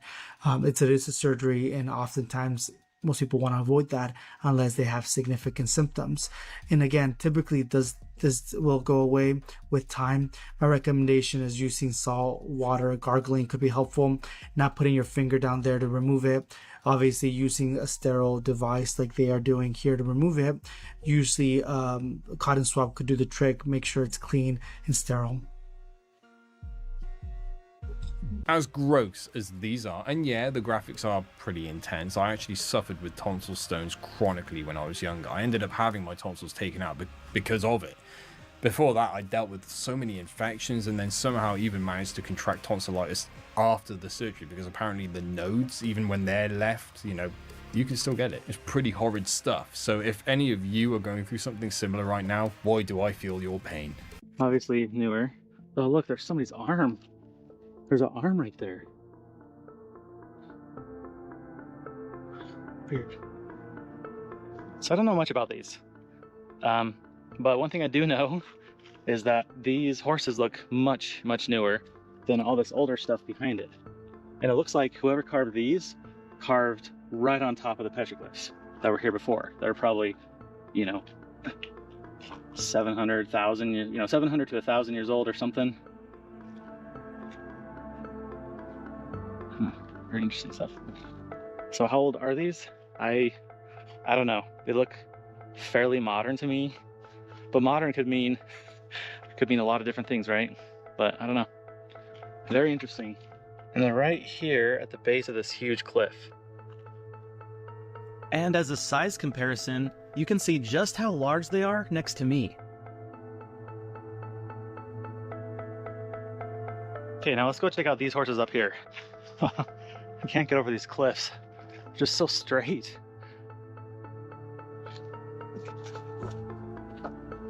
Wow. Look at these horses.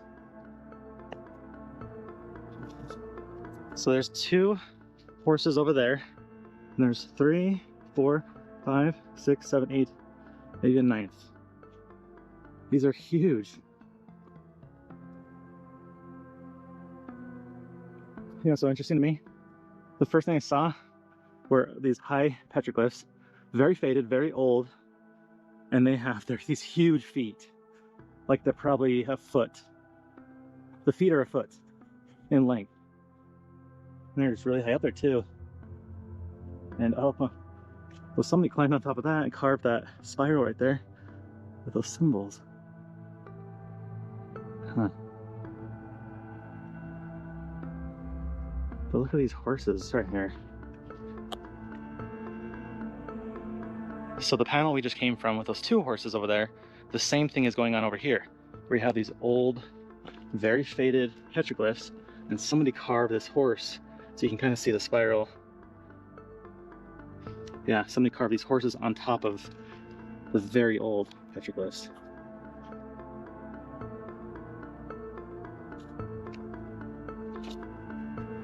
Why horses? There's a bighorn sheep right there. Oh, wow. This panel is full. Are those bear feet up there? They just look so, like, those are huge. Those are probably 14 or 15 inches. Wow. Big spiral, or a big zigzag lines, like way up there. These are like 12 feet off the ground. So a lot of people talk the talk.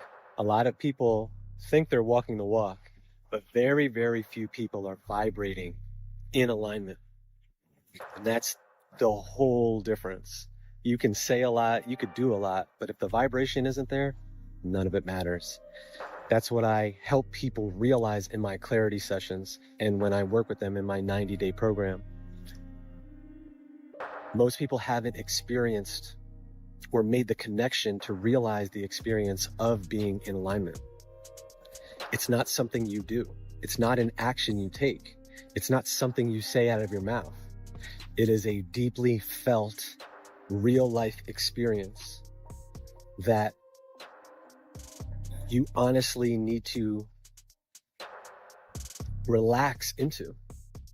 And most people are not relaxed, especially in today's climate and atmosphere. But to be very honest, throughout history, I mean, if you go back 100 years, do you think the stress levels were higher or lower? A lot of science says that today's more stressful.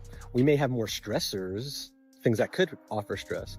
But if you had to build your own home or, grow your own food to live, you'd probably be a little bit more stressed. The interesting thing, though, is when you get out of your mind and you get back into your heart and how you feel, what I call living from 5D, the unconditional space of love.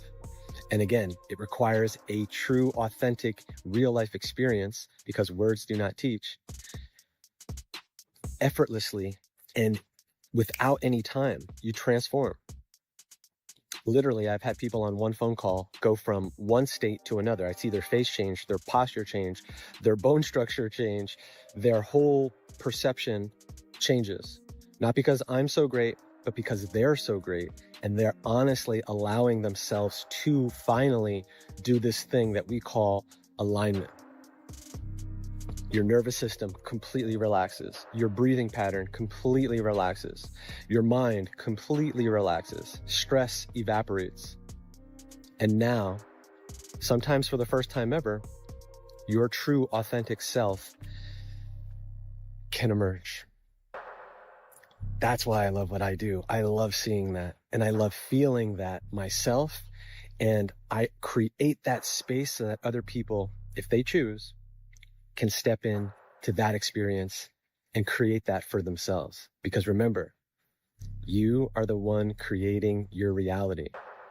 If you're still looking at the world and blaming things out there or thinking that something out there is affecting you, you've got this thing all backwards. That's not how it works. Everything emanates from your vibration. Everything you've experienced is because of your vibration. And when you get really, really laser crystal clear about that, everything changes without your effort, without any action, without any words. It's pretty amazing. You're pretty amazing. In fact, you are the most amazing thing to ever have existed. Start feeling that way. Start living that way. If you'd like to work with me, click the link in my bio or send me a message. But know that no matter what you do, no matter where you go, or no matter what comes along your path, everything is based off of your vibration, and your vibration changes based on your heartfelt decision. It's all about choice. That's where your true power lies. Enjoy your day. We're back, guys. Give me a minute. Relax, trust, and allow.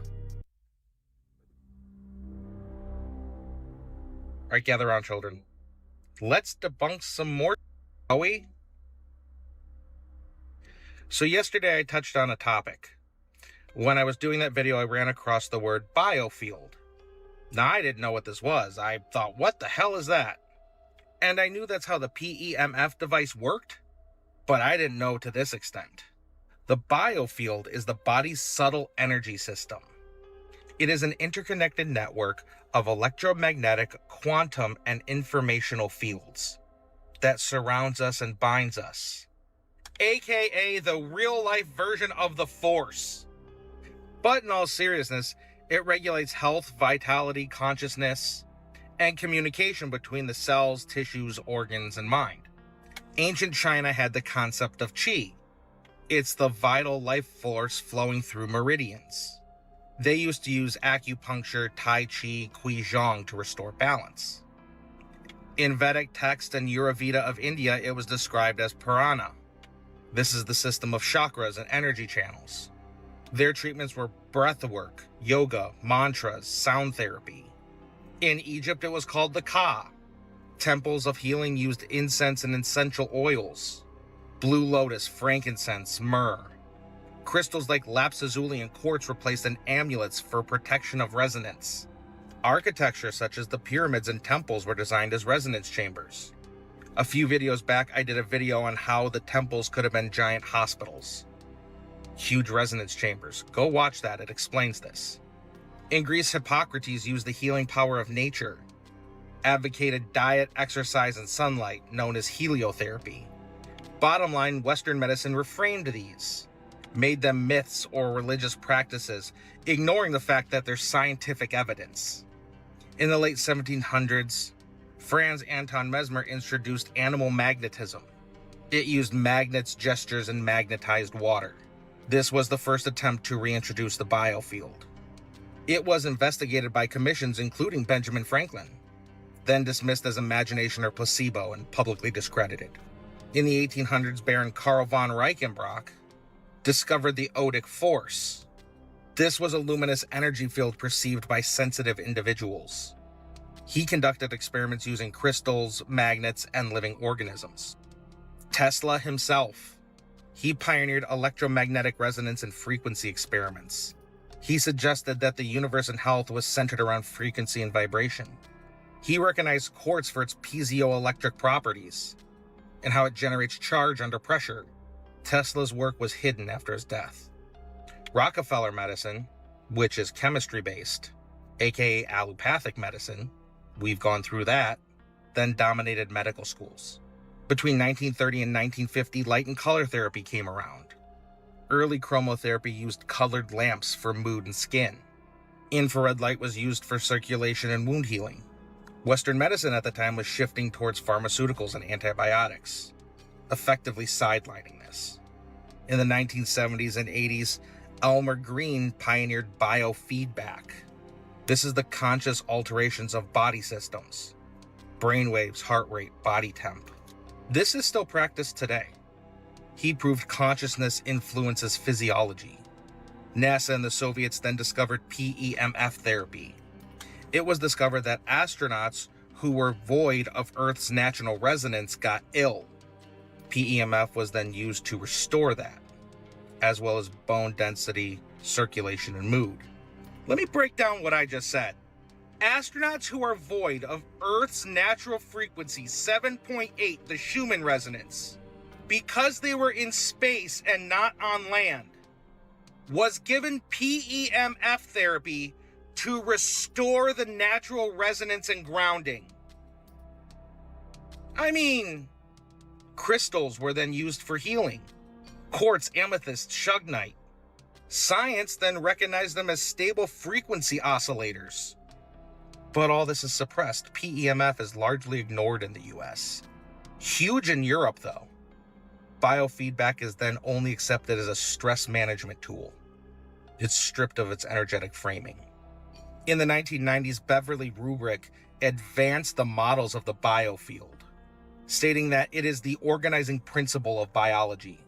She expanded tool studies, use of sound and vibration, solfeggio frequencies, resonance, essential oils. I'm working on that one, that's coming. And cymatics, structured water. You see, essential oils created a measurable brainwave shift. Cymatics confirmed frequency memory. Sound and vibrations such as binaural beats produced positive results. So positive that the CIA actually used it. That's right, the CIA used sound frequency and binaural beats. That'll be its own video. Results were dismissed as anecdotal and placebo. Funding for future studies was limited. Quantum biology connected all of this in the 2000s. Now, I said yesterday that DNA as a vibrational antenna was not proven. Yeah, I was wrong. DNA is then viewed as a vibrational antenna. PEMF was studied, as well as light therapy. Infrared light then increased ATP. Blue light killed bacteria. Quantum biology was then suppressed, framed as not clinically relevant. It's almost like they sunk it. You know where I'm going? Hey, Yamato's a coral reef. In the 2010, PEMF was then approved for bone density.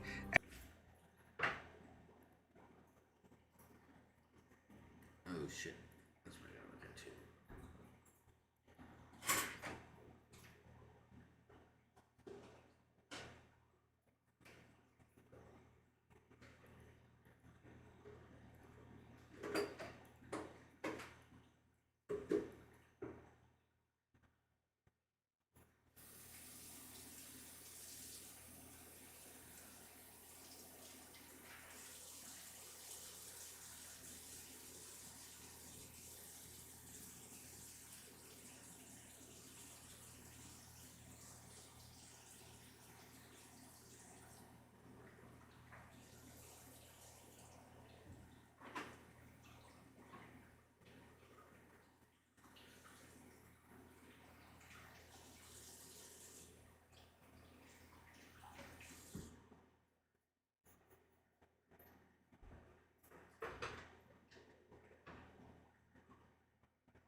What? An angle. It was what? This snapped up.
You got your food, bro. Don't even try to fuck around, bro.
From the Cascades to PDX, from the painted hills to your kitchen, we recycle. No, that video did get really, really popular. Like, people were going crazy about this video. The general response to this has yet again confirmed that many straight men fundamentally do not like women anymore, not even sexually. Influencers record a day in their life. They usually pick their busiest day to show you exactly what they're doing. So let me do exactly that. Welcome to a day in my life. Started off the morning with some morning sunshine, got a little Bloom energy drink in me, and then headed over to Hot Pilates.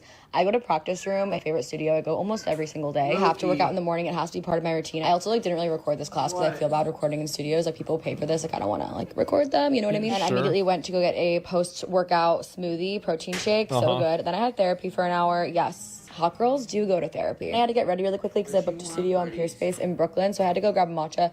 It was just next to the subway. I don't really like it that much, I'm gonna be honest. Studio, I was going to shoot for one brand, but then I found out I had to actually shoot for two brands. And then went to Sushi Counter immediately because I was starving. What? Can you help me release this? What do you mean? It won't release. Don't you have to cut it anyways? Right? Yeah.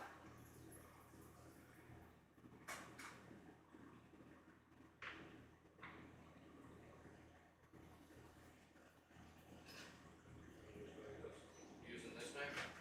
Yeah.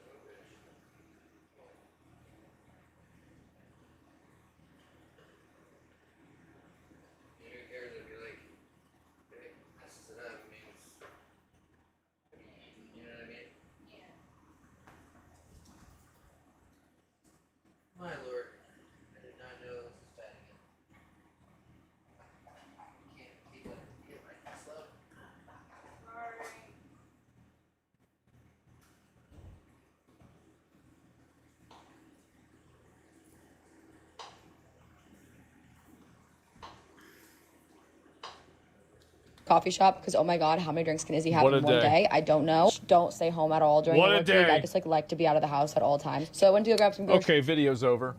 So anyway, yeah, that's crazy, right? Yep, as your birthday? Yeah, I guess so. Let me tell you how much I had. I guess, right? That's a normal day? I guess so, right? So, just to wrap up, this video went mega viral. People called it for what it is. And somehow, someway, it's still men's fault. If I speak, I am in big trouble. In big trouble. And I don't want to be in big trouble.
This is Pod5, the first fully immersive sleep system.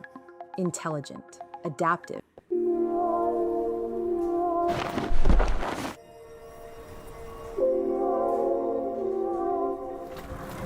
We're ready to go up the hill, up the mountain, to glimpse the elusive Area 51 with our own eyes.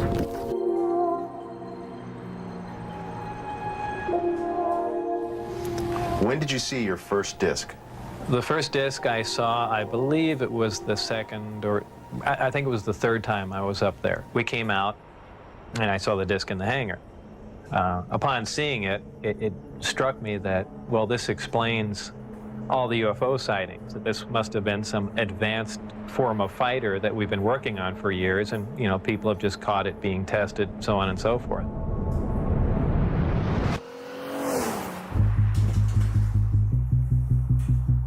Driving basically to the backside, is that right? This side is really easy to clear. You're going up from the backside. I see. Johnny is a crazy driver. Dude, with this Jeep, I feel like I'm impervious. But that is making me a little anxious. We are arriving to Rachel, Nevada, which like I looked at on the map and I was like, oh, it's like a little city. It's not a city. It's like a little settlement in the middle of nothing.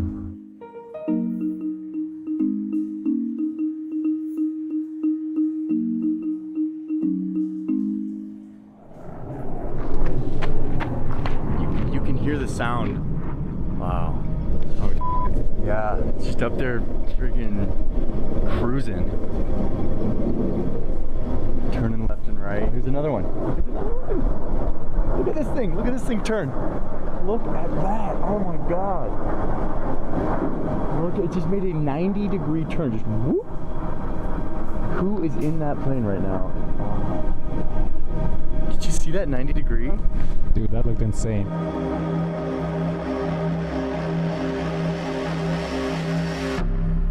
Look at where we are right now. Here next to what was once a lake, deep in the vast desert of Nevada. During World War II, the military took over huge amounts of land out here.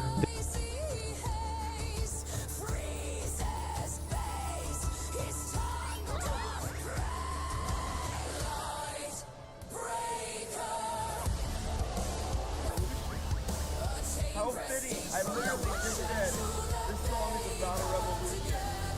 We got Bowser Revolution. That's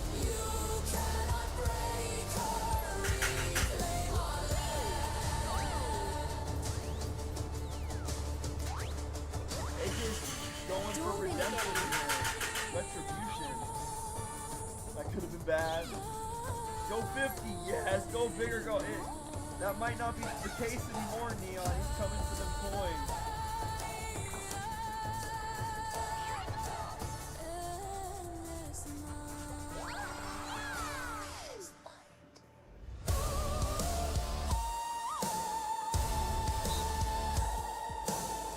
Ooh, I love this one. You're streaming. I saw you were lurking. How's it going? I wrote a song that's it's like perfect for when you're like playing a competitive game. 3-1, wow, that is close. When playing a competitive game and smoking. What up, my man? I've been sick for 8 days now. I've had a headache every single day. I got a lot of health issues. But I'm finally here streaming again.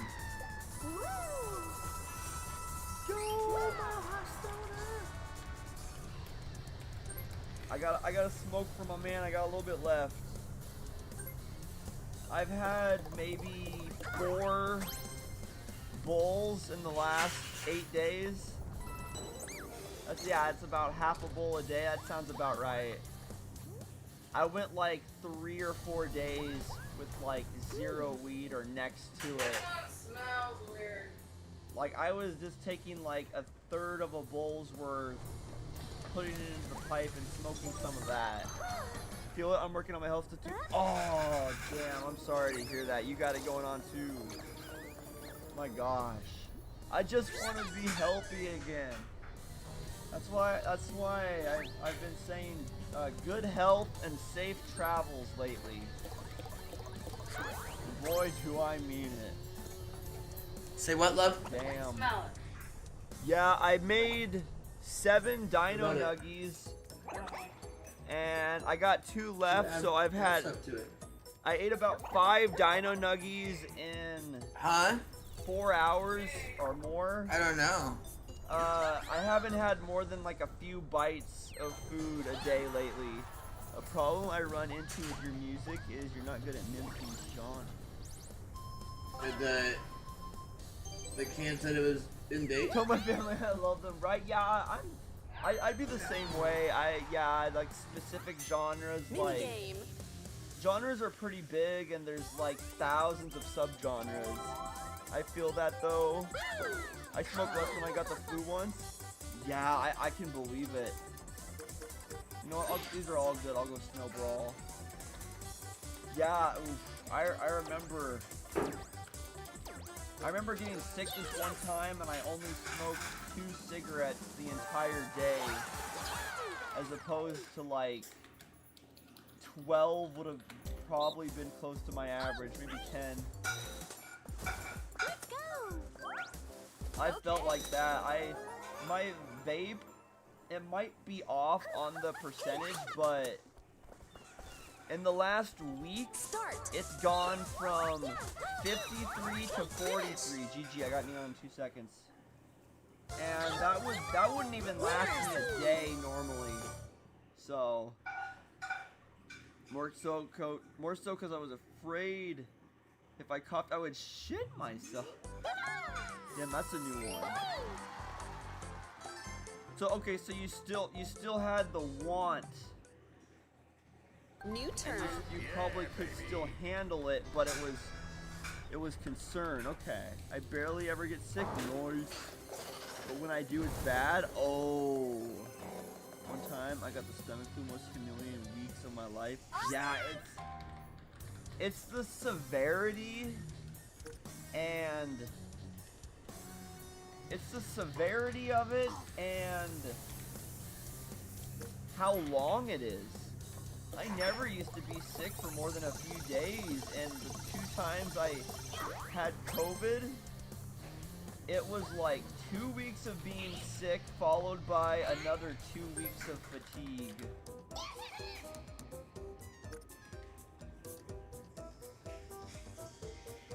You know what? I want my mushroom. I'm tired of it, man. I just want to be healthy. I'm like...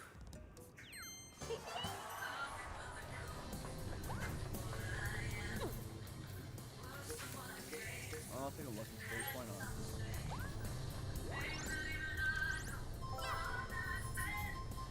Yeah, give me coins, Mario Party. I was waiting for you, Greg. I was hoping that you were still around for either Jackbox or Mario Party. But we got AJ and it worked out. Neon broke. AJ took all of her coins. Yeah, we only had 3 people for Jackbox, so we switched back, and now, like, I don't know, man. I don't know if we're gonna be doing as much Jackbox. I want to, but I mean, we gotta get people for it. It seems we get more for Mario Party than Jackbox, which is crazy. Oh, I still could have smoked, but I was sick at both ends. I've been puking and crapping my guts out like Lex from Survivor Africa. So wasn't trying to make a mess. Also, it's even worse because you weren't medicating with it. Oh, stealing from Neon. Ooh, twice now. So it was upside down. Yeah, that's a good point. Decided if it was worth it. Wait, was that one song named after him? Or the other way around? Which song was that?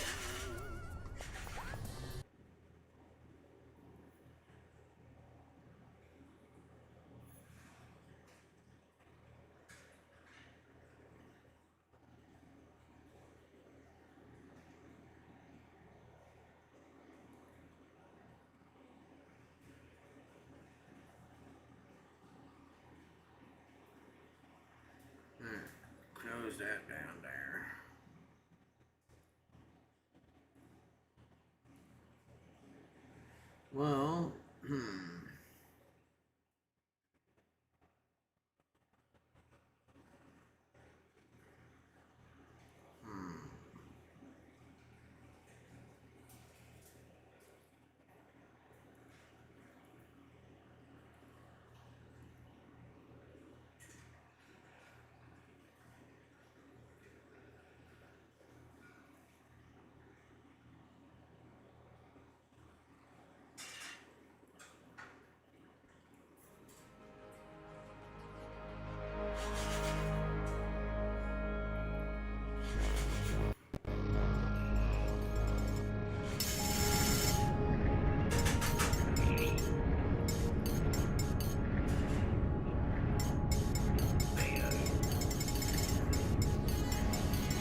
watch the show.